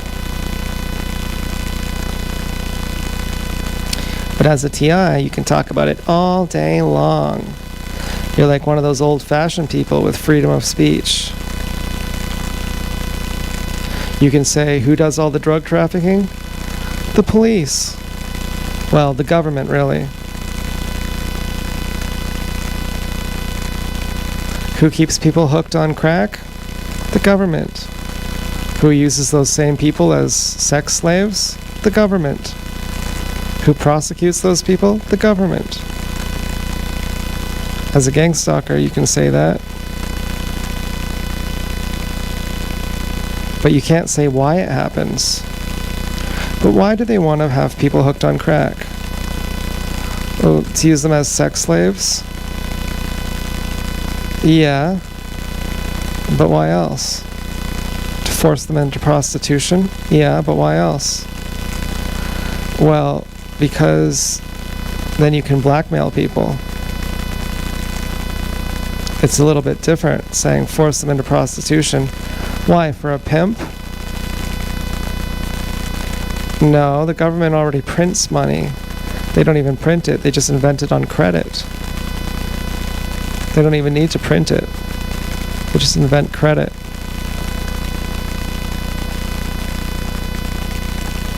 So they don't need the money. So what do they need? They need blackmail. What do they need for that? They need hookers, often underage. What do they need for that? Hard narcotics.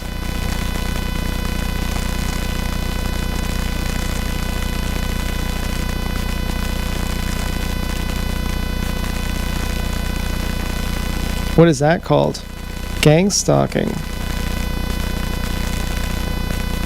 You can only say the half-truth if you're a gang stalker. You could say, yeah, the CIA are drug traffickers.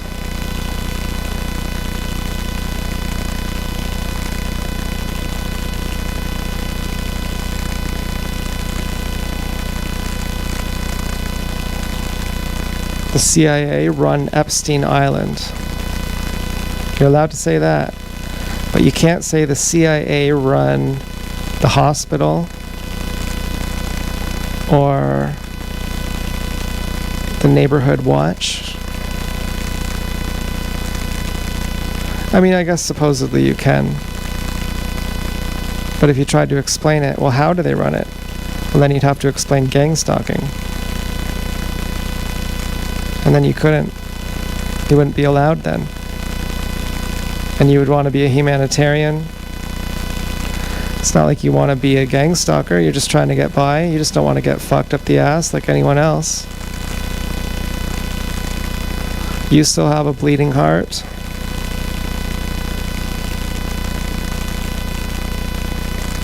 And you're going to be crucified by your silence. And you're going to have to live with yourself for a long time.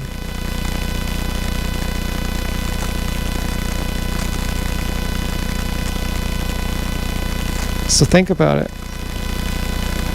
Injury to your body or injury to your soul? That's your choice.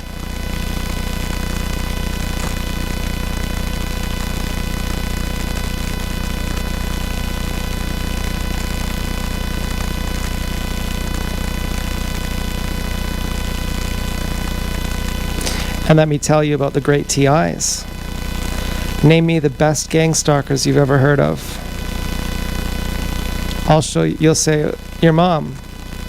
I'll say, what about your dad? You'll say this person or that person. I'll say, what about this person or that person? If we were going to go the famous people. Osho, TI. Flesh Simulator, TI. He builds his own energy weapons and his own automatic weapons.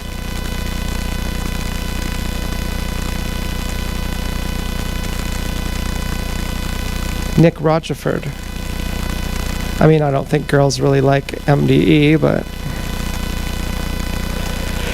other the famous people who you like: Malcolm X, Martin Luther King.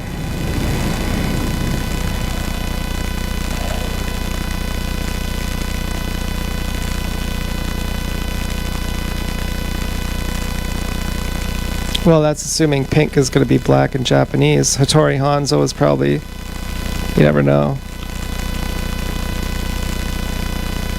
That's assuming pink is even going to exist. As far as I know, pink is just a dream that's already in the past. Some people say, do you know what the best thing about the past is? That it's over.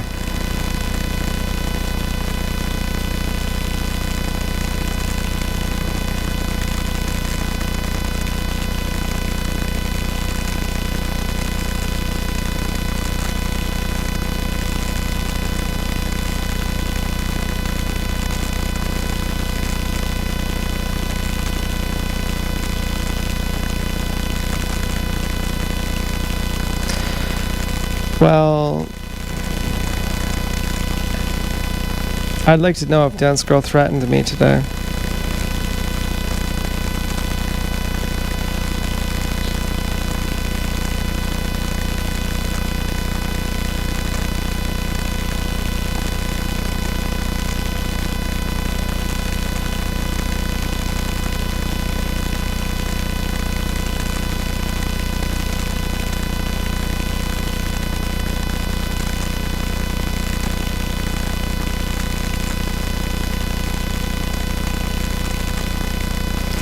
Maybe I'll go on a bike ride on the Kenneth Street trails tomorrow.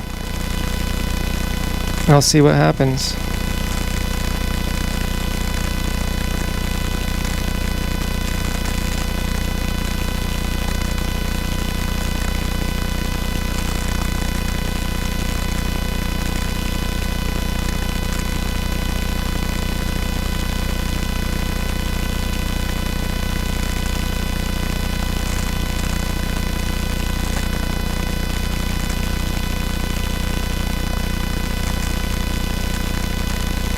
I don't know if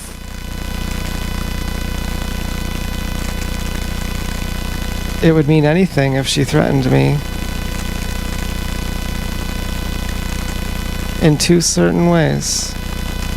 Way number one, is her threat simply meaningless? That she's not going to back it up with actual violence? And number two,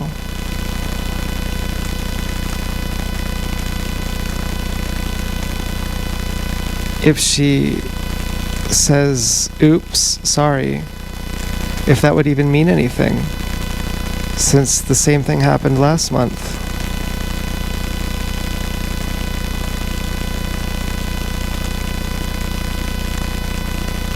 And number three, would an oops, sorry have a different meaning depending if the threat was intended on being backed up with real violence or not?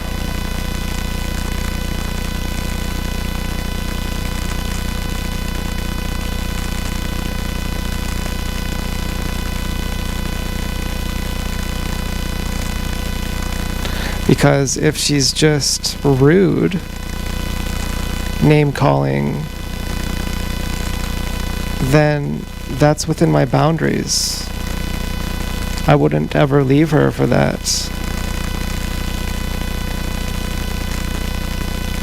But if there's real threats to safety, then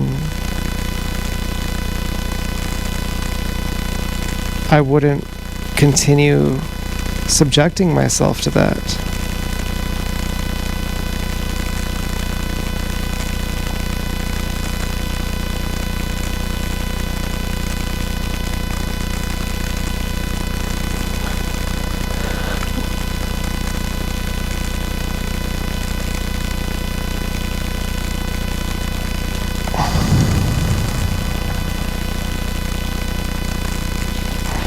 Maybe she has a temper. Well, I'm so relieved right now. You can't even imagine. I feel like I got out of Shawshank. And no, the feeling is not getting out of a relationship. The feeling is that I don't hate myself.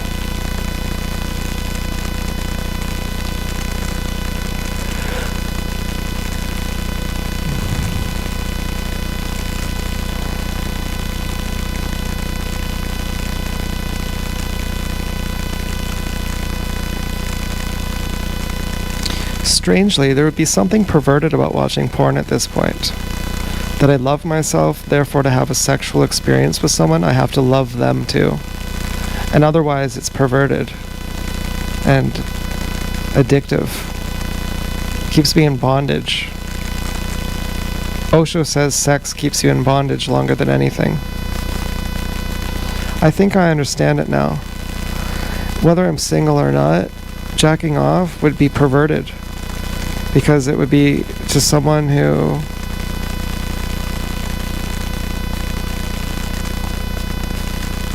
I don't love.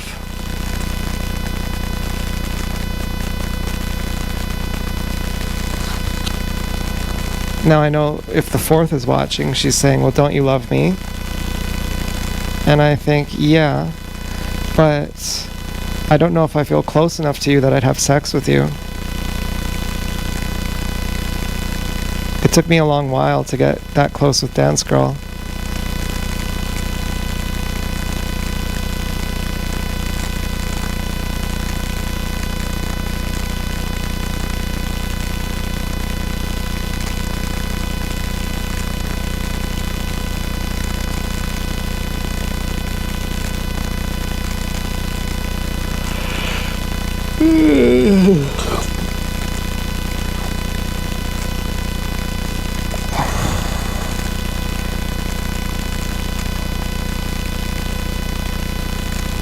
And you could say, oh, well, what about her sweater? You got her sweater and you jacked off to that right away. Well, it had been some years, like I think it was like a year or two from when I first met her to when I got the sweater. And that was under strange circumstances. It was very stressful, and it wasn't like how you'd have it in a romantic movie.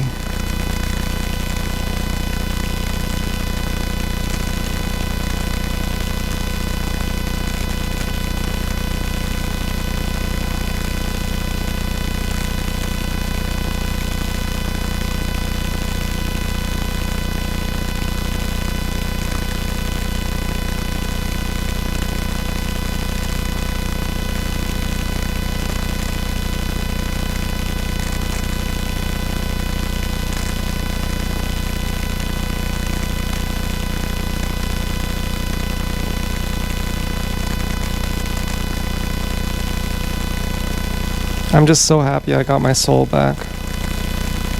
I'm cherishing it. Hopefully it stays tomorrow if Dance Girl doesn't love me tomorrow. I hope so badly it stays.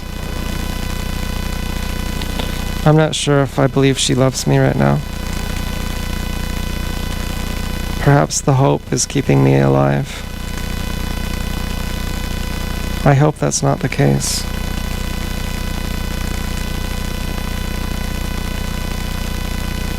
I used to love myself, you know.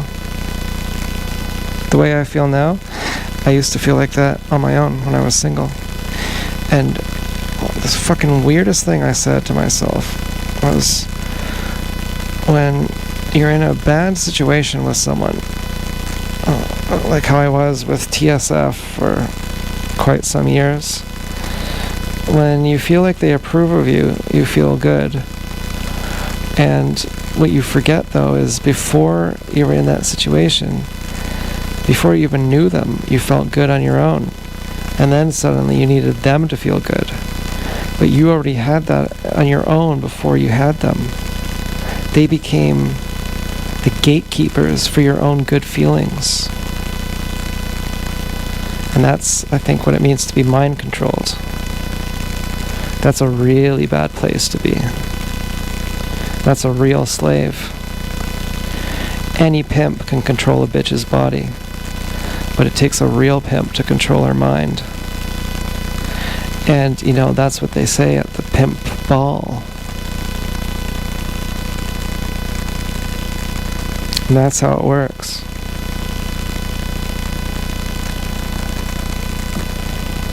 They sell you something that you get for free.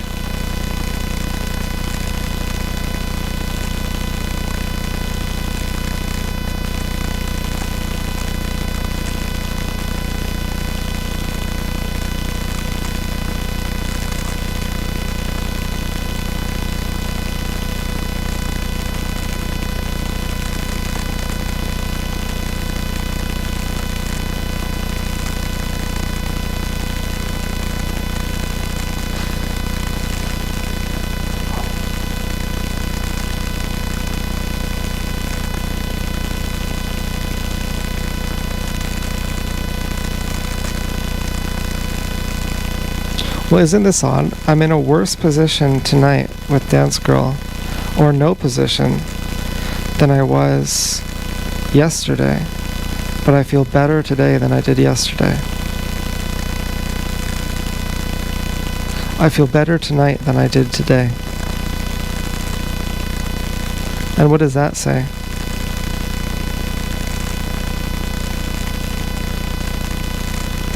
That we've moved forward in our relationship?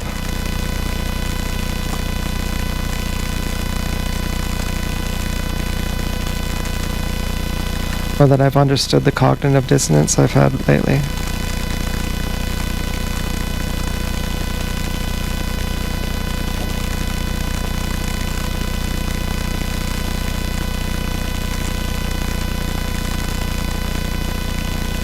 And gotten over it.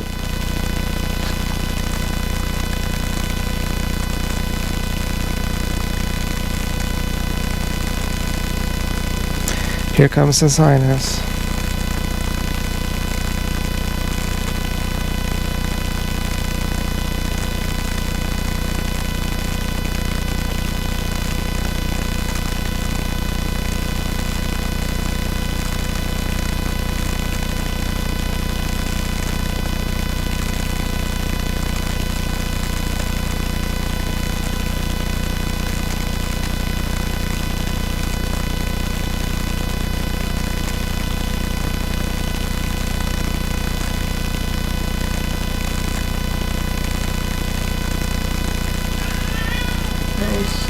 They're very bad.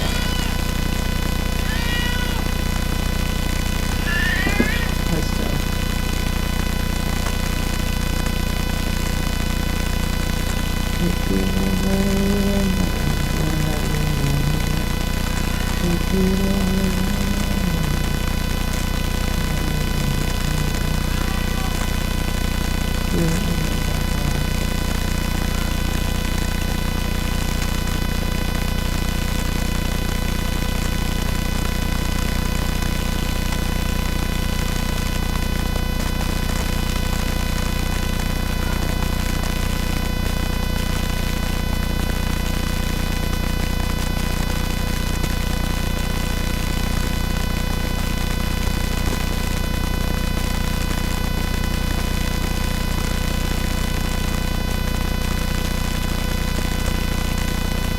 You're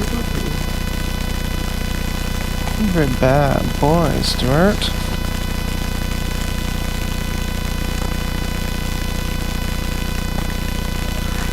Stuart, you're very bad. I need to tell you, Stu.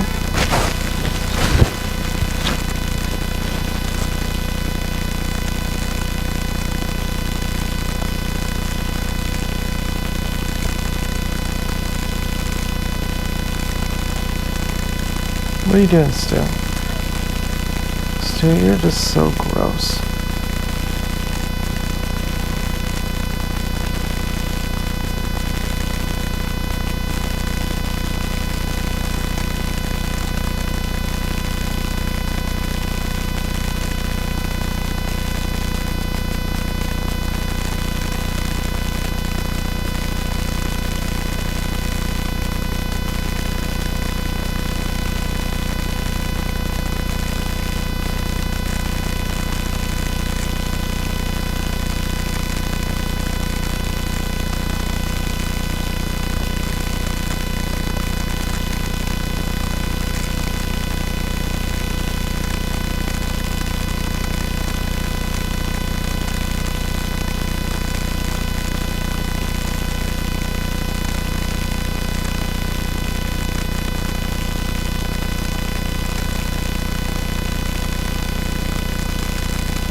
Well, it's time I said it. Who's the master of Joanne's family? It depends. Did Joanne have that car drive at me? But even if that wasn't the case,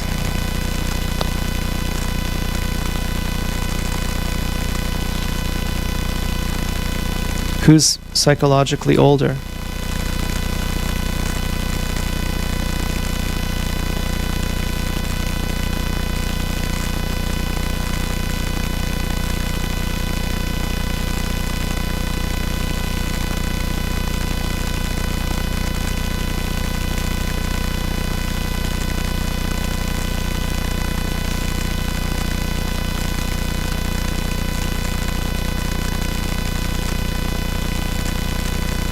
You know what I can't believe is that people don't use electric shavers.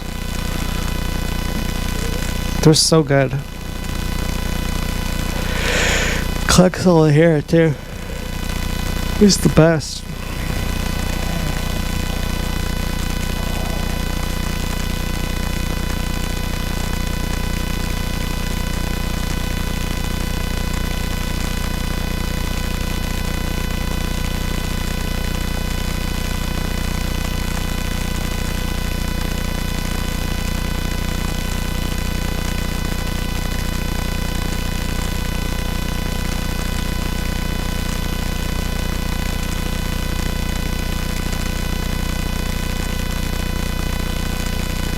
Now, I think I might jack off one more time tonight. And as far as my good faith to dance girl, I'll say that it'll be a random porn person.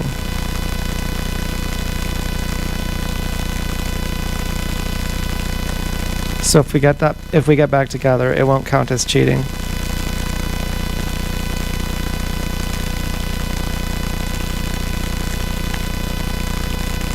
And otherwise I wouldn't do this, but we're in a limbo period, so. Because I'm in a happy mood, and I'd like to jack off while happy. I haven't done that in a long time. like years.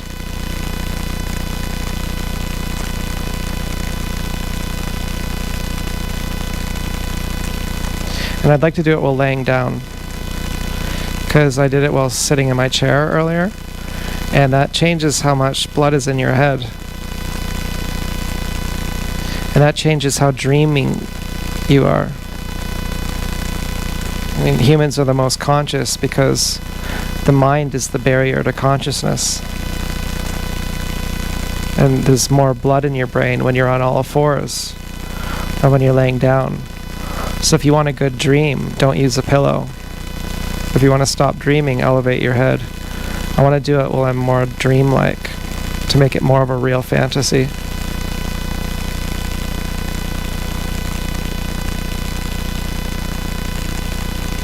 I made a video to Helen, and I was telling her about how I got dumped tonight, or how I dumped Dance Girl. I wasn't really sure how to frame it. And I looked at my face on the video, and I thought, oh, yuck, you're so ugly. And I think I just was feeling low self-esteem.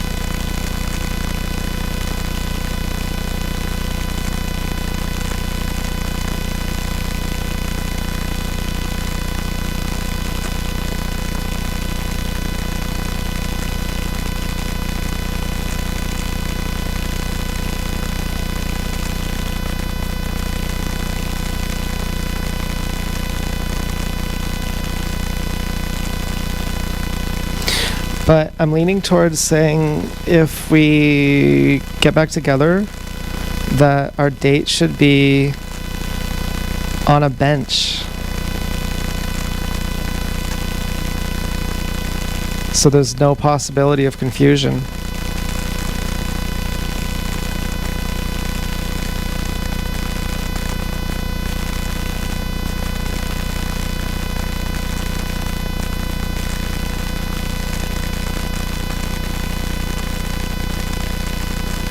And that's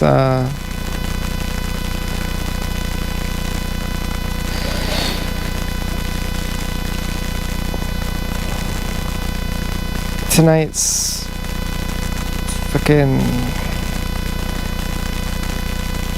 violence towards me necessitates that.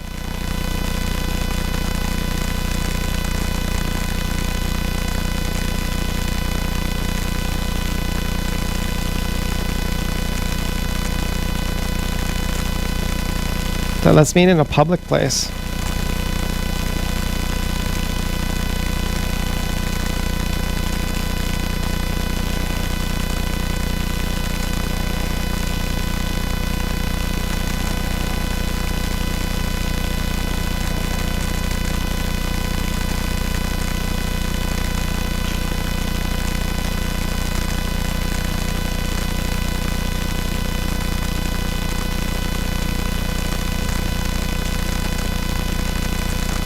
Let's meet at the mall.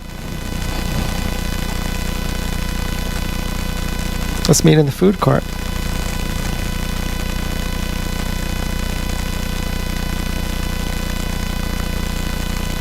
Right by where ABG girl called me dad.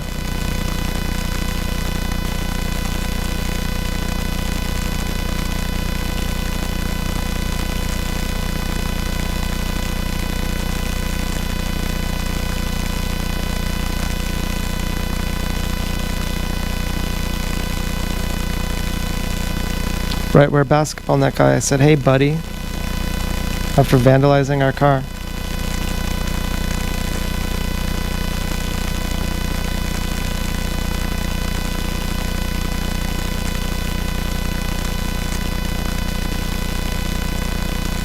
What do you think, Dance Girl? Tell me if you love me tomorrow. If you want to meet at the food court on Thursday. And then we can decide a time after that if you say yes. And my conditions are that you have never intended on following through with any violence. If you've made any threats. And if you tell me that, then I'll believe you. But if you lie, it'll come out in some way. And so, although you can lie to me and I'll believe you, you also can't deceive me, and both are true. And so think about it.